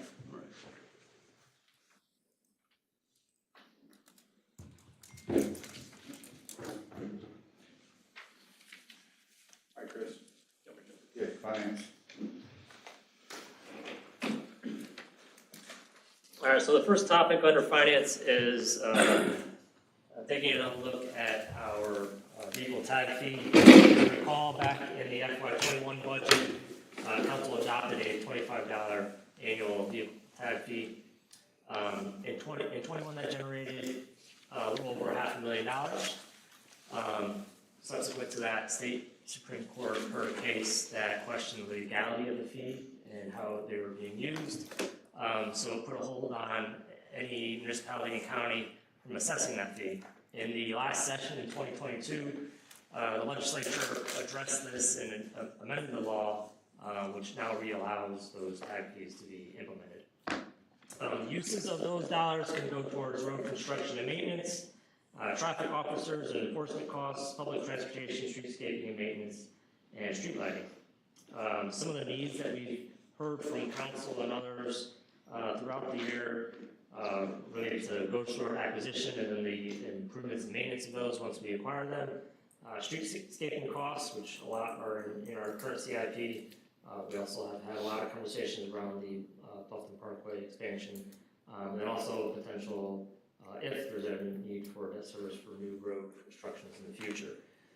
So this was just taking another look at it to see where council's thoughts are on this approach. When we implemented it the first time, I had pulled the cost of the current traffic enforcement, road maintenance costs, and our transportation costs with LRTA. And it was about $500,000, which is how we arrived at the $25 fee, which is estimated at the time of generating $485,000. Ultimately generated $546 a year. There'll probably be a little bit more than that now. You had to refund that, right? We did not, no. Oh, you didn't have Because to? we canceled it as soon as that determination was made, so we didn't collect after that. After the Supreme Court decision was issued, we stopped. Yeah. Where is that right now in the budget? is it kind of hanging out there, It's not in the budget. the money we collected? Oh, it was already spent in the FY21 budget. Are you asking, are we still interested in it? Yeah. Well, if it's legal, we passed it before, so. The other reason we wanted to bring it up was just the fact that as we're talking about, you know, we took on more additional roads in Old Town. If we look at, you know, taking on any additional ones in the future, the maintenance cost is gonna end up adding up over time, and it's not gonna get any cheaper to maintain them. But just making sure we had funds set aside to be able to do that without having to come back whenever a road needs to be done and look at sacrificing capital, or after a build out's done, looking at having to come back and raise millage or any of that kind of stuff. So we wanted to have the conversation, see if it was something the council was interested in as we get into the budget process, and just go from there. And again, what Chris did outline was when it was originally done, it was $25. There's not a amount that has to be put. We can make that 10, we can make it 5, we can make it 50. So, I mean, we can make it as little as we would like to, just to be able to start making sure that we have funds to do road maintenance and repairs in the future. Well, I, for one, I've had mixed emotions about that tag fee. And I understand the logic that we need it for road repairs and things in the future. I get that. The biggest issue I have always had is the people who can least afford it. I know $25 is not a lot to a lot of us, but everybody in the town would be paying that, especially those that are having a hard time making ends meet. And I don't know, that's my only big issue with it. To me, it's a hard pill for those who can least afford it. Well said. I'll give your thoughts. It doesn't have clear. I mean, I'm for it. The reason seems to justify the need to collect it, especially as we've acquired more roads that do require maintenance issues. So being able to have that fund to be able to tap into to accommodate those needs, I'd be for it. I am interested to know the bullet point for public transportation. Is that like our contribution that would go towards an entity like Bluffton Breeze, or? That's correct, that's what it was used for. Okay, go ahead. Oh, no, I was gonna say, but can we have input as to where it goes? Because if we really need to do it to our roads, and I'm sorry, Bluffton Breeze gets our little bit that we do, and they get a lot of money from laps. So I don't know if that's something we want to not rank as one of the top 2 places. What is our contribution to LRTA? It was 37,000, I think. 77? Yeah. I'm again supporting Larry on this. I'm sorry, Dan on this, because when we decide that we're going to adopt roles and other responsibilities, we should always know that it's in our budget to do that. So we can't just say today, because we got these roads, we have to figure out how we pay for it. We should have figured that out before we adopted the roads. Yeah, so when we were initially talking about it, initially passed, the conversation was around how do we continue to diversify our revenue streams as we approach build out the next 10, 15 years and become less reliant on permanent revenue. So it was just it was a tool in the toolbox to address some of the applicable costs associated that you can use for tag fee and diversify the revenue source. So the burden isn't falling on one particular or a couple particular revenue streams. So that was the conversation back then, but I'll just add that. Okay, so I think we have kind of a two, I mean. I don't know where I'm at on that. I'm so tired of paying taxes on everything. And you know, I mean, we have an abundance of A-tax money that we could use a good bit of that to fix our roads, can't we? I think I'm gonna, for this year, for this cycle, I'm gonna say it's kind of hard to make a living right now with the cost of everything so high. I don't think I would support another tax on the taxpayers. Maybe next year, if things get back to normal, but I can tell you things are tough right now for a lot of people that aren't, well, for a lot of people, I'll just leave it like that. So that's my opinion. Thank you.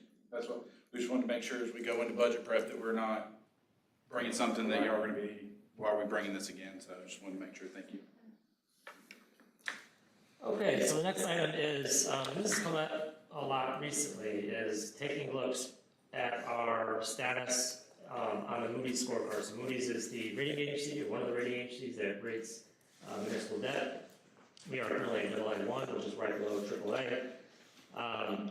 We've changed a lot in the last 10 years, and a lot of the data was based on prior years' data. And so we wanted to take a fresh look at, where would we potentially fall if we went out to a rating agency and asked them to reassess us for a AAA rating. Some of the benefits of AAA, obviously, rates when you do have to go out for debt are less, so it saves you in interest long term. And also it builds confidence in the economic base and the taxpayer's base in your financial status as a town. But this is their scorecard, and this is how they, I'll explain this and then let you know that last Thursday they released a new scorecard. So I'll briefly go over some of the changes they made, but this is what we were assessed on previously. 30% of it was based on your economic base, 30% is on your finances, 20% on how you manage your town, and then 20% on debt and pensions. So some of the changes that occurred in the new scorecard that I reviewed over the weekend was that they upped some of the AAA requirements for each of those rating subcategories listed out to the right there. So in order to meet that AAA category for each of those, it increased a bit. From what I looked at, we still met the threshold on the ones that we already did. The biggest change was around your the long-term liabilities. So you can see under debt and pensions, it's really split up on those 4 subcategories, and it's 5% each. It's now worth, I think, 30% total rather than 20%. So as we look at potentially challenging economic times coming up in the new year, they really wanted to take a look at how over-leveraged communities are and factoring that into the rating. And as you know, we have relatively low debt compared to a lot of places. So what I did is I pulled, there's actually 5 other communities that are AAA rated in South Carolina. I put the 2 that I thought we should be striving for, I guess you could say, so Head Island and Mount Pleasant as far as achieving that AAA rating. These are the categories off to the left that you saw on the last slide, the rating you saw on the last slide. And then color-coded here is kind of where we fell when you compared us to those communities. The tax base, the full value tax base, that top line right there, is really what's held us back in the past. I will say that in the new rating methodology, that is not a measure. So the full value tax base is not a measure anymore. I think Head's full value is around $20 billion, and we're like $6.6 billion. So that gives you an idea of how far off we were on that measure. So if you go down this list, we're pretty comparable on a lot of the categories. Some of the categories other communities were pretty far off on. If you go down to operating history, the 5-year average of operating regulatory expenses, Hilton Head doesn't even fall in at AAA for that particular category. A lot of that is driven by what they had to do to recover from Matthew. So that kind of skewed the result there. Other than that, we're pretty close.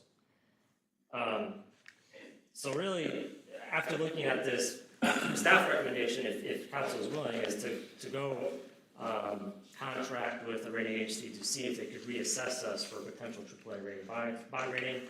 I will say I've talked to our FA, Brian Yerrick, as well as Frank Heiser. They did warn me that it's really hard to get rating agencies to do to upgrade you in the middle before going out for debt. That it takes a lot of justification and persuasion. So they did tell me that it would be a challenging uphill battle to do that. I think we come from a very strong position. compared to a lot of other communities going into potential rough economic times. So. What will that do for us? Where will that make us money, save us money, less interest, or? Yeah, so if we go for debt in the future, it would save us money on interest. We would have a little more favorable interest rate, attract more bidders potentially on debt. And again, it reassures your economic base as well as your residential base that you're a strong, financially well-run community. But it won't affect what we already have out there now. No. It would only be on future, yes, if we want to. Unless rates are favorable enough to do a refunding, I will say that we're probably a long ways away from that because rates are not favorable compared to where we're at. So it wouldn't be a big advantage to do it in the middle of the cycle, right? I mean, just for the, I mean, what will we get out of it? Just a trophy to say, oh, we're. That's part of it. That's part of it. There's something to say for trying to raise community morale. Again, it's showing something to potential businesses coming to the area that you're really a strong community. So. What's the funding, how much is it to go through this process, and when do you suggest we do it? This was my thought, and I don't know if anyone else brought it to y'all, but. So the estimate is right around 5,000 to go through the process, and then the recommendation is to go through as soon as our ACFR is published. That's our annual comprehensive financial report. So in January that gets published. So the recommendation would go right after that because the numbers are fresh, and they have a level of confidence in those numbers after the audit. I just thought we should be right up there with Hilton Head, and it looks like we beat them in every group, but I don't want to do it when it's not an easy thing to do. So would you suggest next year, like you said, this isn't the right time, would you suggest a right time to do it if it's such a minimal cost to? Yeah, I think once I run the analysis based on the new methodology, as long as there's no major shifts, I think it's worth going for it in the January, February timeframe, as what we originally were going to propose. But again, I just want to make sure that the new methodology that came out didn't really change a lot. So I got to go through that analysis. So it just came out last week. The one thing I would say, and this is just keeping timing, is if we wanted to wait until we were getting ready to go for another geodet or something, then we would have it done and not be in a situation where we're like, hey, we're going to go for a geodet and we've got to go through this entire reevaluation process again, which may take 90 days to complete. We would already have all that completed if we wanted to go for anything in the future. Yeah. Chris, how does, or does, you know, like we've got some money sitting in the bank that's for future CIPs. How does that affect your rating? I mean, it's sitting there, but we've already approved for it to be spent. We're just waiting on somebody to come and do the work. So when they look at our overall, I mean, you would include that, right? Yeah. So that they also know that there's a strings that's borrowed money. It's not really our money. That's correct. Yep. So they would look at that as part of the debt to revenue and the debt to full value calculations, some of the measures that they assess. Again, I would say that our debt as a community is extremely low compared to most communities. So what do y'all want? Are you interested? Any objections? Any objections to him doing it at the right time? I got a question. In this comparison shot that you're showing us, I don't see any difference in the two. That's what you're trying to show, and then the three. That's what you're trying to show us? Right. Basically showing that we're very comparable. And that one of the measures that they held a lot of communities back on from making that jump is they put a lot of emphasis on, well, two things. Really. One is the full value tax base. Obviously, we're not fully built out yet, and we're a smaller community from Hilton Head because they have a lot of resorts and whatnot. And then the other one is cash. So they look at cash on hand as well as kind of one of the non-weighted measures that they look at. And we have a strong cash position as well. So. Now this is, I normally don't like it when we compare ourselves to people that doesn't have the same demographic as we do. But this time it shows us that we are very competitive to larger cities or towns. And it reflects council's priority in being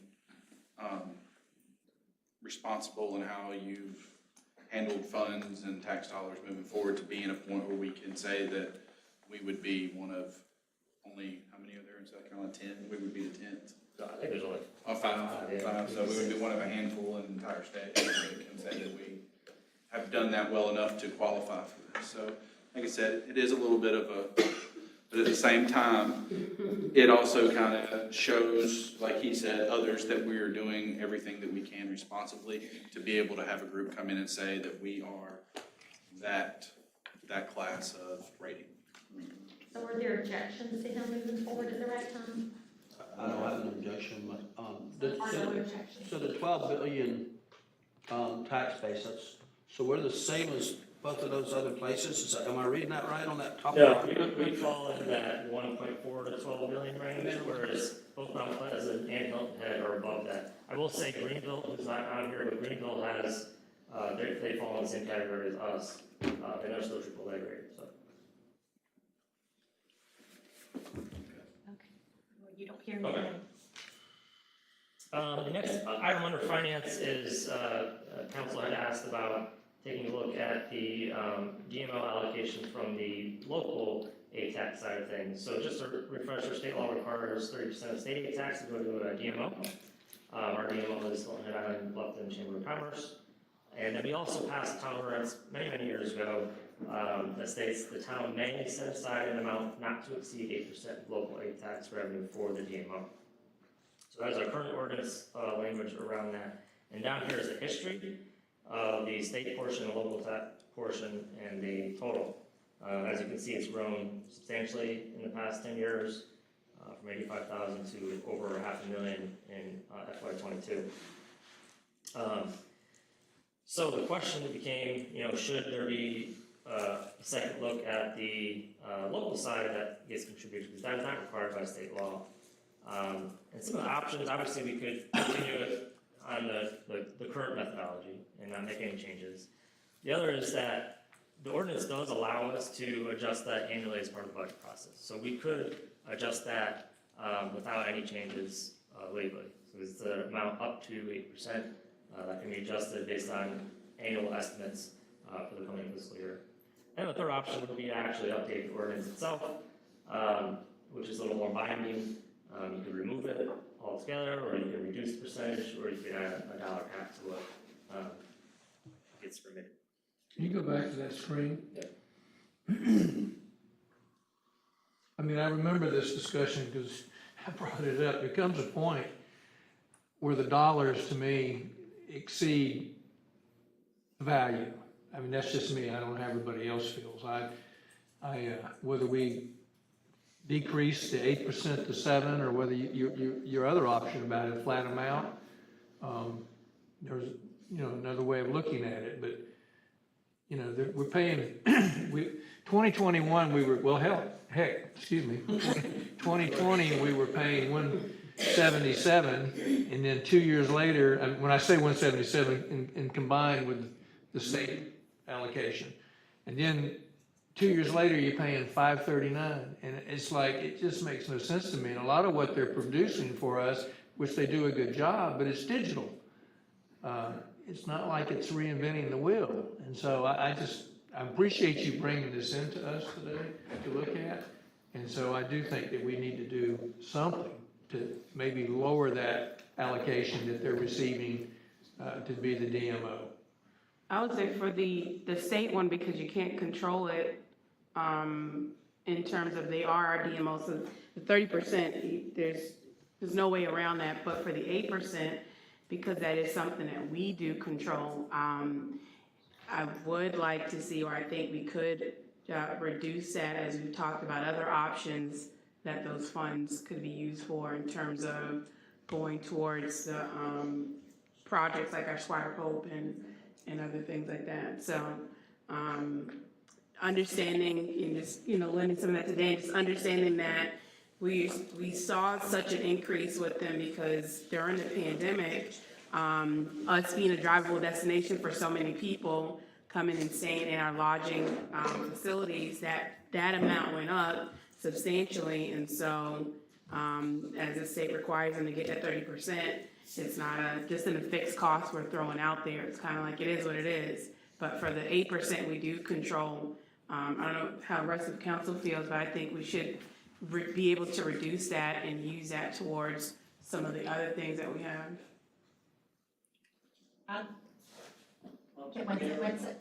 May I suggest that Chris and I review the DMO contract and get an executive session with you at the first available time once we're ready. So you can look at this under the auspices of the contract that we have with the Hilton at Bluffton Chamber. Hold on, Terry. Why would we review the contract if it states clearly, town ordinance states, town may? I don't remember what our contract says off the top of my He's head. just trying to protect us legally. I don't remember what the contract says off the top of my head, Councilman Hamilton. Well, if the contract says may, I'm all about taking it away. I'll be honest. It's a Understand. lot of money over the last 3 years, last 2 years, and I think the bulk of our money went in during the recession to build our website, and we were fine with it, and we were cautioned about the lack of hits and all of that, and we've bit that bullet, finally. We have our own. If the contract gives us the flexibility, I hear loud and clear what the five of you are saying. And I think Chris does also. And I wouldn't want to do anything like this if, without, like we discussed before, with just drop the ball, I mean, if they're already counting on this money, it's in their budget, blah, blah, blah. But when you look at it, I mean, if we didn't, in 2022, if we didn't give them any local, right, they'd still be getting more than what they got out of the local and state last year. That's true. So it's not like their budget, I mean, we're still awarding more every year, even without the local. And I will tell you, based on what Mr. Finger just said, is I did reach out to Bill after this conversation took place at the, during, I think it was the budget conversation, whenever it came up, or it might have been the DMO award. I did meet with Bill afterwards at the chamber to let him know the conversation came up and the council would be reviewing it, but it would probably be, if there was something that was going to happen, we'd have the conversation with him, and it'd probably be as a budget year transition kind of process, and so he's aware that the conversation is going to take place, and that the concern was there. Because I know that our three lodging partners where the funds come from is Palmetto Bluff, Comfort Inn, and the Bluffton Inn. Is short-term lodging also included, and they pay the tax fees too? Yeah. So it's knowing that at that 30% rate, they're always going to have an appropriate amount of funding to be able to act if they remain our DMO as the DMO. So if legally we're able to take away the 8% or reduce that, I don't see it putting them in a bind where financially they're not going to be able to operate in a way that they're accustomed to. Well, just the state allocation, you can see there is beyond 100% in Right. 2 years. That's a large number by itself. And then the other part of it is probably in the early years of our community, we needed to do a little more advertising, but not as much today. And then, for example, the Montage, Palmetto Bluff, they all do their own advertising on top of what we're doing. So, I mean, it won't be bad to lower these numbers a little bit. Can I take a tiny little cut in here, because we've had a few new people come in, and I know they're in and out. First of all, Sharon, you came, but you didn't introduce yourself, but did you have anything on what we've gone over? Do you have any questions or comments? This might be a good time to jump in before Chris finishes, and then I know Bruce has a question. Yes, I can talk on that DMO, but I came to talk about the blueprint comprehensive plan. Is that inclusive in the strategic plan? But I'm Sharon Brown. You can talk from there, I think. Okay. The comprehensive plan, we had at council, so it's not anything we're changing on it, but if you have. I have some comments about the strategic plan. The strategic plan, that's Yes, where ma'am. we are, so yes, ma'am. Jump up. You can Got talk you. from there, or come, you okay? Come up front. Come up front, Sharon, they I can't. can talk louder than that. There you go. You know that's right. We do have a diverse age age range here, so. Oh, okay, this is kind of challenge, that's okay. So my name is Sharon Brown, I don't know if it's like town council, I live on Buck Island Road. Okay, so I did review the strategic plan, and I just have a few comments about it. You know, this meeting here is fine, I don't know if it's open to the public or not, but I am public. Could it be Zoom? You know, for people who work, you know, you can't, everybody can't leave, have the flexibility like I do on my job to come and to address a few issues and concerns that we have. So maybe you guys can offer the Zoom for hardworking people who want to make a difference. It is. Oh, okay. I didn't It's on see it. Beaufort County. It didn't, okay. Hey. There you go. So they're hearing you.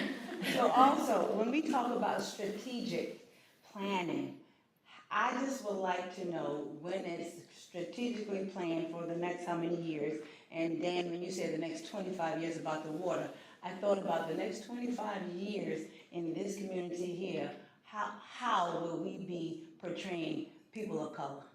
And I'm always about the color, okay? It's inclusive of all of us. Our statement, our mission statement says inclusive, you know, for all people and all like that. What will we look like when we're strategically planning all these things that I see that does not include us?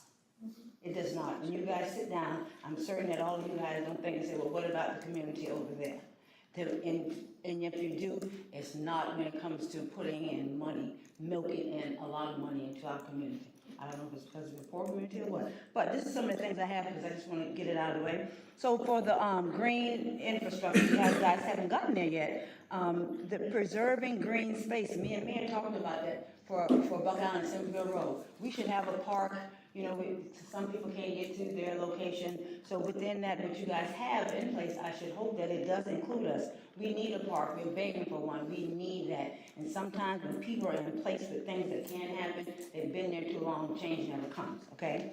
And the updating of the Simmonsville neighborhood plan, it says in 2023, when you guys be putting a committee together, we had one. The plan should have already been updated. It just taken us so long. And sometimes longevity planning is probably better because we got a lot more to say now. We got a lot more going on. And also establish a policy for that integration of art things that you guys putting in that. I would hope that strategically planning that you guys also have African American artists that will be displaying art around our community because we've lost that. We can't even see ourselves in that. Okay, so let's ensure that happens. And then we need to be more mindful with the focus with that the Bluffton events that we have strategically planning. Like you guys have the 4th of July stuff and all those events, and we had something where we had the historical people talking about the history of Bluffton. It was through one of your persons who had that. There was no African American there to represent us. So that it has to be more strategic planning. When we're going to talk about the history of Bluffton. Bluffton had African Americans, still have African American doing great things, and we should be displayed all over this place. Because that small little 1 mile radius of town, all of us were here together, and we were so happy then. And now we're 54 miles, and we have all these newcomers coming in. Don't get me wrong, we belong here because we have allowed them to come, but don't wipe us out. We're gonna stay here. And my granddaughter and other future kids that are here, they need to know that they were once a part of history, and their people were once a part of it too. And we still have incoming stuff going on. So the events that you have at the 4th of July, these bands that you bring in and all that stuff at these events, let's think about bringing in some diverse culturally bands. You know, it just ain't one-sided. We want to hear and white people get off on black people music. Bring them in too. Okay, let's do the same. All right, thank you so much. So also with the DMO, the marketing company that you had, I went on the page and I looked at it. And you know what they had on there? They had one picture of African Americans, and you know who they were? They were oyster shuckers. Come on. They're not, we have business people, business owners here who are African American. That should be the only thing on that page where I see black people shucking oysters. That's a disgrace, because that's not what all we do. We do more than that than just shuck oysters, okay? So if all our dollars go into just to display that kind of stuff, y'all right, take it away. It shouldn't be, because it's not inclusive. I'm talking about DEI, Mr. Hamilton. So we had one black church there as well, and it was just Campbell Church, and we have other churches as well that portray, you know, our culture. And I say that because, and I always come to you guys, I'm all about the all. I'm at Bluffton High School, and God knows I love every child, every kid in my community. I love everybody, lottie-dottie. But it comes a time that we have to stand, that you guys have to do a much better job to include African Americans in our town. It's just not acceptable anymore. Our young people are coming up. They need to know that their forefathers, their Gullah Geechee culture will be here forever, okay? So lastly, our mission statement, you know I like to go to that mission statement. It says, we take care of our citizens, Look this time, and each other by continuously what? Making our community and organization better. Guys, let's do a better job of keeping inclusively everybody, not just a portion of the community. Thank you so much, and God bless you. Again, and thank you. And can Bruce ask a question and then I'll respond? We're talking about ATAX money. We have to remember that Bluffton Foundation, Historic Bluffton Foundation, receives a chunk of that. And I know that that's going to be changing, but still, a chunk of that money does go there, and they do promote the town. They do promote, various events. So let's not forget about that segment. They are not in this though. But they're in the ATAX, they're collecting. Correct, but they're not part of the 30 or the 8. They're outside, they're the 62. So there's 62% that we get to put back in Bluffton Welcome Center and things like that. But Okay. agreed, we will keep that in mind. Thank you. The other thing I like on the 8% is where can it go? What could it be used for? And maybe this is the time to jump in. I watched the Hilton Head Council meeting. I don't know why. I didn't sleep. Apparently, but you know what? It's worthy because they do things in Beaufort too. They do things like, why are we doing that? And I even asked Stephen, where are our town managers talking about all the things they do? Because we can learn and they can learn. They passed something last month on writing a letter to Senator Davis on using ATAX money for affordable housing. So why aren't we doing that? I mean, I'm not saying you're not for a reason, but perhaps we can look and see where money, if we have that 8%, where could it go to enhance other things? If it's affordable housing, if it's roads, if it's whatever. The Municipal Association took this up a couple of years ago, and I never heard what they determined, because a lot of places were asking for other uses, and affordable housing being one. And there was, I think the Attorney General or whatever was supposed to make a ruling on what the other uses were, or if it could be.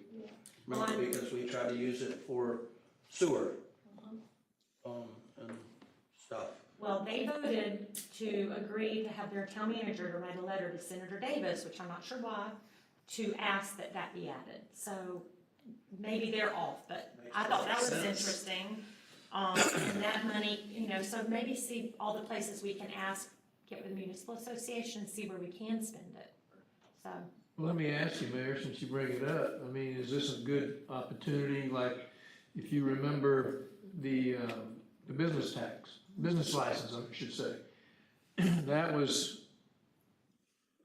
decided, you put a group together within the county to push that bill forward, and maybe we should consider what they just considered on Hilton Head to join into this discussion with them collectively, the other municipalities, other mayors and councils, to push the ball up the hill. Yeah. So I'm just throwing that out there. Well, it's one of my items to send to Mayor Williams on Soloco. Okay. That along with Six-Brown Finance. Well, it is directly attached, if you want to consider that many of these people are in the food and beverage industry, and work in hotels and all that, that generate that the people, they take care of the people that pay the tax, so to speak, as far as accommodation tax. Some of the mentality they were able to justify, like Myrtle Beach uses police and fire for all they use hospitality, I think, as well, because of all the tourism that's associated, because they wouldn't have to have as many police and firefighter if it wasn't for the tourism that was there. So they've gotten that kind of approved now, but It's the same path. So I'll be more than glad to ask the question along with Hilton Head and reach out to Mark and get a copy of his letter and piggyback on it. And let's bring it to all our counties and see. Yes, sir. And Felicia was kind enough to send Stephen and I the DMO contract, and I've just looked at it. There is not a requirement that the 8% be funded. Thank you for protecting us. The other thing, and it's just no discussion, but I want y'all to be aware I added it on Soloco. And a lot of people are unaware, but Hilton Head is the only town in the state that gets a 1/4 or 1% transfer fee capped at $6,000. I'm a realtor. It has not affected my life for a buyer to pay that. So I know the lobbyists above us are all against anything, but I personally think home rule. And can we start discussing this? And so I put it on my list as well for Soloco. In our delegation, because that is a recurring amount of money that if we put in the right place and they allowed us to put it in an area, because the town of Hilton Head also is asking for expansion of where they can put that money. You know, growth pays for growth, and new people should pay for whatever. So I don't know, it's just on finance, that's nothing you can do about it, but I just wanted everyone to hear kind of where I was thinking, and for Soloco and. Money, we keep coming up with some money here. Sidewalks and everything. I was gonna say that might be a better argument, than the one we just had. In other words, across the state, if, you know, everybody knows there's a national problem with housing, it's national. That might be as good an argument to use that transfer fee for housing as it is anything. That's right. So. And that is a core belief of the lobbyists who are gonna lobby against it. So, anyway, it's just a thought, you know, we'd like to benefit from the same thing. Okay, come back with us with some option for us to spend this 8%. All right. Yeah. So are we thinking with that to get through this budget year and let them know before they start planning the next year, because they shouldn't be paying for anything that they don't know for sure they're getting? Is that a June or July conversation? Well, I think that would be a conversation now, Okay. for me to let Bill know that this is what we're looking at. So in the budget for next year, he needs to anticipate X. And that way, as we get into the budget process, he's not caught off guard, and he can make him and his staff can make those accommodations between now and then. And then what we could simply say is that we're gonna do the 30 right now, and if they wanna ask for anything above and beyond that, they would just make a special request above and beyond that for the state aid tax, and y'all could consider, the local, y'all could consider that. Like, when they did the website, it may be something special they're wanting to do, and they could say, hey, we need X number of dollars to make this happen above and beyond, and y'all could say, They come to yes. Natalie and the committee. I think it's a great idea.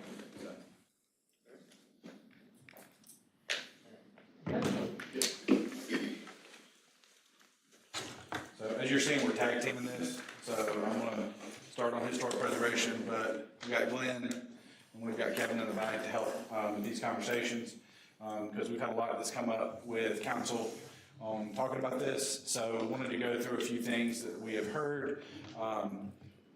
This first one is a single bullet, but it has a lot of far-reaching conversation that may take place. And that has to do with potential edits to the UDO related to historic preservation or architectural requirements. Talked to Councilman Frazier yesterday about some of the things that she wanted to talk about, and I think that is, I thought we had another slide in there. The fourth bullet point down there, which is the criteria for relocation and when it comes into deconstruction versus demolition and related to contributing structures. We've also talked about alignment of the historic districts with the national and our local historic district, and then looking if we want to continue to try to find properties within our district that maybe we want to help recommend for the National Register of Historic Places. The other thing that council's talked about is looking at our contributing structure list and looking at a way to kind of create a tier structure of how, and kind of looking at criteria of maybe we have 10 criteria points, and if they meet all 10 criteria, then they are one of our, highest level of historic properties that, may never have a conversation about ever disappearing. These might be all of our antebellum properties that, Seven Oaks, the Church of the Cross, places like that, that are gonna be, or AME Church, National Historic Register. things like that, where we're gonna say there's, you know, do not touch whatsoever. And then some of them, as you see, we can go down, it may be that they are not on the National Historic Register, but they're contributing to the historic district. Or they're not contributing, but they are, you know, stuff like that. And Glenn and Kevin can talk about this more. I just wanted to kind of prime the conversation, because I know just based on what's coming through with the historic preservation and 3 or 4 properties we've had, as Heather likes to say, we're done with a lot of the easy stuff. So a lot of the historical properties that are coming in now are ones that are, you know, they may have been allowed to sit for decades, and they're having to figure out how to manage that and maintain historical preservation and stuff like that. So there's some conversations we have there. So I'm gonna ask Kevin and Glenn if they'll come up, and we'll open it up for. Yeah, while they're coming up, when are we gonna see this tiered? Because we already passed so much, and we were always gonna see our contributing resources, and I know we'll go through HPC first, but when will we start seeing that? Well, we won't, again, we want to make sure with what we're putting together, that this is kind of what council is envisioning before we, because once we present it to you, we want to make sure that we're mirroring what council wants to see, so we don't end up having a property in tier 4 that you're like, whoa, that shouldn't be there, that should have been higher. So we want to make sure that the logic that we're going through mirrors what council wants to receive. Again, that's why. No, I love it. I just had a memory of our council meeting when we said we wanted to do this. Right, and again, that's where we're tracking this, so that we can have these conversations and make sure that we're accomplishing those items that are in the strategic plan. So before we finalize and start bringing stuff to you, we want to make sure that we're approaching the right thought process and putting the documents together correctly, and kind of using this as a chance to pick your brain and make sure we're all taking the boat the same way. And before the staff and that knows all this much more detail, like Glenn as our preservationist planner knows, the other thing that we want to make sure we're on the right page with moving forward is this, especially now that we put together a lot of economic incentives for people to rehabilitate their properties, and we're just starting to really get that moving forward, how this would affect that. So which tiers would be eligible? Would it be all tiers, some of the tiers? Because this is also theoretically, on a planning standpoint, almost like a rezoning of someone's property. So someone who's contributing now, they fall in one group. So now they could fall in a different tier. And what does that mean? So We just have 2 people who've lived it and breathed it with y'all, so I hope y'all ask questions for this. yes, and that's why we're starting Behind you. Hey, Kevin. Sorry. So obviously I have Glenn here. We're happy to help facilitate a conversation. There's major items that you have that we can start answering the questions for. Are we on this tiers and contributing structure list? You can flip back through all of the bullet points. It's up to you. So. I have a comment and some suggestions. So one comment is, or first comment is, the town's approach to preserving historic structures has been paradoxical in the sense of we value these structures or have these structures of high importance, but these structures, many have remained dilapidated for decades. And because of that, the conversation around how then you get to save them to keep them sustainable has to change from what our UDO has allowed.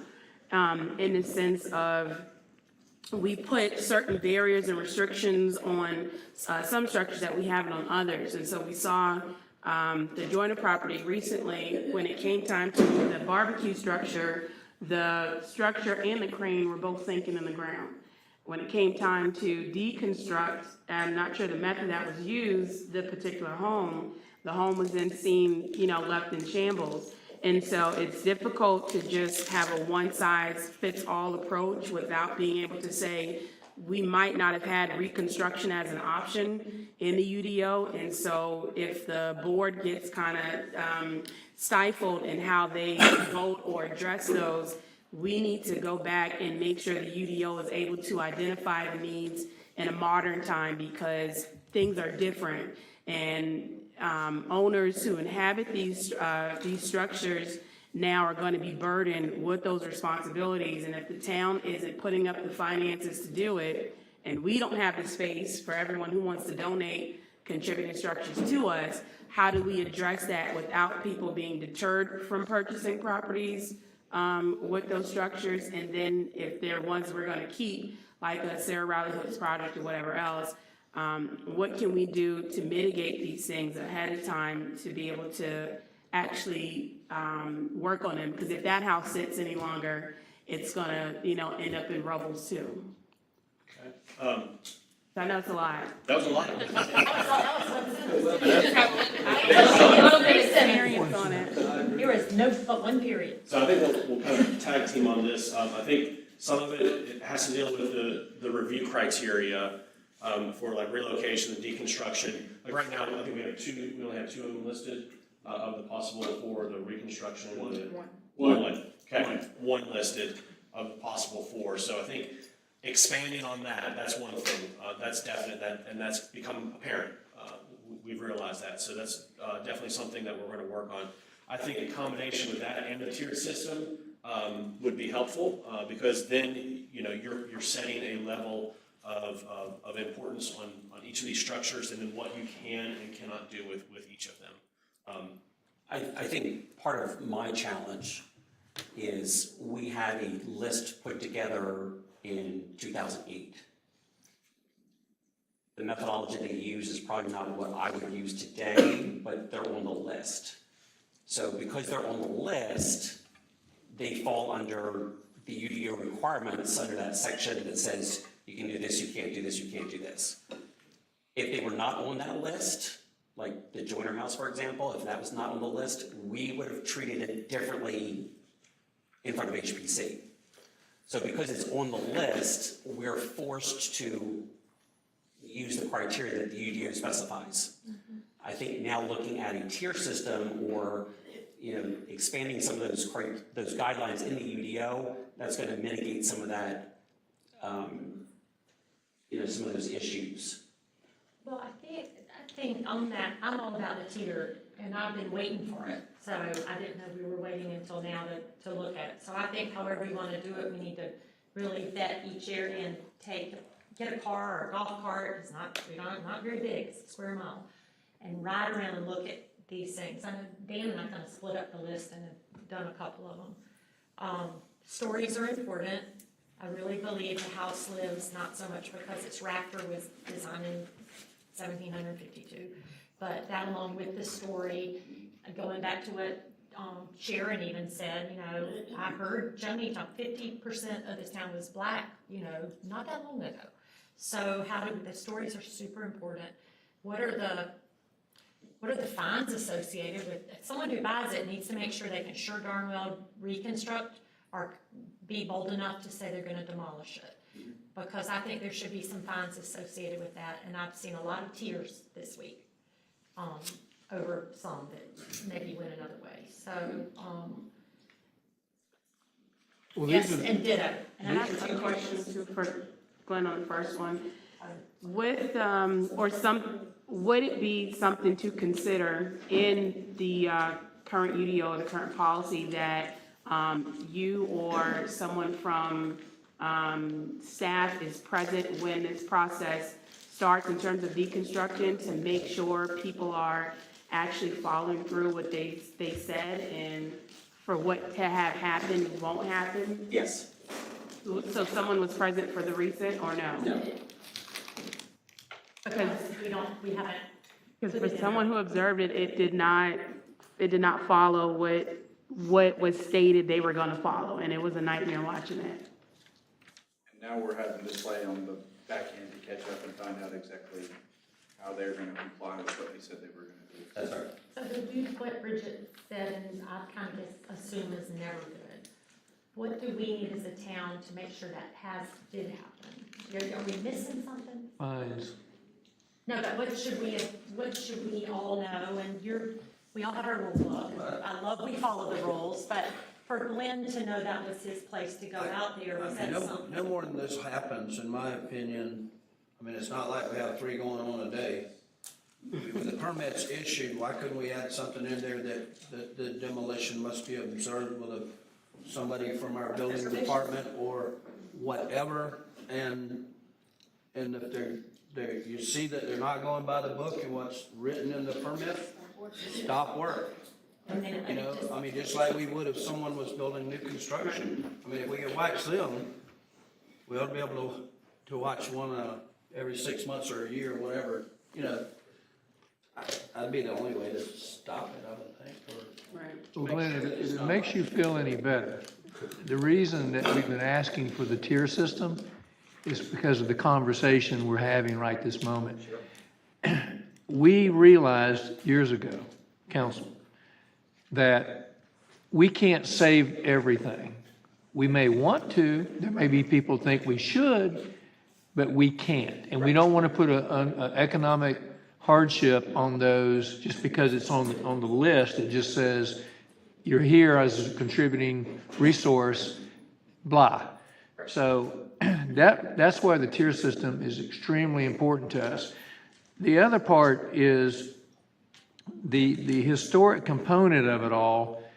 You know, I'm proud that we fight the way we do as a council and as a town to try to preserve the historic structures, because that's part of the charm of what Bluffton is, and that's what brings so many people to us. You can't put a dollar number on that. Now, one thing I would like to see, and I've wanted this, I haven't asked for it, but I'm asking for it now. I think that it would help council, whether it's in a paragraph or a half page, but not volumes. I would like to know, for example, let's take the Graves house, okay? It was a contributing structure at the time. The Graves house got shifted 15 feet back. I would like to see written that can be given to all of us, when you move a structure from a historical perspective, what does that mean? It loses some of its ambiance, okay? Right. All right, the next part of it is when you're going to deconstruct, okay? You could have a situation where the building stays where it is and it gets deconstructed. What does that mean from a historical perspective? Then you can have a building that moves, that gets deconstructed. So I think if it would help us understand a little bit more clearly when we start having these discussions about moving a building or deconstructing a building, in the scheme of things, what does it really mean from a historical perspective, and are we shooting ourselves in the foot, you know? Sure. And some things, let me be clear, some things can't be picked up and moved no matter what you may want. Right.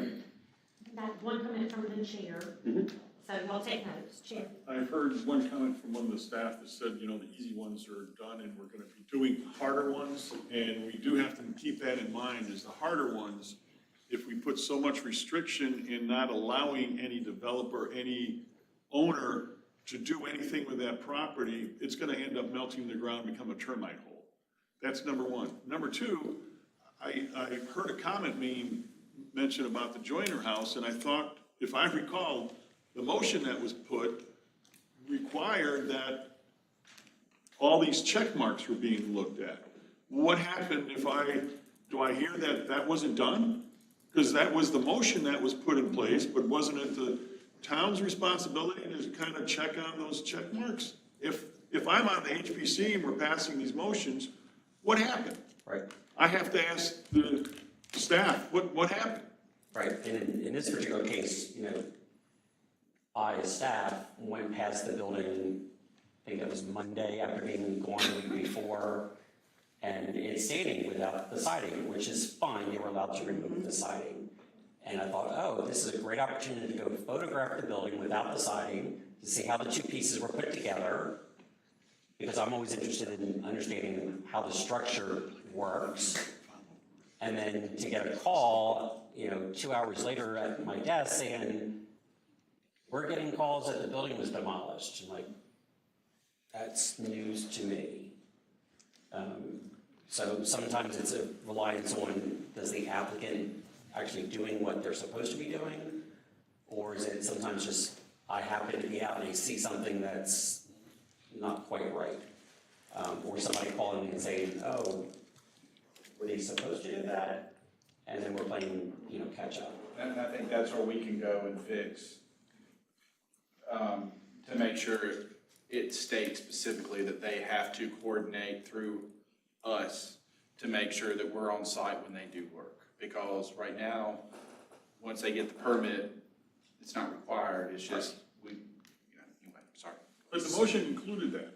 I mean, I'm just saying. How does the town, what are, you make them, because it didn't come to us, so when Right. Dan said it. And, and then it's sitting there pointing at, well, HPC didn't do their job. Well, wait a minute, I thought we passed a fairly adequate Well, motion. if it didn't state that it must be observed by a town inspector, then you can say, well, it was all rotten, it wasn't worth saving, or whatever, you know what I mean? But there's certain, You don't have any teeth if there are certain criteria that was supposed to be followed in terms of you're supposed to photograph each piece of like siding, each tin, each everything, and show documentation, and if something's rotted, you're supposed to document this piece was rotted, whatever, but there was no way to gather any of that information or verify if something was rotted or not, because they took it all down, and they weren't supposed to do that. Might have photographed it all. We can be better leaders when we take responsibilities for what we didn't do right.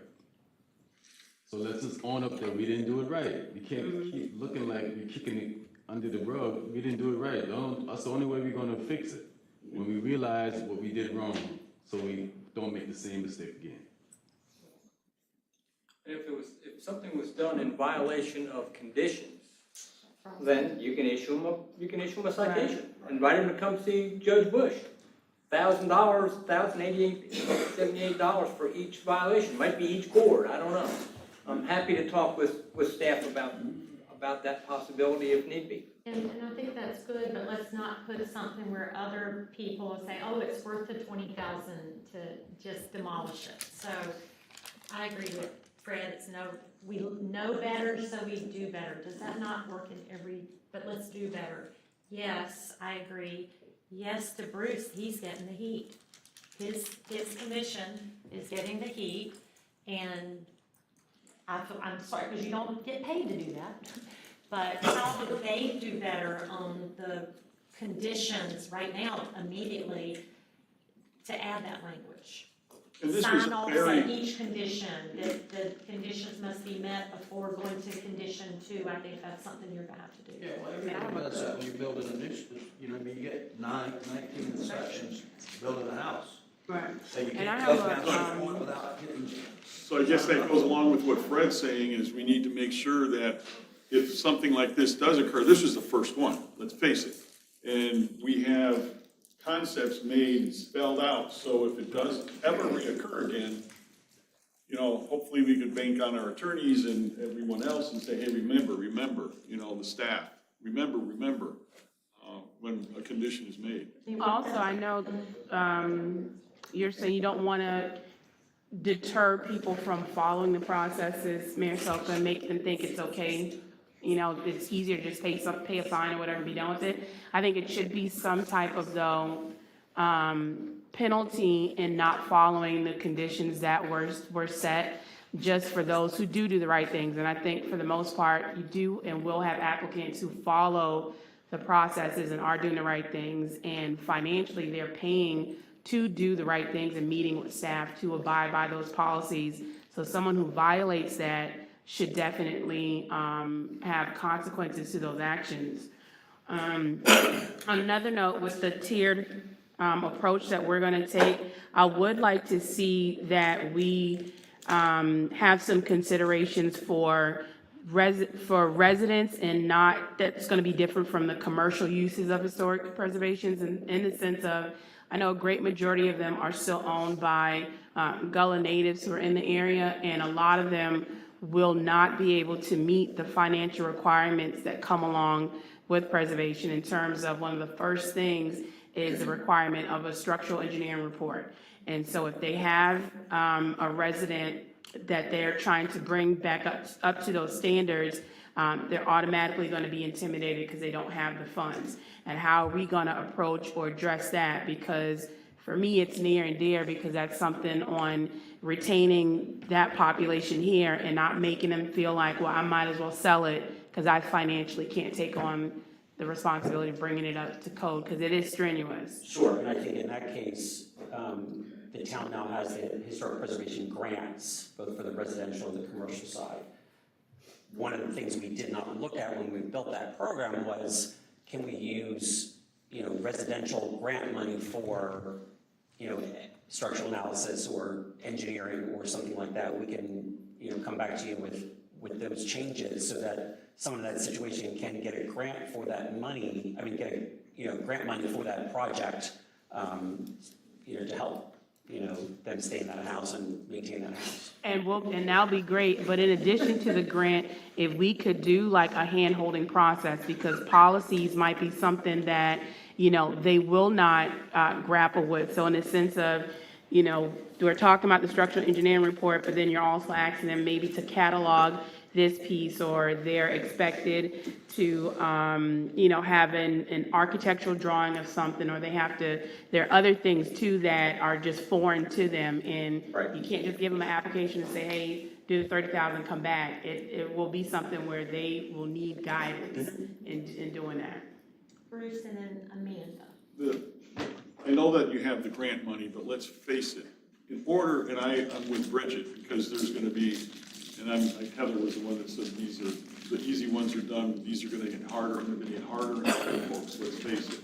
And if I'm using this terminology, if we don't come up with some kind of a solution, these places are gonna be termite holes, because they just are gonna melt to the ground. And we do need to come up with something. The grant money is there, but it's not the cost of bingo to play with one of these properties is huge. So we just have to realize that, where's that gonna come from? Is there some special other grants? Is there something that we could assist? How can we maintain and keep some of these properties so that they don't just decay for 3-4 more decades? Right. And it's really kind of scary, because if you have this family that owned it and they're going, well, you gotta do this. What's the price of bingo? Huge.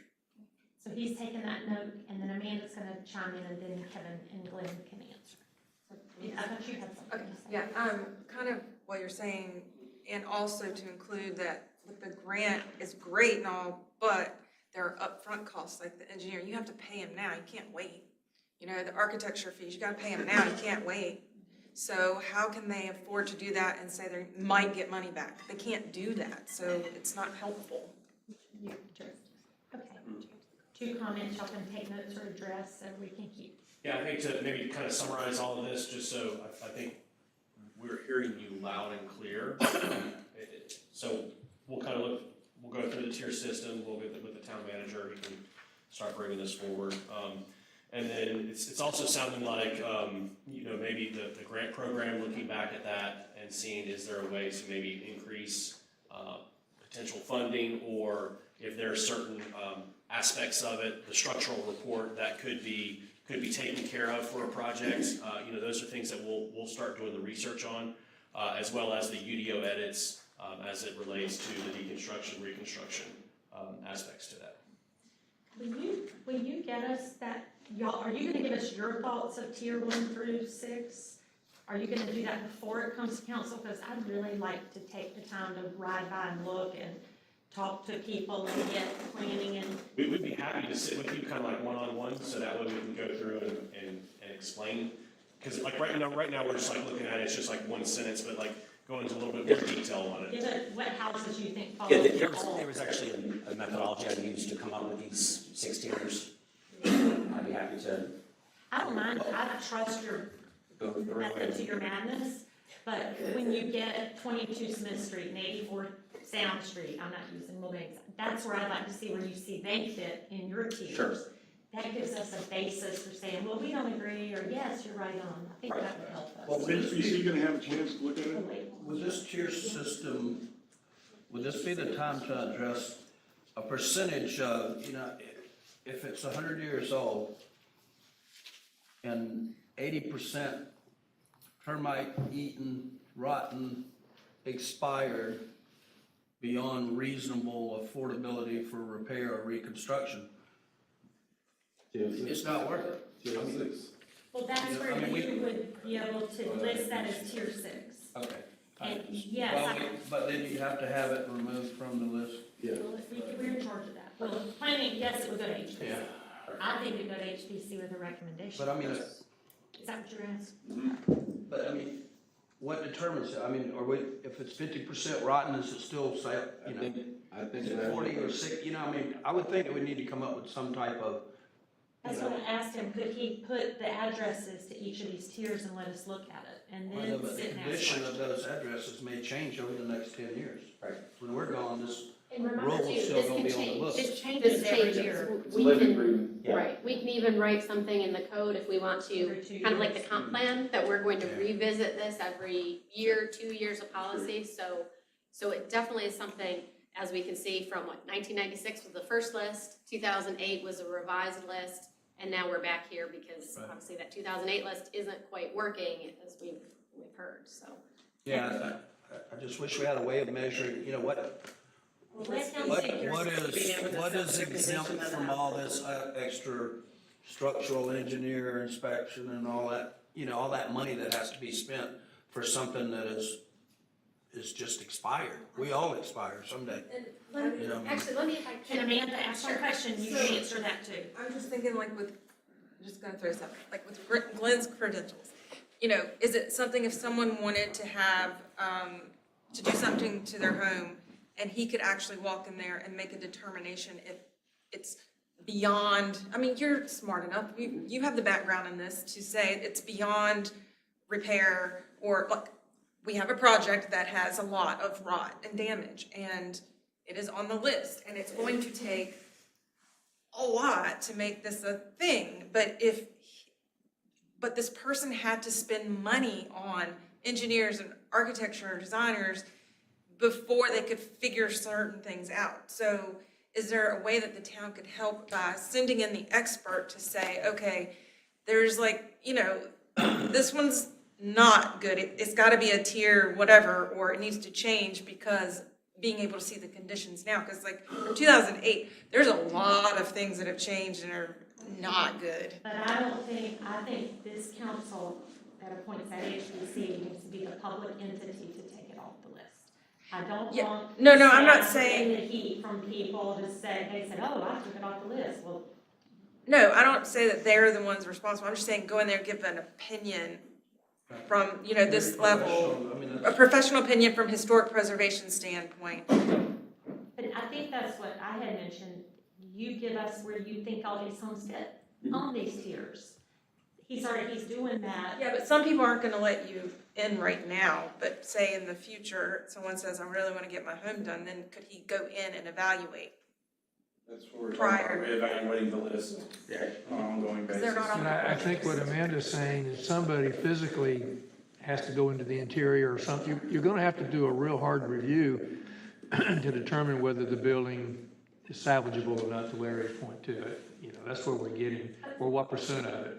Yeah. So who does that? Who does that? And also, weren't we supposed to be workshopping this issue as well to determine what's the criteria to make things historic or not? As in, there was a question about some of the structures that were included originally and some that were not included? Is that part of this tier system? Yeah, that's right. So, real quick, while you're walking slowly, my question is, Lynn's putting it together, and there could be a little asterisk, exterior, no interior visits, subject to when they come before us, because some people are, you know, you just don't know. So I think he's the guide to at least getting us a template to discuss that would answer Larry's question, especially on what doesn't need to be on there, so. Heather. So if I could, just kind of try to wrap this up, so there's lots of discussion. This There's is so many, and important, everything's very specific, it is, and everything's very specific, and if it were so easy as a one-size-fits-all and you check the boxes and you can move in this direction versus that, it would be great. I mean, that's what we always strive for. I will say, I do say that all the easy pieces are already developed, and that's really, you know, that kind of development world of, you know, we're not dealing with, I don't want to probably date myself, but back when SimCity was a thing, planning, you create these cities online and planning, and, you know, you have that, what, like farm game you play, where it's like, you have your plot, and this is how you move forward. That's not what we have anymore. We have property with wetlands and trees and historic structures and easements and ghost roads and all sorts of things. So it's much more difficult, and there's property and so much complicated things that we can work through, and we do. What I want to say too is these go, that fourth bullet and that fifth bullet kind of go in conjunction, because right now there's certain things in the Unified Development Ordinance that says we have to do, like you have to, you know, you must submit a structural engineering report if you want to go down this path. And those are things that we can do, and we can look to revise to make it more flexible and easy and straightforward. We also can do some things with working with the HPC, of course, and the Planning Commission for recommendations to, is there some things that can be shifted to staff? We have a historic preservationist now. We didn't always, we had staff that worked in capacities of that, but we have an actual historic preservationist that's his job to focus on that. So can there be some things be either recommended through staff or even approved through staff to, you know, again, be more efficient moving forward? So all of this, I just wanted to get up and just say, like, all of this works together, and even that tiered approach. That tiered approach number 6, if you're tier 6 and you're removed from the list, well then remember you have a whole different set of criteria to go through, and you don't necessarily need a structural report to move forward. So, Well, yes, you do. well then, yes, you do once you get to the building permit, so there is that.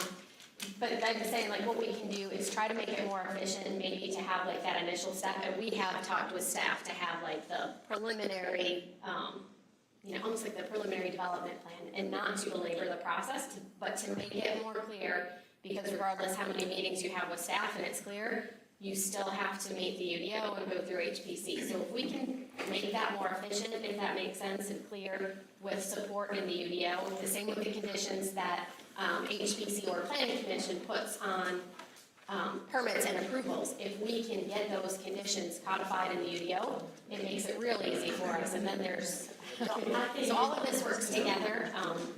I think in this room you have a chair at HPC who seems very frustrated that what they thought to do failed. You have Amanda who's dealing with the haves and have-nots. And you have Bridget who's been there, and then you got all of us that just chime in on our opinion.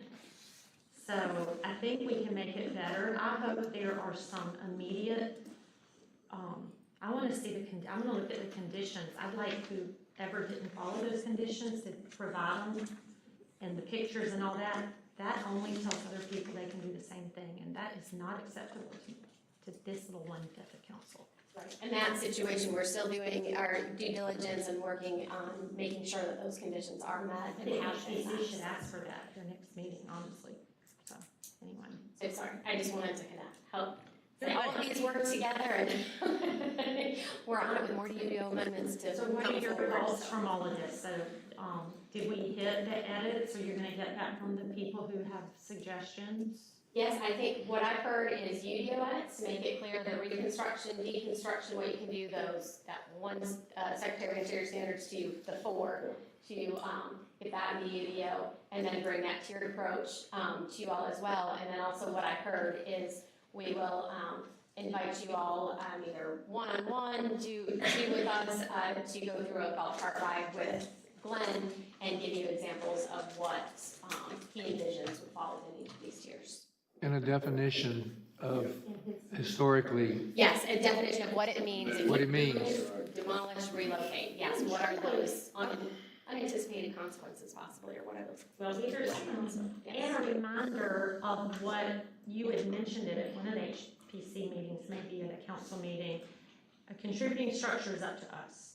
The historic designation has to have certain criteria to remain a historic designation. So I don't ever want to go near losing that personally, but if we still can keep it a contributing structure, isn't that a criteria as long as we keep it a contributing structure, whether it gets moved or whatever? Correct. And correct me if I'm wrong, even if it's demolished, it still could be on the contributing structure list, which is just the asterisk, because we don't want to lose that history. So it doesn't necessarily make a difference.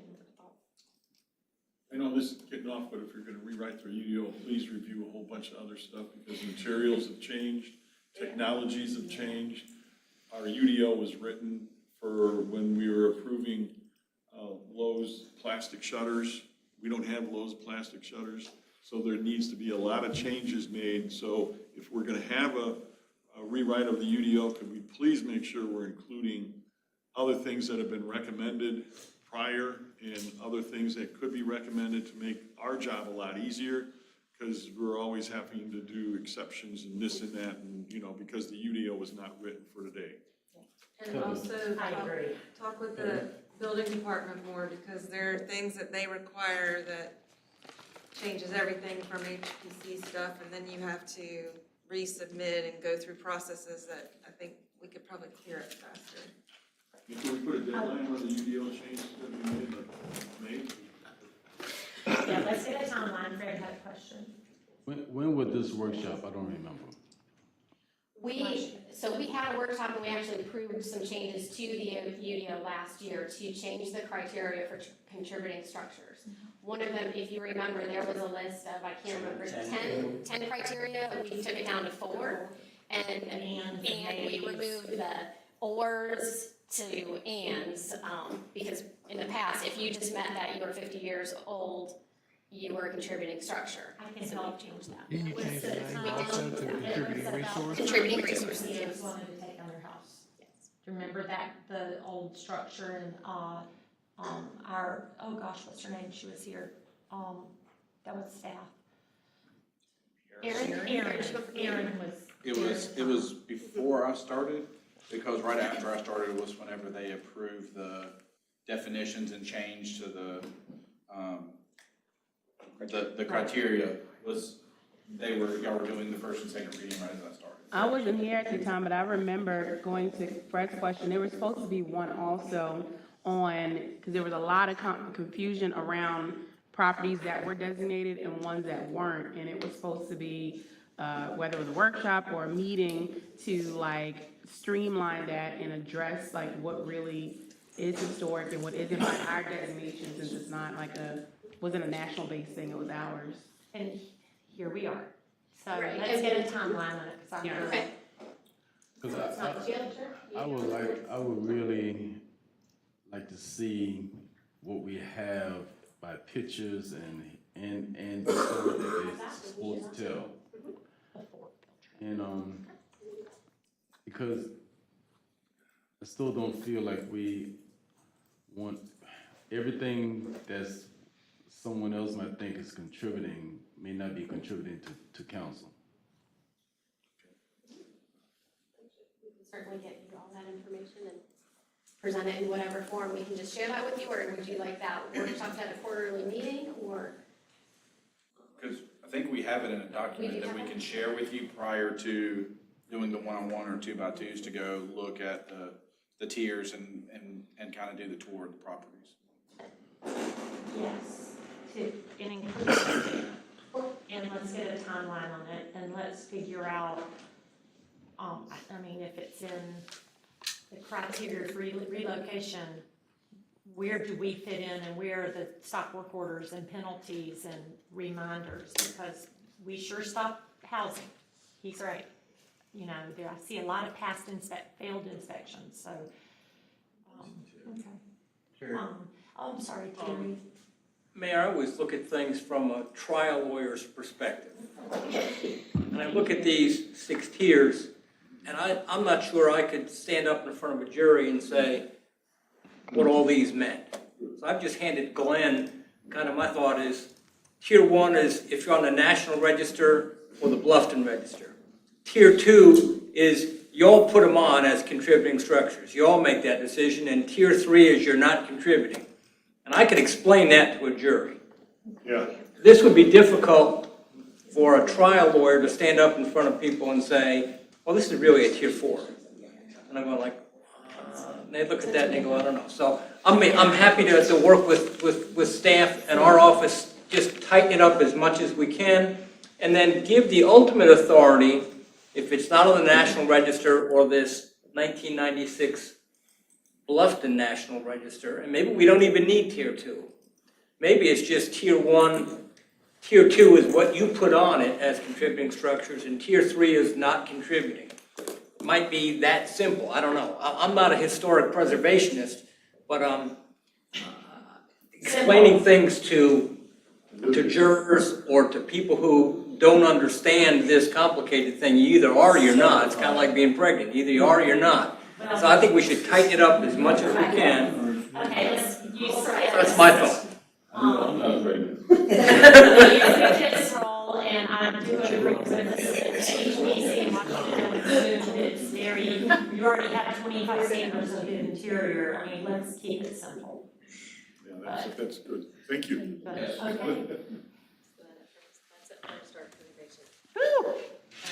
Like I said, it was a few bullet points, but I knew it was gonna be a lot of conversation. Well, to transition to where you're going, I also think with this grant, I'd love, the grant, what I would like is what we paid out, who's applied, is it working, should we budget more? Coulda, woulda, shoulda, but also, how do we figure out these houses that we could actually pull in? Vicky, who I saw walking in, with neighborhood assistance, to also be able to say, how do we get this house, this grant for this on top of what she can have? Because she is gonna be the key to keeping the roofs on these houses until they're ready to do repairs and to keep the termites from coming in. So, just kind of a good cross population of it all. Thank you for You're welcome. the transition. Transition right to you. Thank you, Glenn. All right, so we're going to talk a little bit about affordable housing and some of the things that council has discussed and things that we want to look at moving forward, especially with new partnerships and programs coming up. Just to give you some actions we've taken in 2022, I'll go through these quickly. You know about Workforce State of Mind, the contract we've signed there. They're in design, met with them a couple weeks ago in preparation of the Affordable Housing Committee to give an update, but Hurricane Marie, or whoever it was, Nicole, she took care of that for us. So we'll work on that. We're continuing to follow up with that. Regional Housing Trust Fund, we approved that. That's one, I think we're still, the only ones I haven't heard of that have made their appointment is Jasper County as of yet. I don't know who that representative is going to be, but we'll find out hopefully at Soloco next week, and we'll get all 9 board members appointed and have that ready to move forward as of next week. And then, again, continuing conversations with potential partners to look at further ways to address affordable housing throughout not just the town, but for the region. So one of the things that we have in place and kind of want to talk a little bit about is the Neighborhood Assistance Program, and Victoria's in here, and Kevin. Just that this is the first year it's been access to the point that we're actually going to come back and ask council for additional funds so we can continue to look at more projects. We have, I think right now we're on pace with what we've applied, what we're approved to exceed the budget or be right at the budget of what council has budgeted for the Neighborhood Assistance Program. It's the first time we've had this issue, so kudos to Victoria for going out and making sure that the program's running efficient, and it also shows that there's a need for this program and a look to continue it. So Chris and I have had some conversations on some locations where we can hopefully transition some funds over to cover the rest of the year, but it's also going to be something as we move into the budget for next year that the Affordable Housing Committee, which Councilman Hamilton would sit on, are going to be having conversations on, what if there's need to change in the program, the limits, the dollar amount, stuff like that, so that we know as we go into budget next year, what kind of number we need to be looking at to increase so that that program can continue to operate and have the great success that it's having to keep people in their homes and to make sure our homes are safe and dry. So some potential partners that we've met with this year, and I've had some counsel there with me as we've met with some, and I think we have some that are sitting on boards with some of these. Talking about Bluffton self-help, programs they offer, rental assistance, mortgage assistance, and they came in to meet because they're seeing their demand go up because of the cost that we saw, the increase in rental and the rental cost during COVID. Just really in the last few years when we saw the market for housing and rental get tight and the costs that increased there. They've also identified affordable housing and keeping people in their homes as one of their top priorities moving forward. Beaufort Housing Authority, they manage the HUD voucher program for the county, and they are working to increase the value of the vouchers because of the current market. They actually got it approved at about 120% of market rate, so they can actually pay above to get units available for people who need that program. And then they also ended up partnering with City of Beaufort. I think you went by and looked at where they did it on was it Repo Road, to actually take land and put some rental units on it. LCOG, BJEOC, they have access to funds to help with home renovations. And one of the things we're also looking at is we have some cap on what we can do with our neighborhood assistance program. And as people come in and there may be something that exceeds what we can do, that we have partners that may be able to assist them above and beyond, or assist them in areas where our program may not be able to work. Some of that is also talking with the Housing Neighborhood Initiative Program through the state. I think Kevin and Vicki met with them to talk about different programs that they have. And then their goal is to stabilize property values, so the removal of blighted properties, and also prevent future foreclosures. So again, another potential partner in a way that we can try to help keep people in their homes. We're also seeing more potential private, there's some potential and also private nonprofits that are wanting to pop up to address this, which is a great thing within the community. You have the Habitat, you also have Community Foundation of Low Country, United Way, New and Save the Shutters, and places like that. And they, again, could be potential partners where we may be able to help, say, replace a roof that needs to be, that is leaking or is under risk of collapse or something. They may be able to go in and assist them to address the issues where the water may damage their furniture or clothing or stuff like that, to take it beyond what our program can do.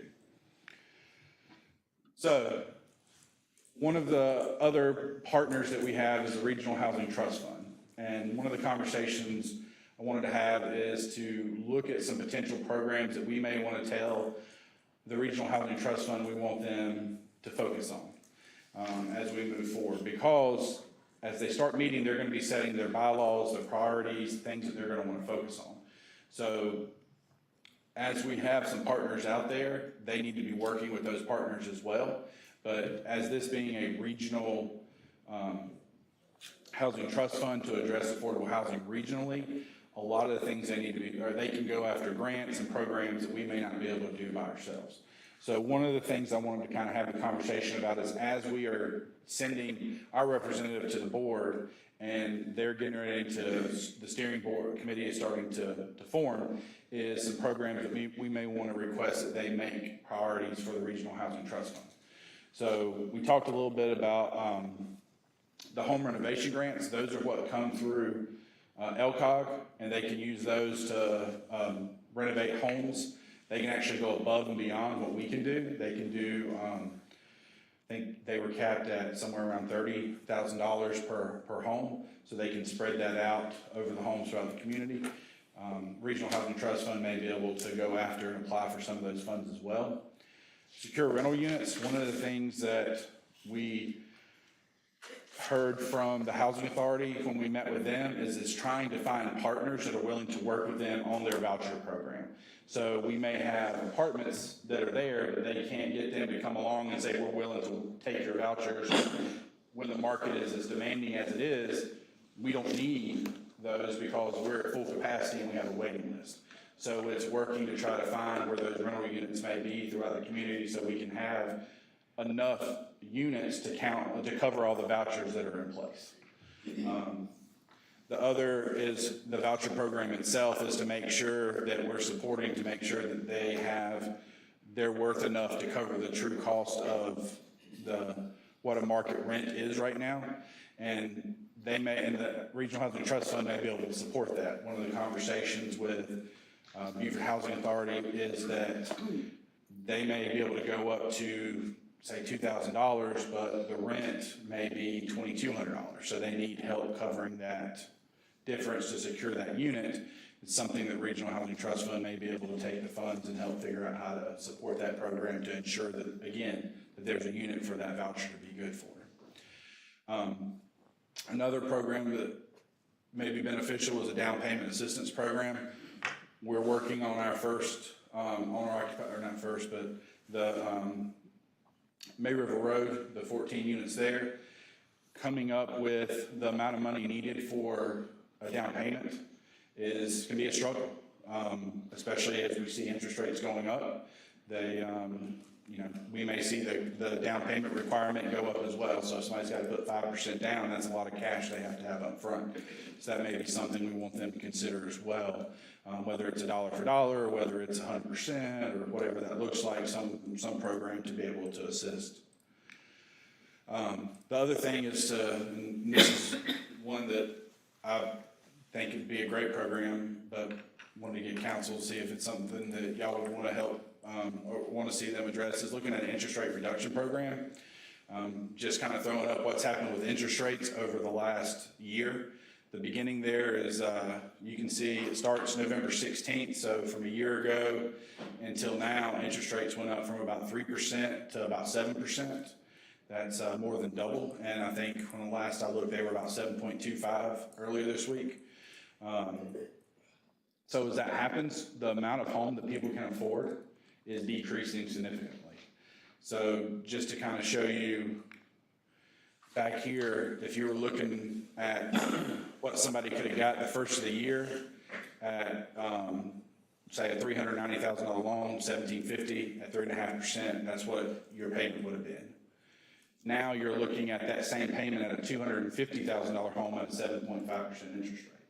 So what you've seen is what people have been able to afford has decreased by $140,000 in value if that's what they could afford to pay based on affordability rates. Not only that, they're going to be paying a significantly higher amount of interest over the life of that loan until they get to a point that they can refinance. So it kind of puts them at a, again, while we're trying to get them in home ownership, it puts them at a bad, not necessarily the strongest position possible as they are getting into there. So with that, there could be a potential of looking at doing providing some cost to help reduce the interest rate. Usually it's typically about 1% of the loan value. So if you're looking at doing a $300,000 loan, it'd be about $3,000. But if we could reduce the interest rates by about 2%, you could see that it would raise about 25% for the amount that can be affordable based on that same interest rate. How do you do that, Stephen? On a 30-year mortgage like this, I understand what you're saying. So what would you take 2% off of all the interest for the 30-year loans? So you do it at the beginning of the closing, you can buy a point down, and usually when you buy that point down, it's about 1%, and you do that up front as part of the loan initiation. What that would look like would be something that we would have to ask. So a $390,000 home, that'd be $39,000. No, it'd be $3,900. $3,900. It would save tons. Yes, so as you can see, if you were to reduce it down from, part of the problem we're running into is our home values. Our home values have increased from the amount of people who are wanting to locate here and the market not trying to meet that demand. But also what we've seen is what people are building. If you try to go out there and find a home in Bluffton right now that's $250,000, if that's what the interest, if that's the payment you can afford, then your supply is extremely, extremely limited. If it could work to help get that interest rate down and open up what your value that you could afford is, and even as us doing our affordable housing project that we're doing, people are still gonna have to take on loans to move into there, to purchase the property. If we're looking at what our cost is to get those units developed, they're still gonna have to take a loan for that. So that would help reduce what their cost is and help make it more affordable. And that's, again, this is not a program that I think we should be implementing. It may be something we want to talk about, but I think it's something we ask the Regional Housing Trust Fund to take on as a regional thing, because again, affordability is not just us, it's a regional issue. and we're providing the funds and everybody's providing funds to create programs to help with affordable housing, I think this is something that would be good to recommend to them to research and implement as part of their priorities moving forward. Let me chime in right there.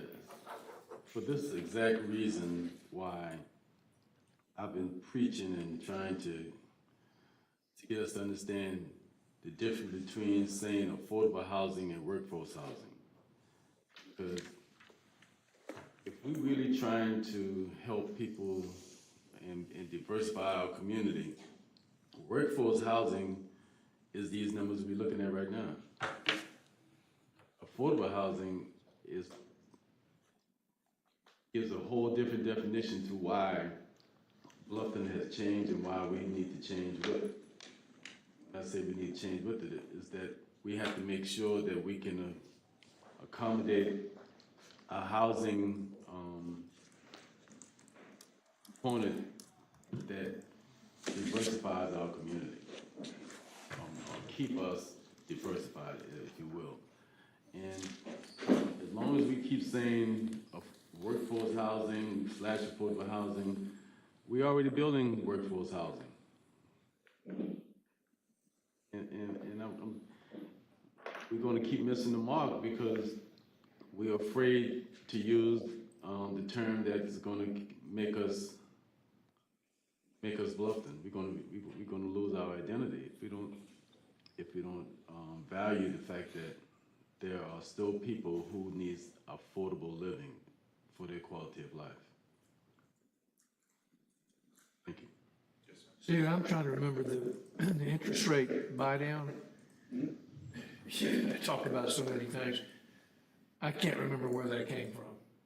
Was it your idea, or was it an organization, or I can't. I'm not gonna take credit for something that somebody's probably doing somewhere. It's just, I've probably heard it somewhere, but it's one of the things that we were talking about, because as Heather went through this morning and went through all the things that we're wanting to work on in the strategic plan, one of them was to create an affordable housing framework. And this is some of the programs as we're going through, trying to figure out, in conversations that we've had, how can we put some of that into action, or look to put some of it into action with the Regional Housing Trust Fund, since that's going into place now. Well, let me say, 7 years I've sat next to Fred on the Affordable Housing Committee. It's been frustrating to those of us that sit at that table, trying to make anything happen in the affordable housing world, like it is everywhere. I mean, it is easy, we saw by now, but it's not easy, no matter where you go. And we've had some conversations recently about, we got to think differently, we got to think outside the box, we got to look at all these things. And you've taken all of this that we've talked about over the period of time, and you packaged it up.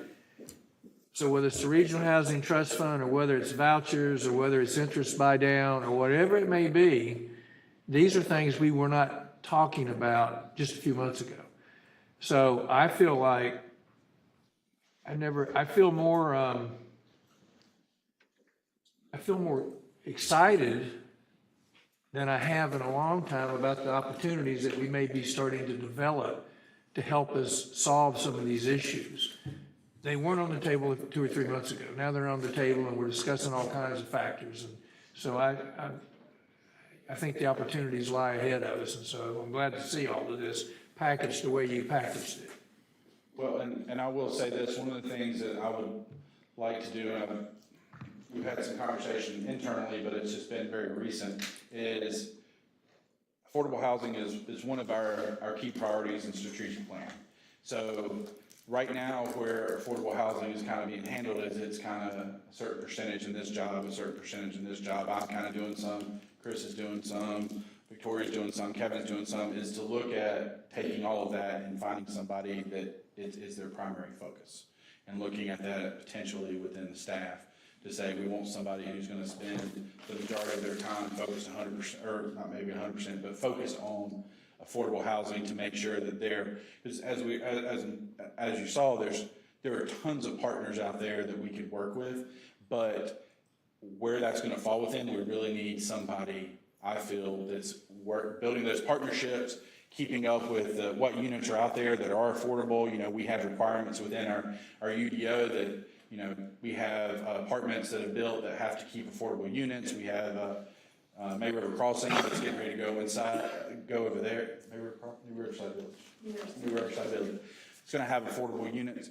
This, you know, we need somebody that's out there making sure that they're actually honoring what they're supposed to be doing and making sure that they're being used properly and all that. So instead of splitting it up 5% over 10 people, I'd rather take it and get one person who's spending the majority of their time focused on that and making sure that affordable housing gets the priority that it gets. Same thing we've kind of done with the police department, where we saw that there was a need for a mental health advocate to respond to the police and handle calls and be able to follow up and do kind of some casework with individuals that they're responding to. We put a position there to take care of that. So as we get into the budgeting and we move forward, I'd like to look at that, and it may be something you see come forward as we move forward through budgeting and we meet in our budget workshops. And I think, Kevin, Fred, help me here. You know, Victoria had the state, I forget the lady's name, a few months ago, a couple months ago. Pardon me? And that was eye-opening. I was blown away by all the things that she said that say South Carolina. But help me here, you were gonna do something else as a follow-up to that or not? I can't remember. What we're planning on doing is coming in front of the Affordable Housing Committee to, in essence, kind of what we're talking about right here, workshopping some of these items to then bring back to this board more refined as eventually updating the program that we have in place. You know, with everything, you know, the buy down, the down payment assistance, you know, those will take funding. You know, we need funding sources for that. So it's, you know, it's just a step-by-step process. And then the buy-in to the Affordable Housing Committee. With your leadership, you have allowed me to work closely with Victoria, and I appreciate that. So this new person, and I take some credit for the good work that Victoria is doing, but I really think that she put her heart and soul in this. So this new person, did she work with Victoria? Because Victoria has really blossomed in this process over the last couple of years. So that's somebody gonna work with her, because I would hate to reinvent the wheel again. That's part of the conversations we were having, is how that would be set up. And again, we don't want it to do anything in conflict with what we're doing now. We want it to build and support and grow what we're doing now, and also work to build and take a framework that we put into place and have with the partners, with the Regional Housing Trust Fund, and make sure that we're doing as much as we can. But, you know, she's done an excellent job, and she's said to begin with, she's one of the reasons that Chris has had to dig through and try to find money to help that neighborhood assistance program continue past, I think, February, once we get done with what's already in the pipeline now, because that's the first time we've reached that point with this program. If I'm asking something that was asked, just shut me down. Oh, you're I'm fine. sorry.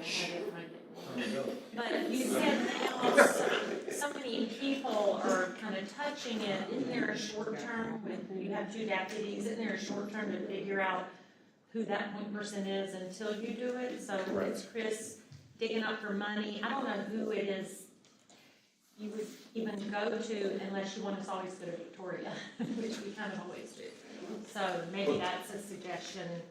Well, and that's kind of where, what we were talking about, is it's just been like, you know, I met with Councilman Hamilton and Councilman Wood with LCOG and they then had the state come in, and it's just, I just feel like we've got to we're spread thin.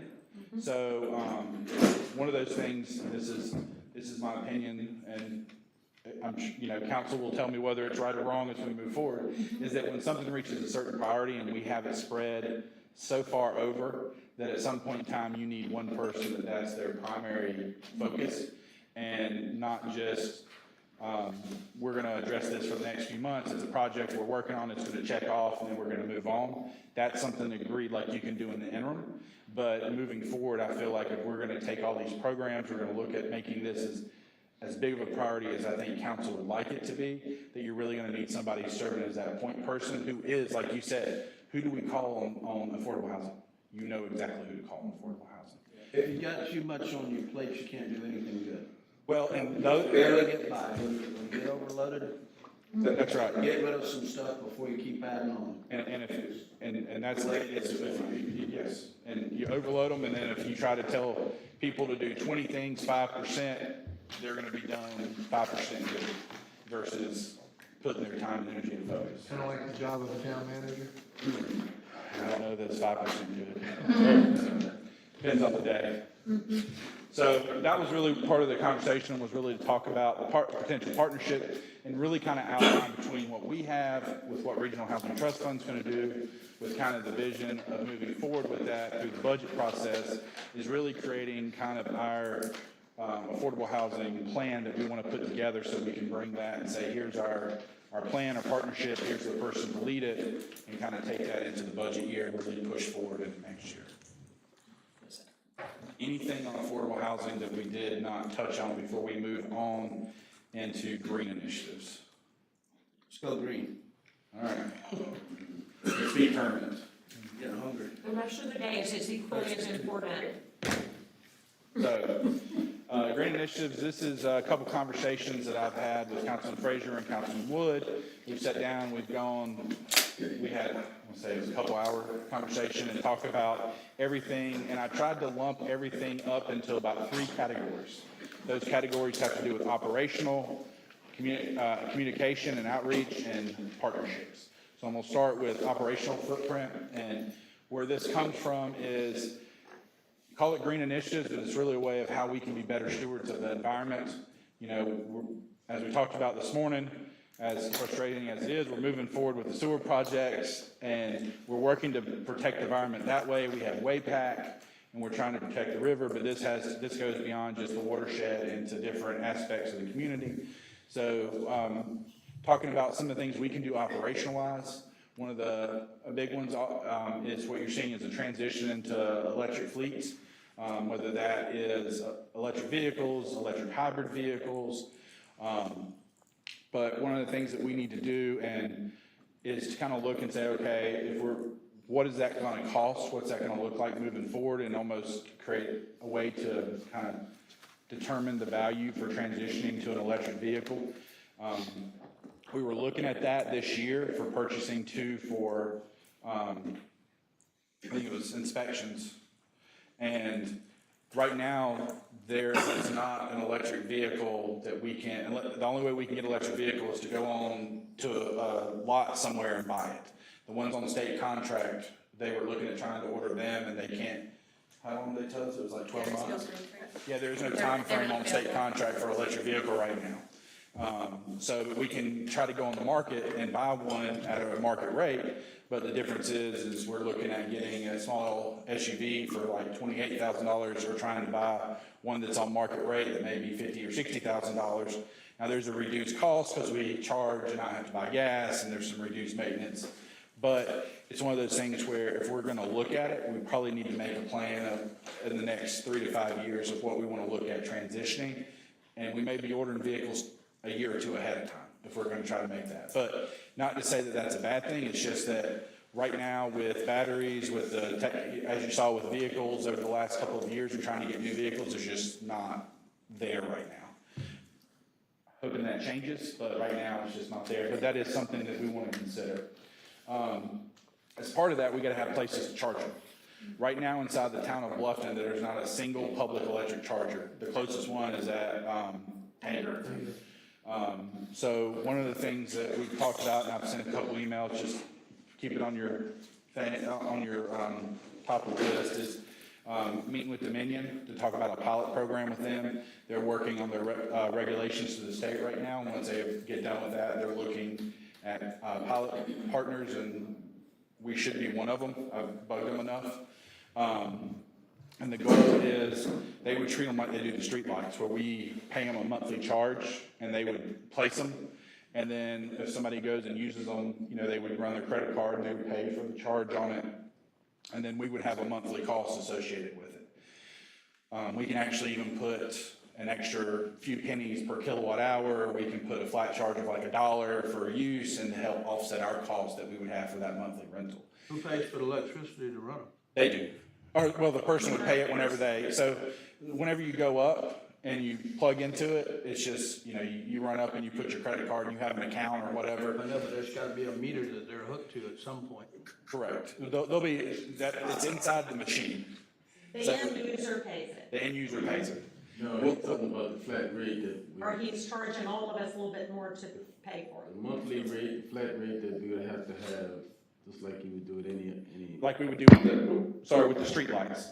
So we pay that for the street lights, and that covers the maintenance, the software, covers everything that's associated with that unit, so that we don't have to purchase them. Because even if we were to want to put them in ourselves, we would still have to purchase the unit, we would have to handle the payments, put the wireless to it, put the power to it. So it makes sense to partner with them and just go that route. Sounds like to me we'd be getting in the electric selling business, just like gas.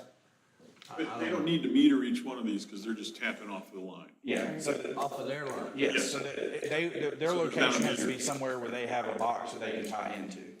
And so we've gone through and we've actually, Pat's team did a great job. They went through and they actually looked at the boxes and the locations, and they identified locations that would be beneficial, like between DeBose and Martin Family Park. Here at Town Hall, if we were going to transition to some vehicles, we've got to have a place to charge them.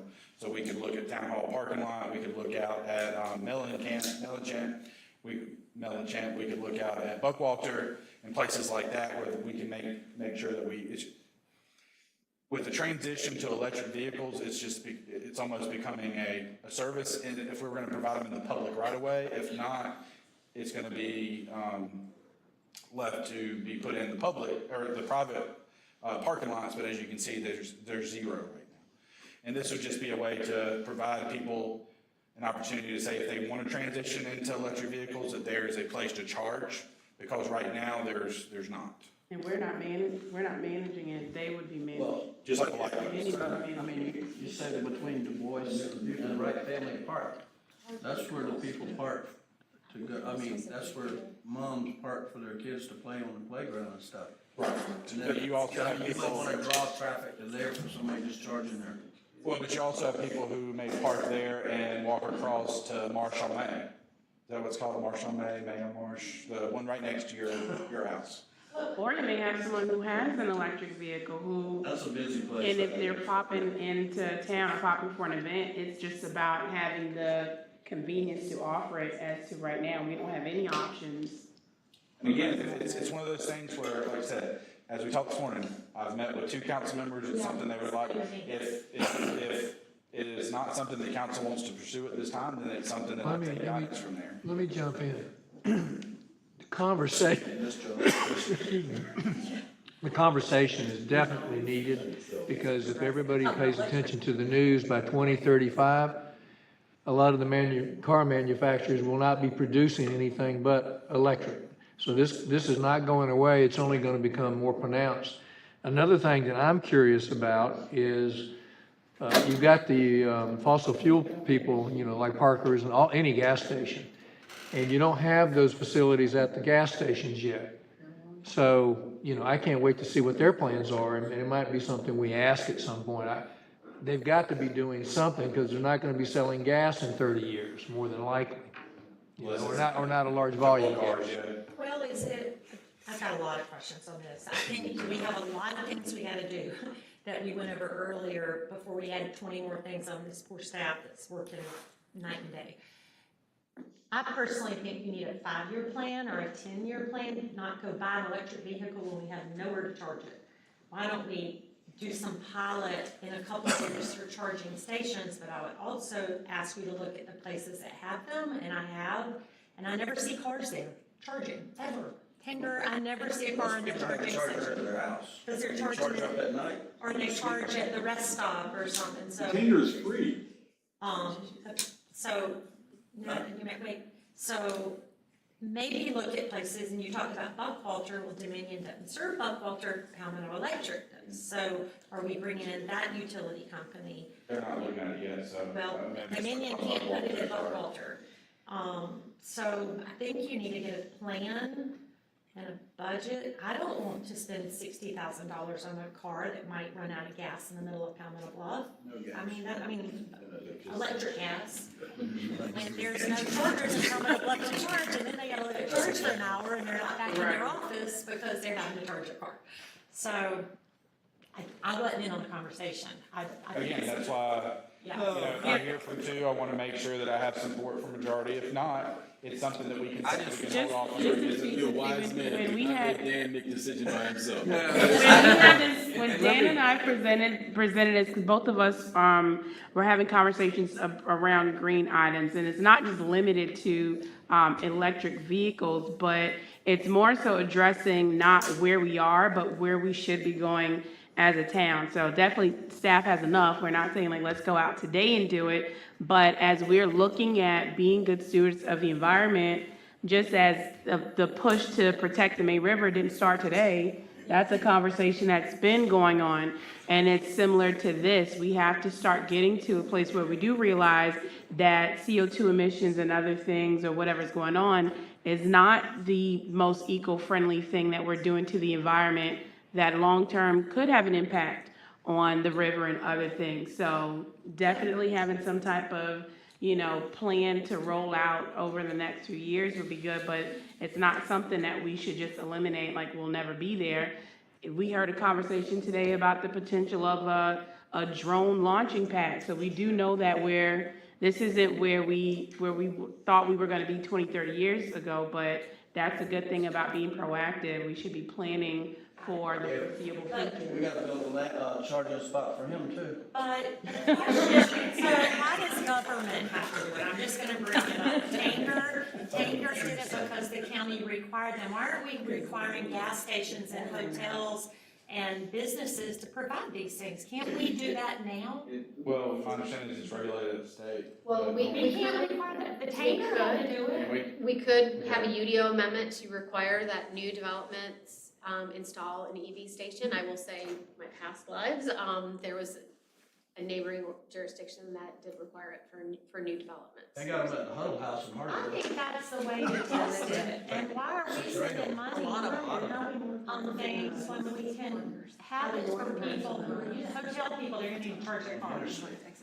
Let me jump back in here to put you at ease, maybe some of the others. Bridget, put them at ease. We're not saying go out and buy the fleet today or tomorrow. We never said that. And he's not insinuating that. And what we did is, when Bridget and I met, we talk about environment, and we've preached it for years about the river, but we're one of the last cities, or not the last city, but we're one of those, and we want to be leaders in the initiatives we're talking about, just like whether it's a drone coming in or having electric vehicles, because you're going to have them a few years from now. That's all we were talking about. And it's not just limited to one or two items. We asked them to look at all kinds, for example, he's got electric hand dryers and stuff. There's so much more to be looked at to put a plan together. This isn't happening tomorrow or next week. And so I get your point about who should be doing what, but these are discussions to be had. Nobody's said, go buy a fleet of cars or anything like that. Well, it's kind of where it started. You and Bridget need to stay off TV. I watch TV too late at night. No, we don't. We tree huggers. But we do UDO amendments right now in Albany environment. We do UDO amendments to protect the river. I mean, why Let's don't we get some of this stuff cleared up and then we'll go electric totally. And let's get these developers We to got a few include years it work now. to do before we need to go. Right. Well, let Stephen finish his thing on green Well, he initiative. was spending $60,000. Fred, Lisa, and Larry. I was telling you why we weren't spending Sorry. All the lights. If we all would have met, we would already discuss this. Thank you for bringing it to our attention. So next is energy efficient updates to facilities. This is just making sure that our facilities are more efficient. Again, as they've outlined, items that we discussed, put them in a few categories. It's one of those things we want to get council's input. So as we do put a plan together moving forward, that we make sure it's encompassing all of what council wants to see done. So we're already, as you can see, when we renovated this building, we went to full electric, we went to electric hand dryer, sensing toilets, sinks, light sensors for offices. So, you know, Derek and I have been talking about, police department. We were over there the other day. They still have bulb lights, looking at how we can be better stewards and transition to reduce our, energy use, transition to LEDs, we've just transitioned all the bathrooms into automatic dispensers, and hand dryers, so we can continue to look at options like that on how we can look at our facilities and make them, it's beneficial for us, it's beneficial for the taxpayers, because it reduces our overall cost on our monthly bill as well. So, one of the things that, Dan had mentioned, Councilman Wood had mentioned, was looking at, offset credits for our operation cost of our carbon footprint. This is something that the, Heritage does to offset, I think that's right, y'all offset your, carbon footprint and try to. Yes, they do. It started about 10, 12, 15 years ago. We The do. Heritage Golf Tournament. They met with Palmetto Electric years ago and wanted to offset their carbon footprint because they thought it would be good policy to be able to advertise it being green, as they do. First tournament to do that. Thank you. So, one of the things is, the way it works is we would need to understand what our carbon footprint is for our operations, electric, gas, all that kind of stuff, how much carbon we off-put. There's different programs that you can go with. I put a few here, 3 Degrees, TerraPass, My Climate, and you can use those. And what they do is they take the funds that you use to purchase those credits, and they support programs like cleaning water sources, planting trees, putting solar farms up, things that become green initiatives to reduce reliance on carbon, so that you can use, say you're offsetting your carbon footprint by putting together initiatives that reduce the need on, that reduce carbon. Is that the kind of car you want to buy for the town? I was thinking about that for me. My grandson. That's the only one we can afford. That's right. Steve was riding in that. Yeah. That's what we're gonna get our community downtown officer, that's what we're gonna. Yeah, we're gonna put Christian in that. They laughed at the picture, I just thought it was cute because it was just talking about that little kid's car. So there's a program like that we could look at. Again, this doesn't have to be something we have to do immediately. It's something that we could look at because we would need somebody to help us, because we do not have the ability to determine what our carbon footprint is. Like Dan said, they reached out to Palmetto Electric. We could probably reach out to them, figure out based on our power usage and stuff, but it's just something we could look at potentially doing. Did you want to say something? No, I was just gonna say, so you don't feel like your time is wasted. I hope this body understands we're talking long-term goals here. Correct. And aspire to that, and I hope that there's support for that at this table today. Well, and again, what we've heard today is that this doesn't need to be our top priority, but based on conversations I've had with council, I've heard that they would like to be not completely out of the realm of things that we're working on over the next couple of years. Part of the electric component. Third bullet says 2023 estimated start time. Well, that was for the EV electric stations, so that was the pilot program, so.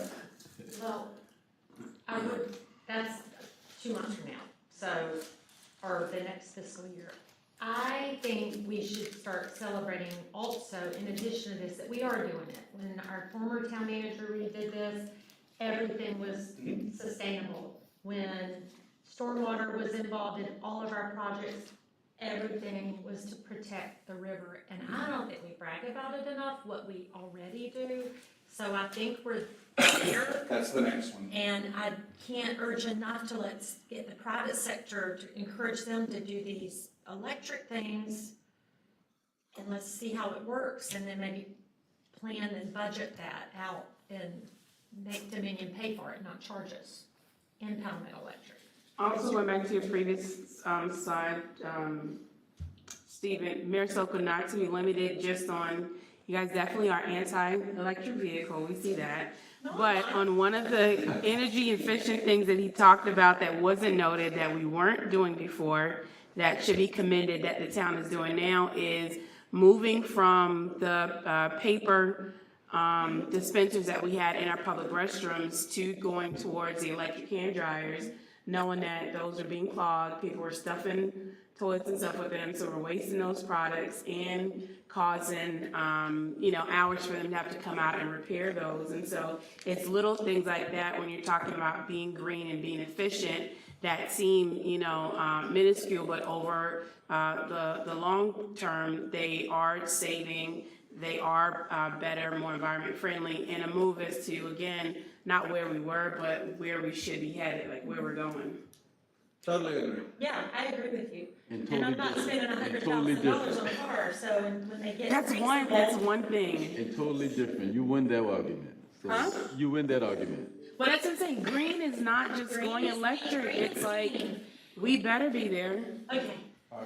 So, outside of operational, there's the marketing and outreach side of it, and based on like what the mayor was saying, we're already doing a lot of this with our watershed department and stormwater. We're already doing a lot to encourage people to protect the watershed, to reduce, to make sure they're being responsible for what they're putting on their yards, to make sure they're being responsible in storm drain. So we're already working to do a lot of these programs. Part of this is just doing more marketing and outreach so people are more aware. We've got a lot of new people who've come into the community, even talking with staff about this, like reaching out to the homeowners associations to make sure that they're using proper chemicals when they treat and when they're close to a watershed, to make sure that it's not leaching into the watershed to cause future issues downstream.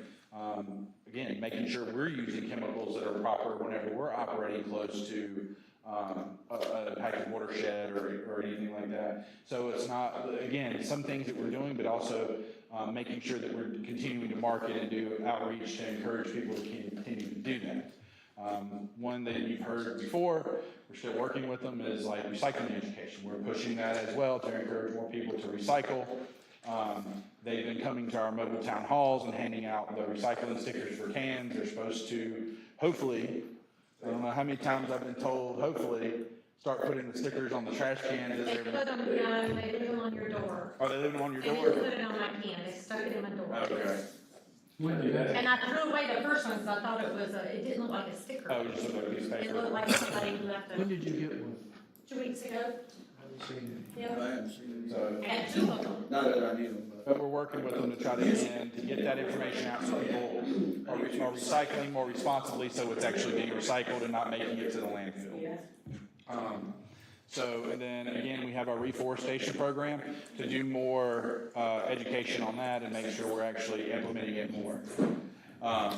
Steve, a quick question on Yeah. one of the early things you were talking about like the spraying, sometimes it comes out, and making sure those are environmentally friendly. I know we spoke in our meeting too about, I think Dominion came out, and there were a lot of complaints on whatever they use, like it killed so many people's like trees and plants and things that don't even grow back now anymore. Was there ever a follow-up with them on how we can prevent that? Yeah, I believe Derek got the list and. It's an EPA-approved herbicide that is exactly to do that, so that they don't have underbrush growing up into their lines. So if there's overspray, then that has to do with application. We don't have any enforcement authority over that. Obviously, we can re-communicate with them. You're having impacts on private residences. But as far as regulating the chemicals they use, it's EPA approved, and it's EPA approved around water bodies. And the proper application should be through their pesticide application license, which is not something we also regulate. So we have a limited capacity, I think, to affect change on that one outside of, it goes, I think, right up there again, like the tree trimming and all of that. Educating on both sides and asking Dominion to do a better job. Well, I know that was one of the things in the conversation of being able to sit at a table with them, because I know those who lived in communities that have waterways too talked about seeing the discoloration of the water from those chemicals when they seeped out into the drains and stuff, just how toxic it was.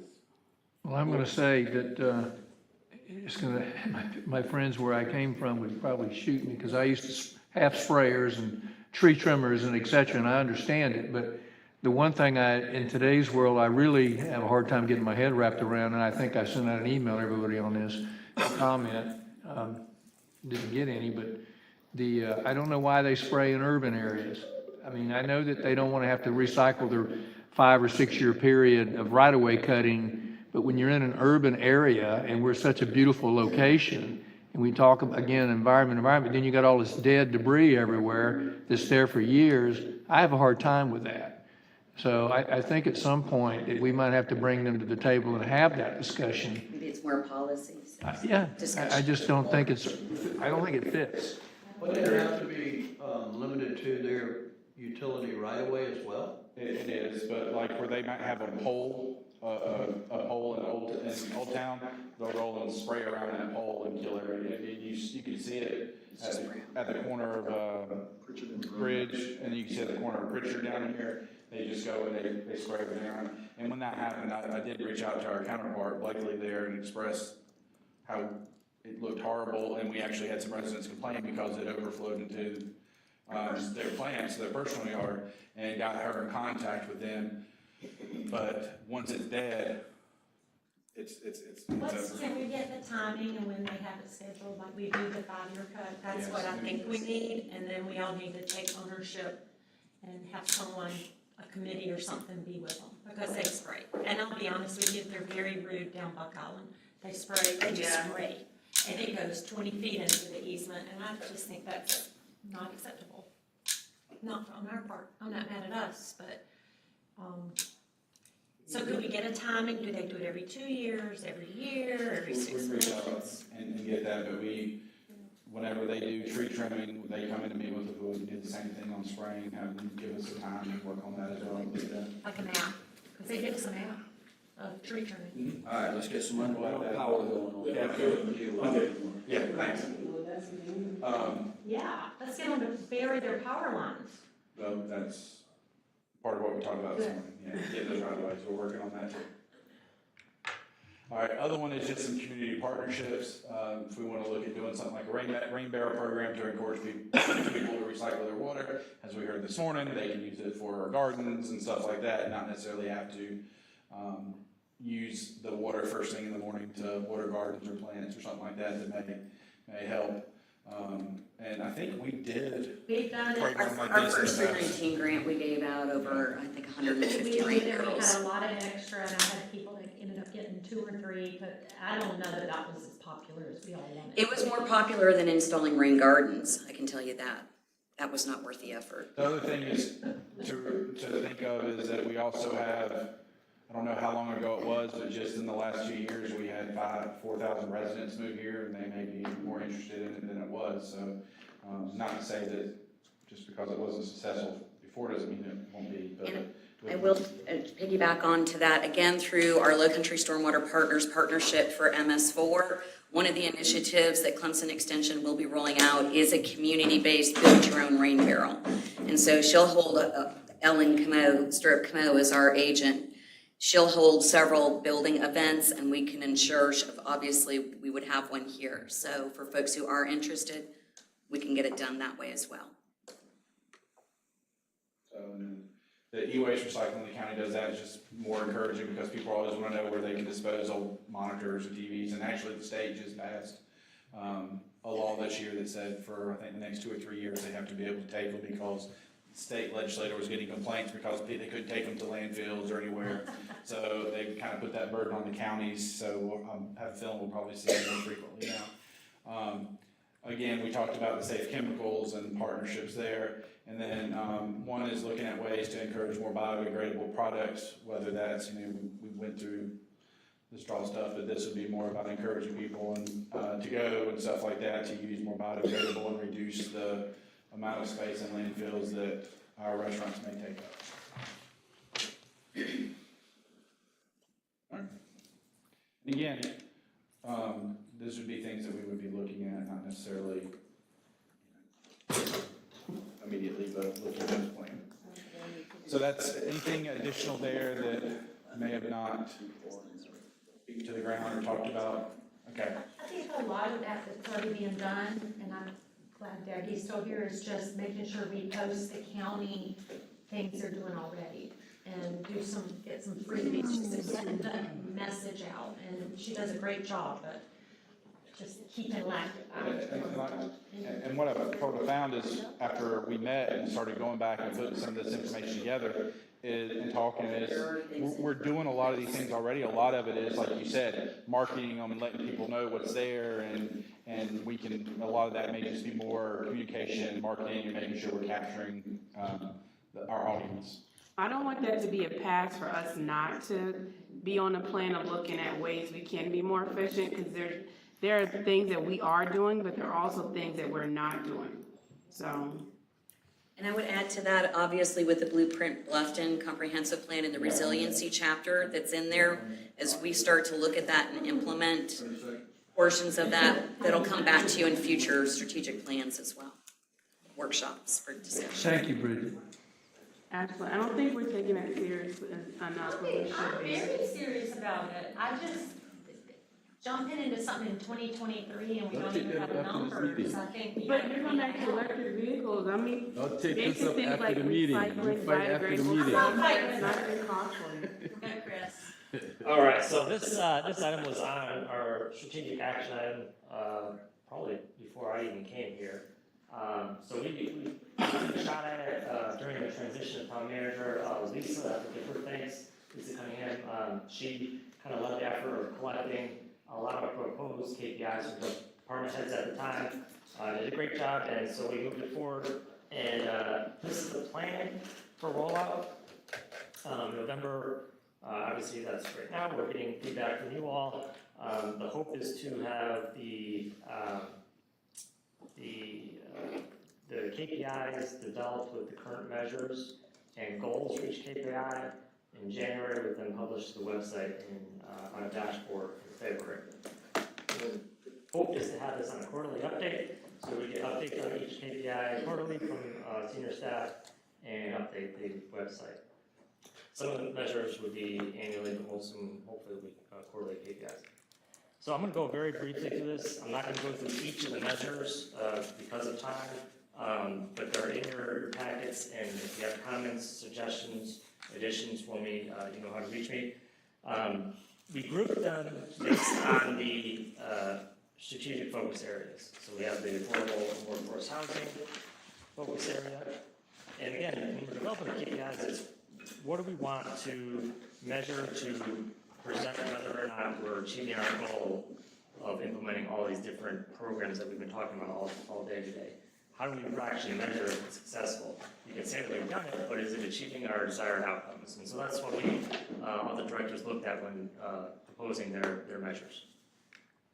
Again, community quality of life, we have across several departments here, public services, community outreach, police, and executive. Economic growth, this is BRCI. David developed these several months back for you all. We put in some goal measures here. These are all from his outcomes-based measures on his dashboard. Sorry, what is the MBE? Minority business owners. E-owners? Entrepreneurs? Entrepreneurs? Yeah. There you go. Yeah. Fiscal sustainability, a lot of that's finance, obviously. So we have the measures around bond rating and kind of our certificates for our financial reporting. We also have a focus here on improving electronic processing of payments, as well as the short-term rental process and business license process. And then we have the fund balance policy goals on there as well, making sure that we're maintaining our policy there. Infrastructure, these are kind of how we manage our CIP projects, making sure that we're on schedule and on budget. I mentioned before that we're going to take, as part of this budget process, we're going to take a very comprehensive look at how we budget and plan the projects so that we're not over committing ourselves in the budget process as far as time and resources. The water, May rivers and surrounding watersheds, projects and watershed resiliency, primary those measures is from Kim's department. And then the town organization as a whole, this crosses HR, IT, municipal court planning and executive. Here again, we touch on some of the items that we've talked a lot about today, as far as employee, professional development, and length of service. Chris, before you go down, I don't have this in our packet, so, and then the agenda didn't have a hyperlink to any presentation, so can we get this? Because it's great to have. That's the presentation in the front of the binder. Oh, is it this little one? That? Oh, small. Yeah, we'll make sure We'll we get a we'll get it to you here. Yeah, I can't even read that, sorry. I know, it's a- Yeah, see how little it is? Yeah. My slides have a lot on it, so I apologize, but there's a lot of good stuff here that we're trying to make sure that we're actually showing, we're achieving, we're hoping to achieve when we implement these. So finally for me is just kind of looking to the budget process. Hard to believe that we're starting the budget process again. But when, as Steve mentioned at the beginning, we moved the strategic planning up to the beginning of the process, which I think is essential for a healthy budget process, and it helps me a lot as we move forward. So we'll be getting into 2x2s in March with you all. The proposed budget workshop dates are May 25th and May 30th, and I believe Kim has already pulled the dates on your calendars for those. Any questions on the budget calendar?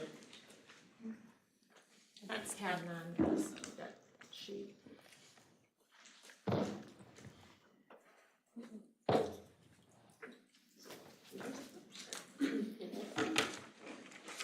Thank you, Chris. And I will say a lot of what Heather's gonna try to probably summarize. We kind of summarized after each topic, so I don't know that there's a whole lot there that.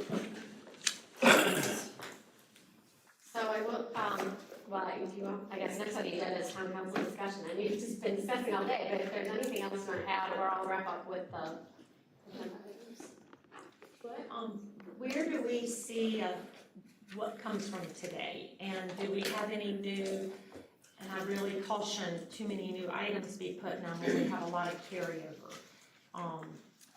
And how much more can staff take? So I guess those are my concerns, but where do we see it updated, where things are scheduled from carryover to a date, and are there any new additions that we're gonna see in our budget? We normally get something. What I would propose is, typically, so this is our, not mid-year, I don't think the right term, anyways, our mid-strategic workshop. Next year's the big one. So we don't always typically adopt a new strategic plan or a new work or an agenda. So there's really no actual action because we're kind of in that mid-year. I heard a lot of things you said about UDO amendments, historic district, things like that. They're already captured in the strategic action agenda. We can refine that, and so now we know, okay, what more do we need to do? What different do we need to do? So I'll take another look at that and just scrub that because that one's a living document. So I'll make those changes. And then also I've been trying to take notes. Happy to get those out, not necessarily a minute form, just kind of like reflect what we've talked about and if you have other thoughts and move forward. But I don't think, from what I've heard, I haven't heard anything new that would be added to the agenda. I think everything is already included in there already. And I apologize, you're right, this is our booster year. This is just an update about what's gotten done and what's still. Right, are we on the right page? Do we keep moving forward, or do we need to scrap and try again? Right, and what we wanted from y'all, like you said, is just things we talked about. Are we moving in the right direction? Are we too early? We need to look, we need to do this, and prioritization. So we take that and then we'll go back and like she said, it's already, what we talked about is in here. And we'll go back and we'll now know what direction to move forward to start checking those things off and if they need to be changed or adjusted. Thank you, I totally forgot where I was. So. Anything for Kim? We do have another member that came in, Charlie is on our planning commission, so thank you. I didn't make him stand up, no one was here to hear him say who he was, so thanks for coming. Anything else for Heather? I have two questions, and this may, Lisa, help me with this, because I don't know where to go with this. And the comp plan, I know we're talking street workshop, the comp plan had mentioned more water access, and this ties into the tax that just got passed, green space.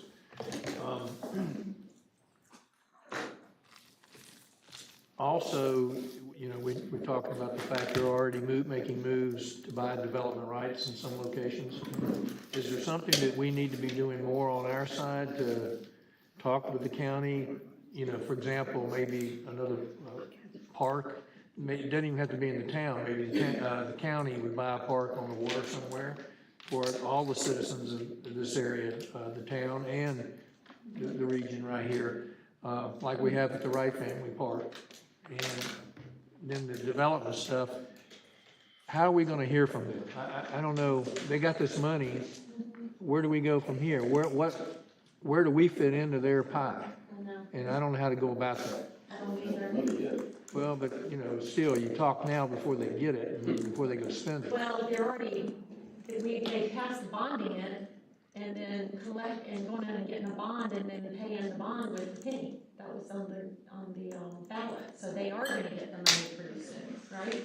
And then they'll get a bond for $100 million, then they'll pay the bond with the penny. Each year with the tax.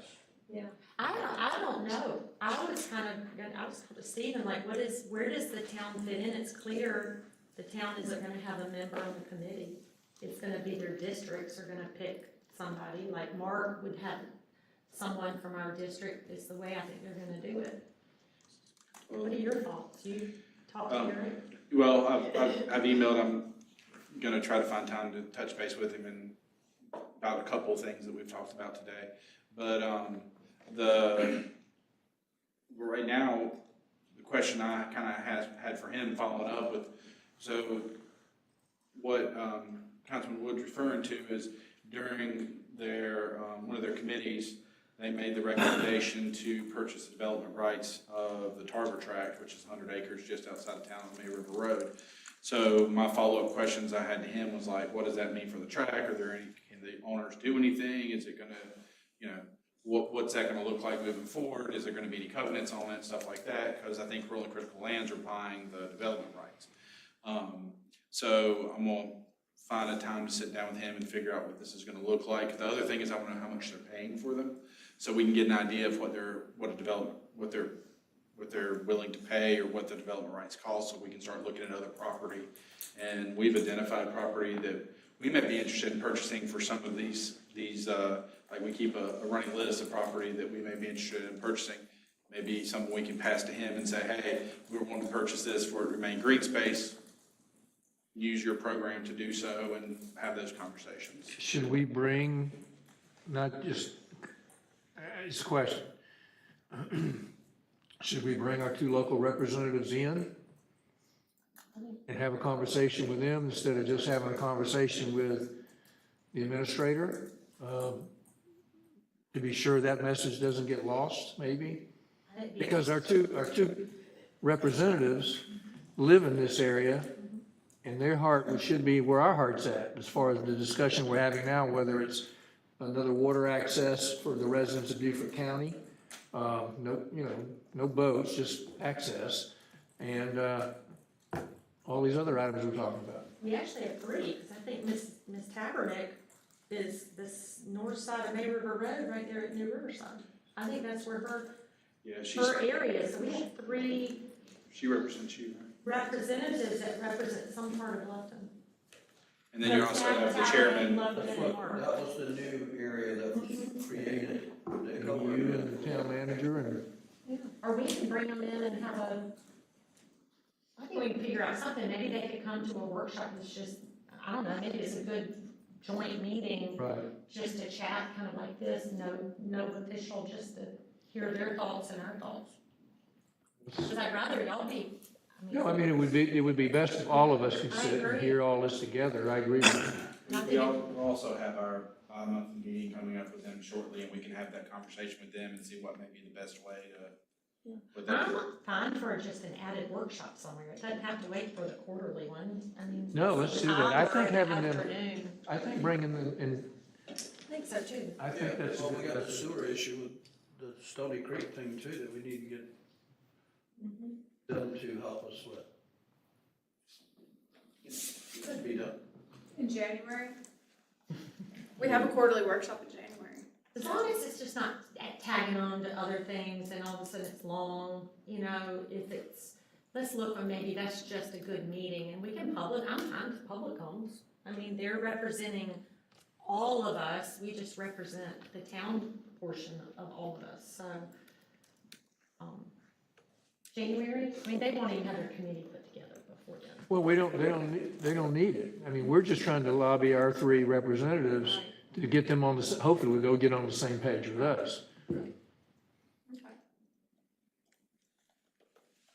Yes, I thought, here, you raised your hand, but it was David's hand raised right beside you, and it looked like your hand was raised. I'm just thinking we could also do it maybe after a Soloco meeting, I'm just to keep you from another night meeting. If we could all commit, as many of us come to Soloco one meeting and ask the 3 of them to come at some point. I think it doesn't matter. I think I'm out of town for the next one, but it doesn't matter. No, I mean January. Oh, January, okay. Anything else? Anything else from you, Stephen? I think this was good and healthy. I love, it's almost like we had a joint workshop with planning and HBC because we had both of the chairs and I think it was a good dialogue and I think y'all are doing a lot of work. So please know we're not adding more. We just want to start seeing things move from ongoing to completed so you have less things to do and get your chairs in line to streamline things so it's not as frustrating and repeat meetings. And thank y'all for all you do. I know there were hard questions and frustrations, but please know we get beat up and we'll take the beating, but we just want to make sure we're all doing everything good for the community. So thank y'all for everything you do. Thank you. One final thing. Promise is positive. Thanksgiving lunch tomorrow at the Rotary Center. Yes. If you're cooking, you're bringing something, make sure you get it there early. Before 9, 8 to 9. And if it's supposed to be hot, bring it hot. Right, Kevin? That's right. I'm not baking your food for you, all right? Customer service is bad.